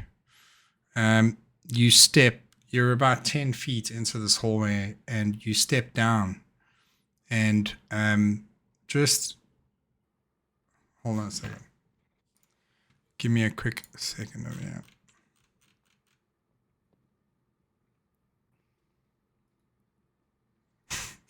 Dumbledore sick Longdrop Frost. Okay. Glad you could see that. Yeah. Okay. Yeah, I'd say because you're a dense dwarf, like you activate this particular situation. You step about 10 feet into the hallway, you step onto these tiles, and you can feel like there's a little bit of a shift and then a movement, and the tiles fall away. Can you give me a dexterity saving throw, please? Is that just a normal dexterity? No, so it'll Under the be. saving throw category? Yeah. Yeah, Okay. that's it. Cool. Sadly, that's it. my luck is off tonight. Okay. As you're trying to scramble to like grab onto the sides of whatever this pit is that you're falling into, like you're grabbing, and you're just grabbing the loose stone, and you fall into this pit, and the stone falls with you, and you fall 20 feet down to a solid floor at the bottom, and No spikes, okay? We were just kidding about that earlier. yeah, no, there's no. Excuse me, no spikes. Oh, Jesus. You take 9 points of bludgeoning damage. That's always a great thing to hear from the DM. Oh. All right. So So in front of you, you guys have seen like Dorsik try to like move forward, and what's happened is like this hallway is kind of like 10 feet wide, 40 feet long, but 10 feet in, like kind of a 10 by 10 square of the floor has fallen away, and Dorsik is in this 20-foot hole, and you guys are where the double doors are. And can I go over and like drop a rope down I was about to say. pull him up? You can? Yeah. Do you have a rope? I should. Let me make sure.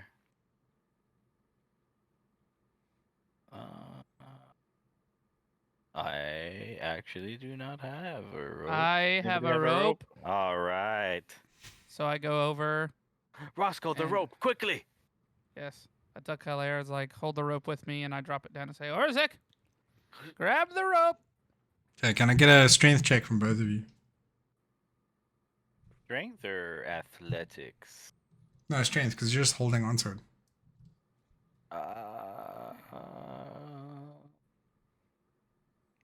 All right, that's I hit the wrong thing. an 18. 18, all right. Mine is a 14. Cool. Yeah, you guys are good to get Dorsik out of the hole. My dudes. Let's go, Dorsik. So you drop down the rope. Dorsik, do you want to explain how you get up this rope? I grab hold and just ask them to pull. Y'all just pull me, my guys. Now I see why you asked for an athletics. Because some dudes are lazy. Dave. Yeah, I no. try to help, but I've never been able to climb ropes. Can't blow balloons either. It's all right. We're what?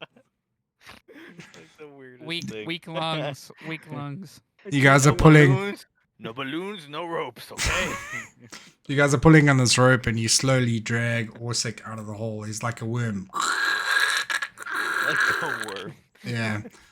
Over the, so he's like holding onto this thing kind of weakly after falling 20 feet. What do you guys want to do? We try to get across this ravine or just get out of here? Could we maybe take a short rest so we could regain some hit points without burning more of Dorsik's spell slots? Yeah.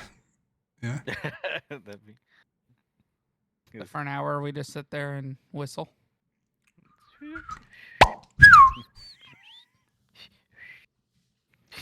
I can't whistle So- either. All right, Nate. No whistling, no ropes, no balloons. Damn it. See, I really can't blow up balloons.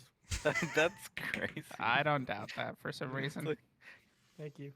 That's Yeah, like you such a d- you that's like just- you such a seem like a g- weirdly specific thing. Like, You seem like a guy without a lot of hot air in you, Thank you. Aw.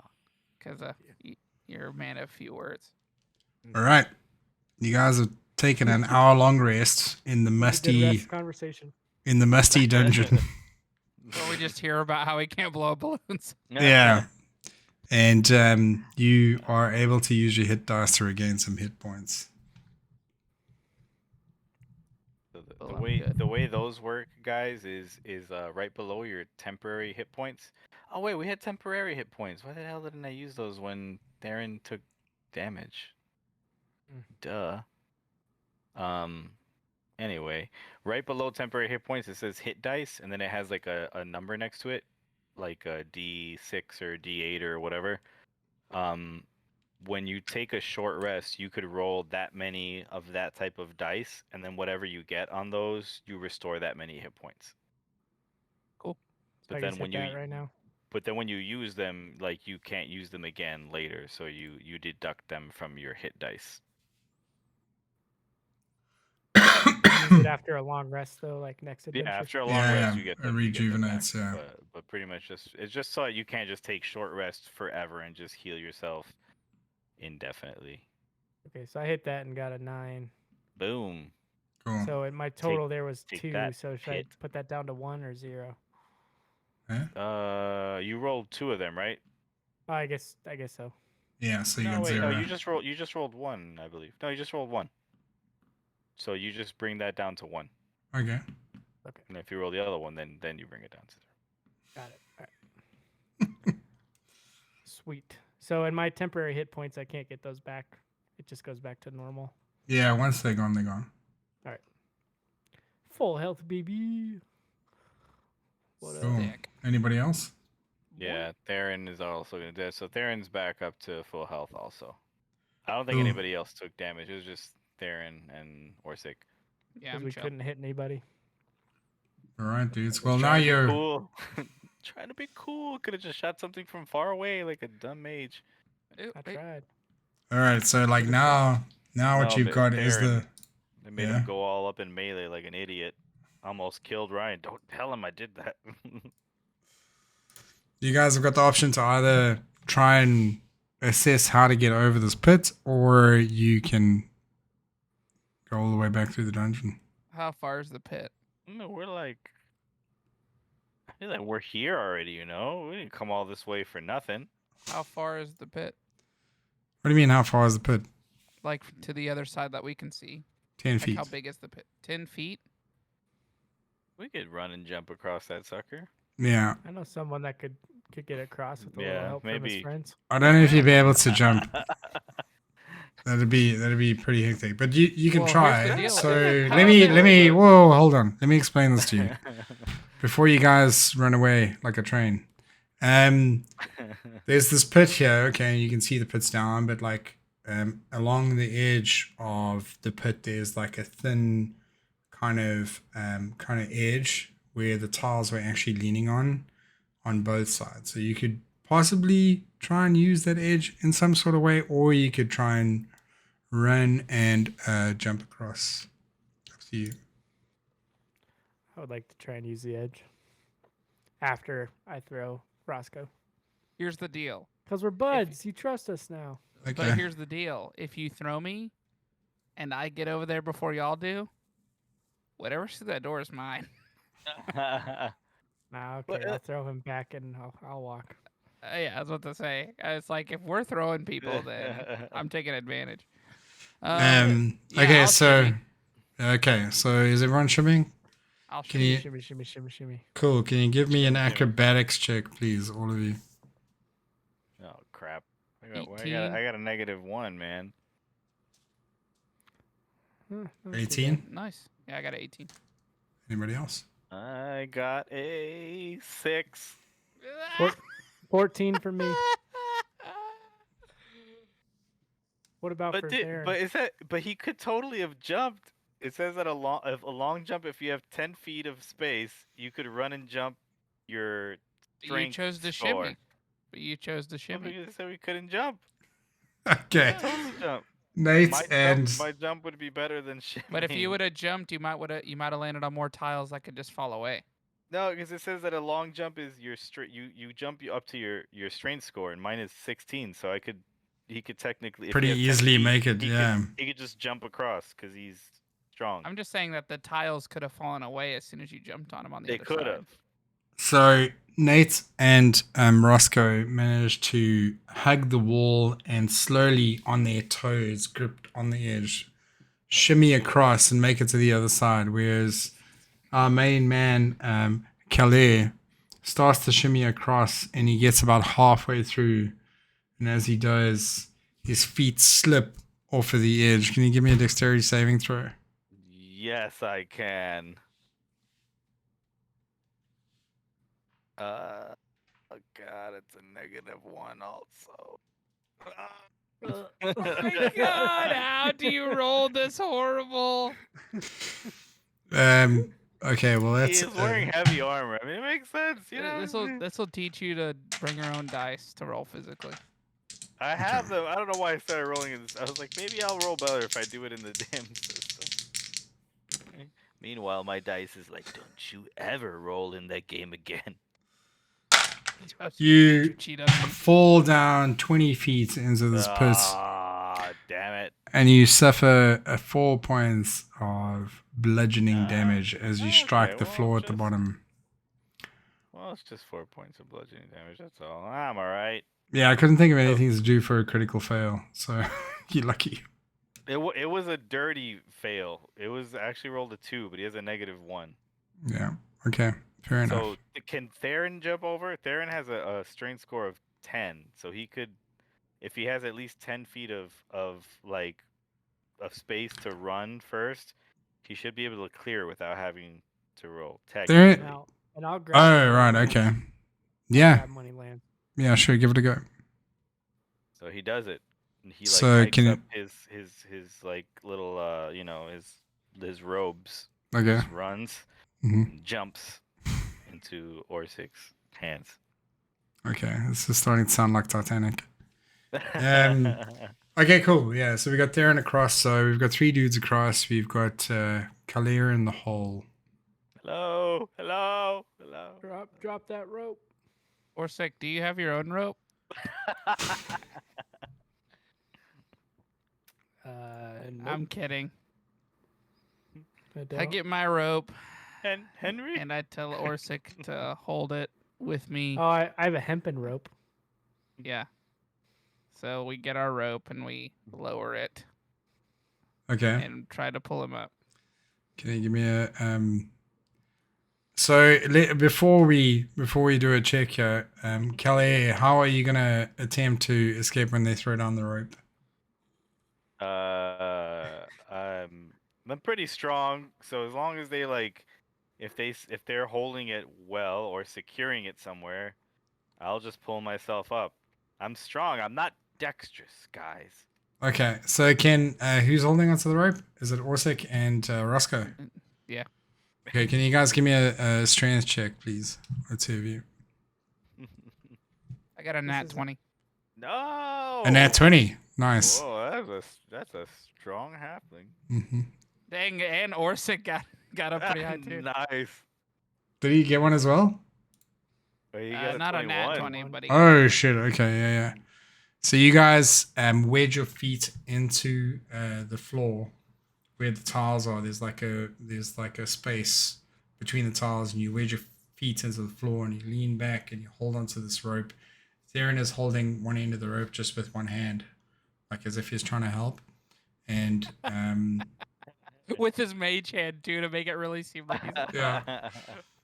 Calais, you're at the bottom of the rope now, and you can feel like it's taut on the other side. You can try and make an escape. Okay. Could I just let them pull me since they pulled so well? No, you have to climb out Oh, son of a bitch! All right. because that was your plan from the beginning. That's my plan. All right. Well, he has a +3, so hopefully it doesn't suck. All right. It's a 19, so See 22. what happens. Yeah, What you happens when you roll. you definitely make it out there pretty easily. one hand in front of the other. And all the time Henry's giving you shit. Shut up, Or man. falling You in a don't even hole. have arms. Rick's giving you shit. Oh, God. Okay, Right. you guys have finally made it out of. We made it. After an hour and a half. You killed 3 skeletons, no problem, but a pits. A pit. Sometimes that's how it goes. Pit crew. Okay, you guys walk down this hallway, and as you walk down this hallway and you move into this little alcove, You got too And many this- names, guys. this little darkened alcove, there's like a stone wall in front of you. It doesn't look like the same as the rest of the stone. It looks kind of like thin and weak. It's got like cracks and stuff in it. Just smash that sucker. Anybody got a hammer? I have an axe. And my axe. I have a hammer. Sweet. Get it. Hit it with the Dorsik. hammer. Attack the wall, man. All right. I attack the wall with the hammer. Okay. Hammer time. What do Do I you? have to click something or? Yeah, just click your warhammer. Isn't that what you're using? Oh yeah, like Oh, an attack. sure. I mean, do yeah, you that. gotta attack just the had a wall. little- I just had a regular hammer, but we're gonna go with the warhammer because warhammer time. Yeah, why would you? Ah, let it- shit. Oh shit! 9/11, make a wish. Wow. That roll was Too unforgettable. soon, but hey. Okay, for the sake of this particular place and considering that the wall was already kind of broken, you probably The could have AC is like 1. My Yeah, wish is that it breaks. breathed on it and it would have fallen over. But The moves out of the way and dodges the hammer. the wall shatters outwards into a hallway in front of you, and as it does, you recognize this hallway as the one that you entered in. Perfect. Oh, thank God. Hey. Let's get out of here. All right, let's walk through that door that leads back outside. Get the hell out of here. My words. You guys literally just came in here to like investigate and see if you could find something. You get like tied up. That's fine. Some stuff. Yeah, no, you did. Somebody found 5 gold pieces. Somebody. Somebody there's an found- There's an opal here too. Opal. Yeah, there's we the learned- opal. Learned the opal. So, thing. are we out of the cave now? Yeah. You guys are out of the cave. Sir? I'm making my Uh, way back up making my way- here. Let's take all the food to our homies. Yep. This rotten food. So Yeah, I got come up some whiskey too. So did and I'm like, "Hey, Snap! It's Roscoe. Snap! It's Roscoe." And he runs up onto the top of the mountain and he's, "Hello, my friends! Welcome back! God. You come back for I some go- food?" It's like, No, we brought you actually, some food. even better. Okay. And then And he's like, eyes are like, what? He's like, he can't believe his like, and Pop is like, she's like super excited. Crackle is just giggling the whole time, and he's like So- busy crunching on a rat, like while he's watching you guys come in with the food. So I get down because I have a heart for short traveling beings. You know, because I know the pain of people just picking you up and throwing you around. I know the life. So I just get on a knee and I pull out that threaded blanket and I said, "Winter is coming," and I hand it to him. Oh. Oh my And word. then I pull out the 4 butterscotch and I give all 4 of them to him as well. Okay, Wow. that's awesome. And I followed him up and I give him the 3 pounds of food. Okay, this is amazing. And They're I like, come up behind them and I give them 2 thumbs up. Thumbs up. 2 thumbs up. And then Theron gives him the mage hand thumbs up. yeah, you can see that. It's invisible, but he's doing it. He's doing Yeah. it. You can see that, like, as you hand the blanket over to Snap, he's like he's so excited right now. He's in tears. He's like so emotional because most of the time people haven't been this kind to him. They chase him out of town. And you see as he comes forward to collect this blanket from you, his skin is like a dark shade of green and his eyes are yellow. And you can more clearly like see his mouth now. He's got like these very sharp, like kind of jagged all over the place teeth that almost like kind of like stick out of his mouth. Yeah, They're goblins. yeah, and Pop is like, and she like comes and she walks over to where the blanket is, and she kind of like she puts both of her hands on the blanket, and she's like, and she's like kind of looking, and you can see like she's also super excited, and Crackle comes over as well. He's kind of like standing a little bit further away, but all three of them, they have like sort of a resemblance in the way that they look, so you can kind of tell that they're from like a family unit. But they're so happy that like they're super super thankful that you guys are giving them the stuff. It's like Christmas right now, like 7 Christmases all in one for these little goblins right now. And I tell them that if they, to keep the blanket, try to make it into clothes, but like stay warm, travel together, and then I give them the sweets, and then we give them the food too. Okay, cool. Yeah.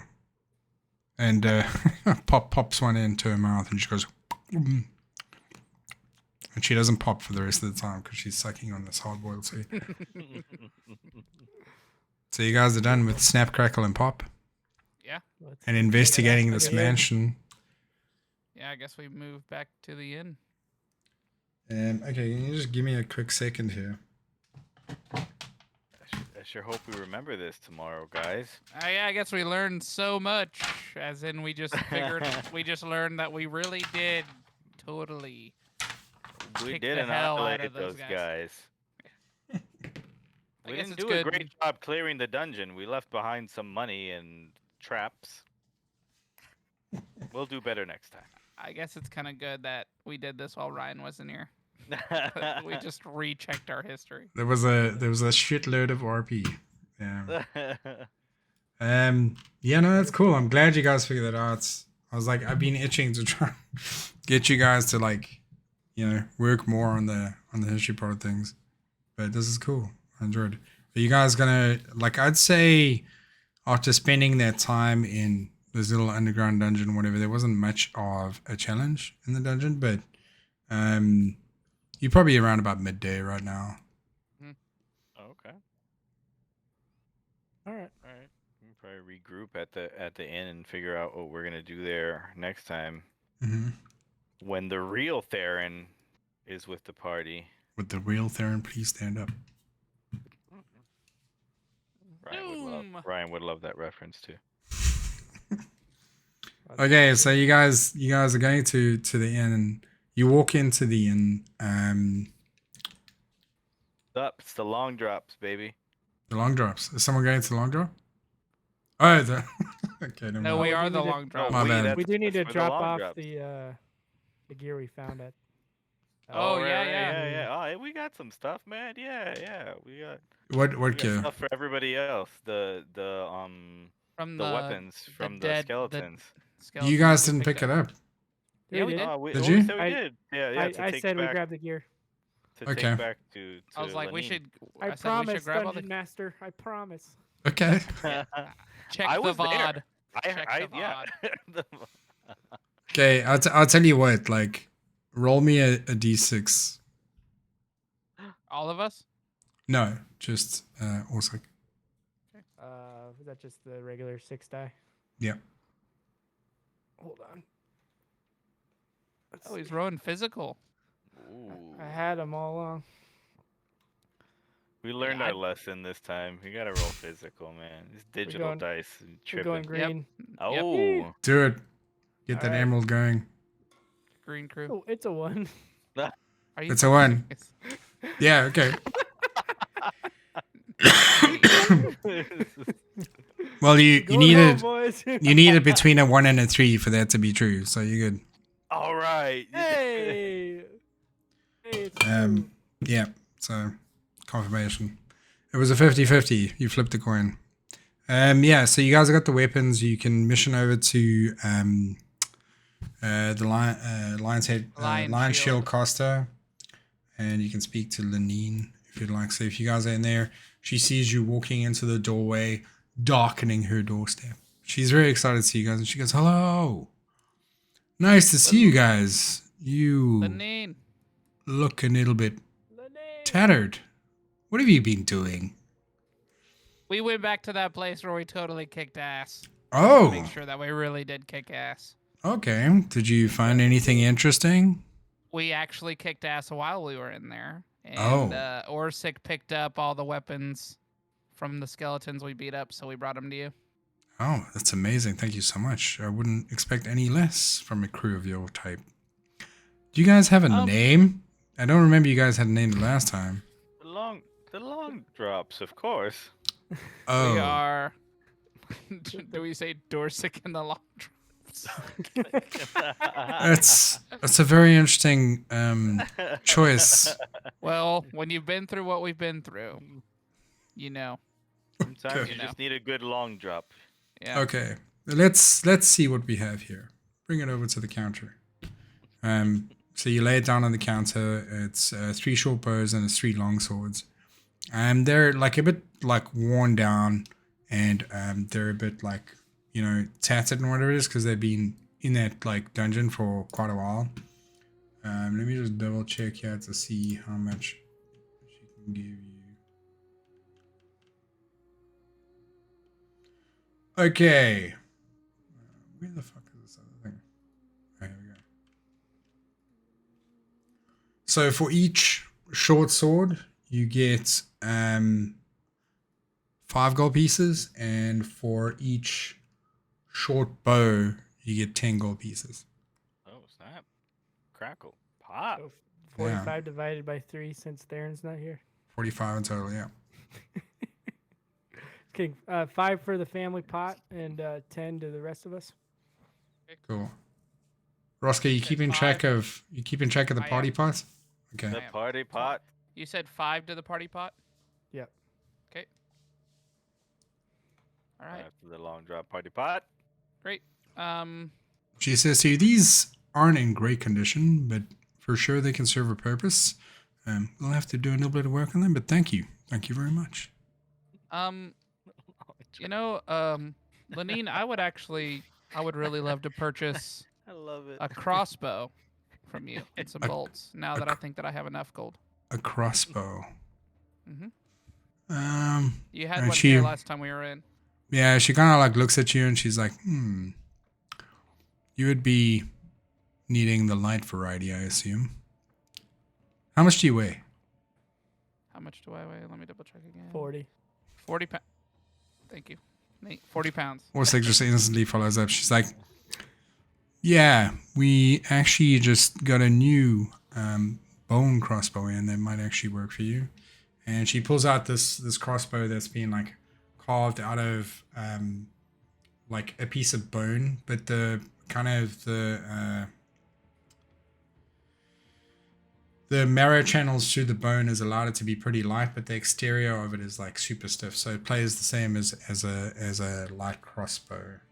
And she asks you for 25 gold pieces.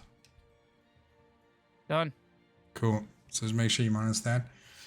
She kind of unwraps the crossbow on the counter in front of you. And she gives you a free stack of 20 bolts to go with it. And the crossbow itself, instead of being like a regular kind of that dark wood kind of oak look, it's this kind of pale bone white, and it's really, really beautifully carved and pressed into this shape of a crossbow. And it's got some gold filigree on the side as well, just like detail up at the head of the crossbow where the bow actually sits, and it's bolted in to the end.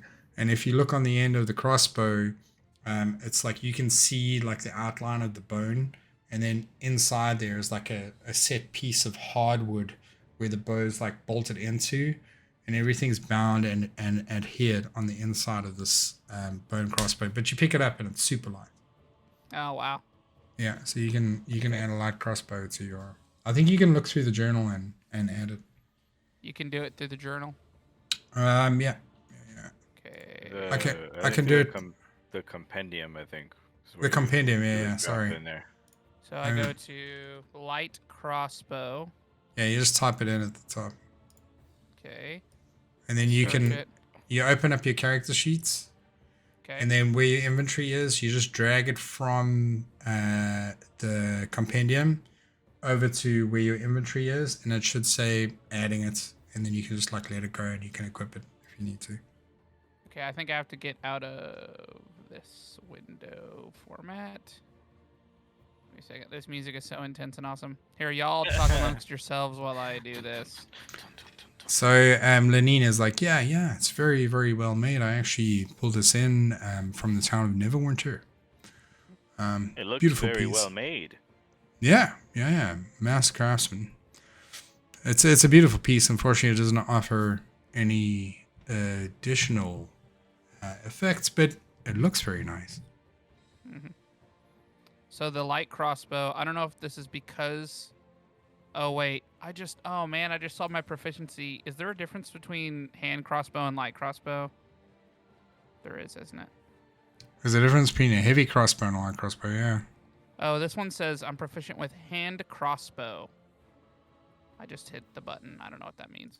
Let me have a look here.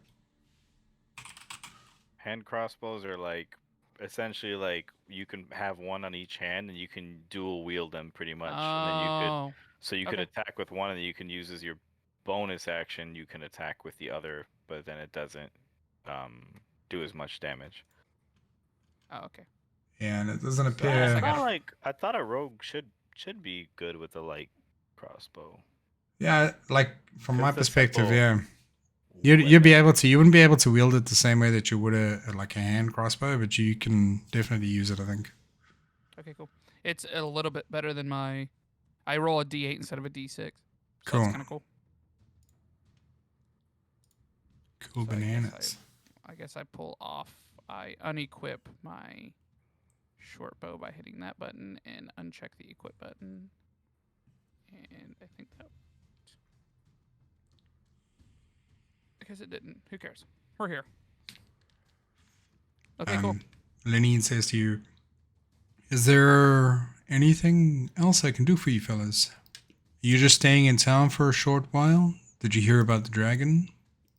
Oh, we heard about the dragon. Oh, yeah? It took one of my aunt's cows. Oh, yes, of course. Yeah, I heard Colleen complaining about that the last time she came around. Oh, I see that. Poor Somebody has a soul. Language proficiency. Language. Oh, the languages. Well, I got language, guys. And what would you guys like to do now? Go to. Go Take to a break. sleep. You want to go to sleep in the middle of the day? Well, I No, mean, just take- literally go to sleep. Yeah, no, I get that. Oh. I want to leave off on a spot here. Like, what are you just gonna hang out? I in figure we Lenine's? just go back can we to go back the- to the inn, get a Just brew, regroup, and chill yeah, at the just- table? Yeah, just hang out there. Tell Lupaloo about everything we've done.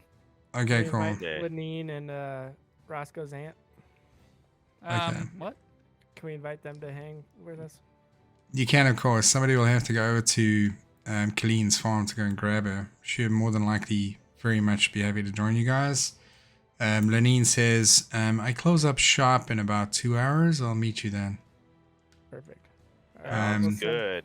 Yeah, Sounds see you fair. guys all meet up at the Stonehill Inn after battling some fairly rugged-looking skeletons and some doors and a pit. The epic music The taking us pit. home. The pit was. Pit was the killer. Gonna watch it with them pits. Alrighty, well, I think we'll call it there for the evening. Thank you everyone who came to watch the stream on and off. It'd be great to get some more people in here and see what you guys think and let us know how we're doing. Call out our mistakes and all those types of things, and tell Roscoe how short and small he is. We'll catch you guys in another 2 weeks. But just remember that this Friday we've got Descent Legend of the Nusto coming up. This will be a different party, but it should be pretty cool. You'll be introduced to a whole bunch of new characters, and this is a homebrew that I wrote a few months ago. So hopefully you guys enjoy that. We'll see you next time. Bye. Hi, everybody.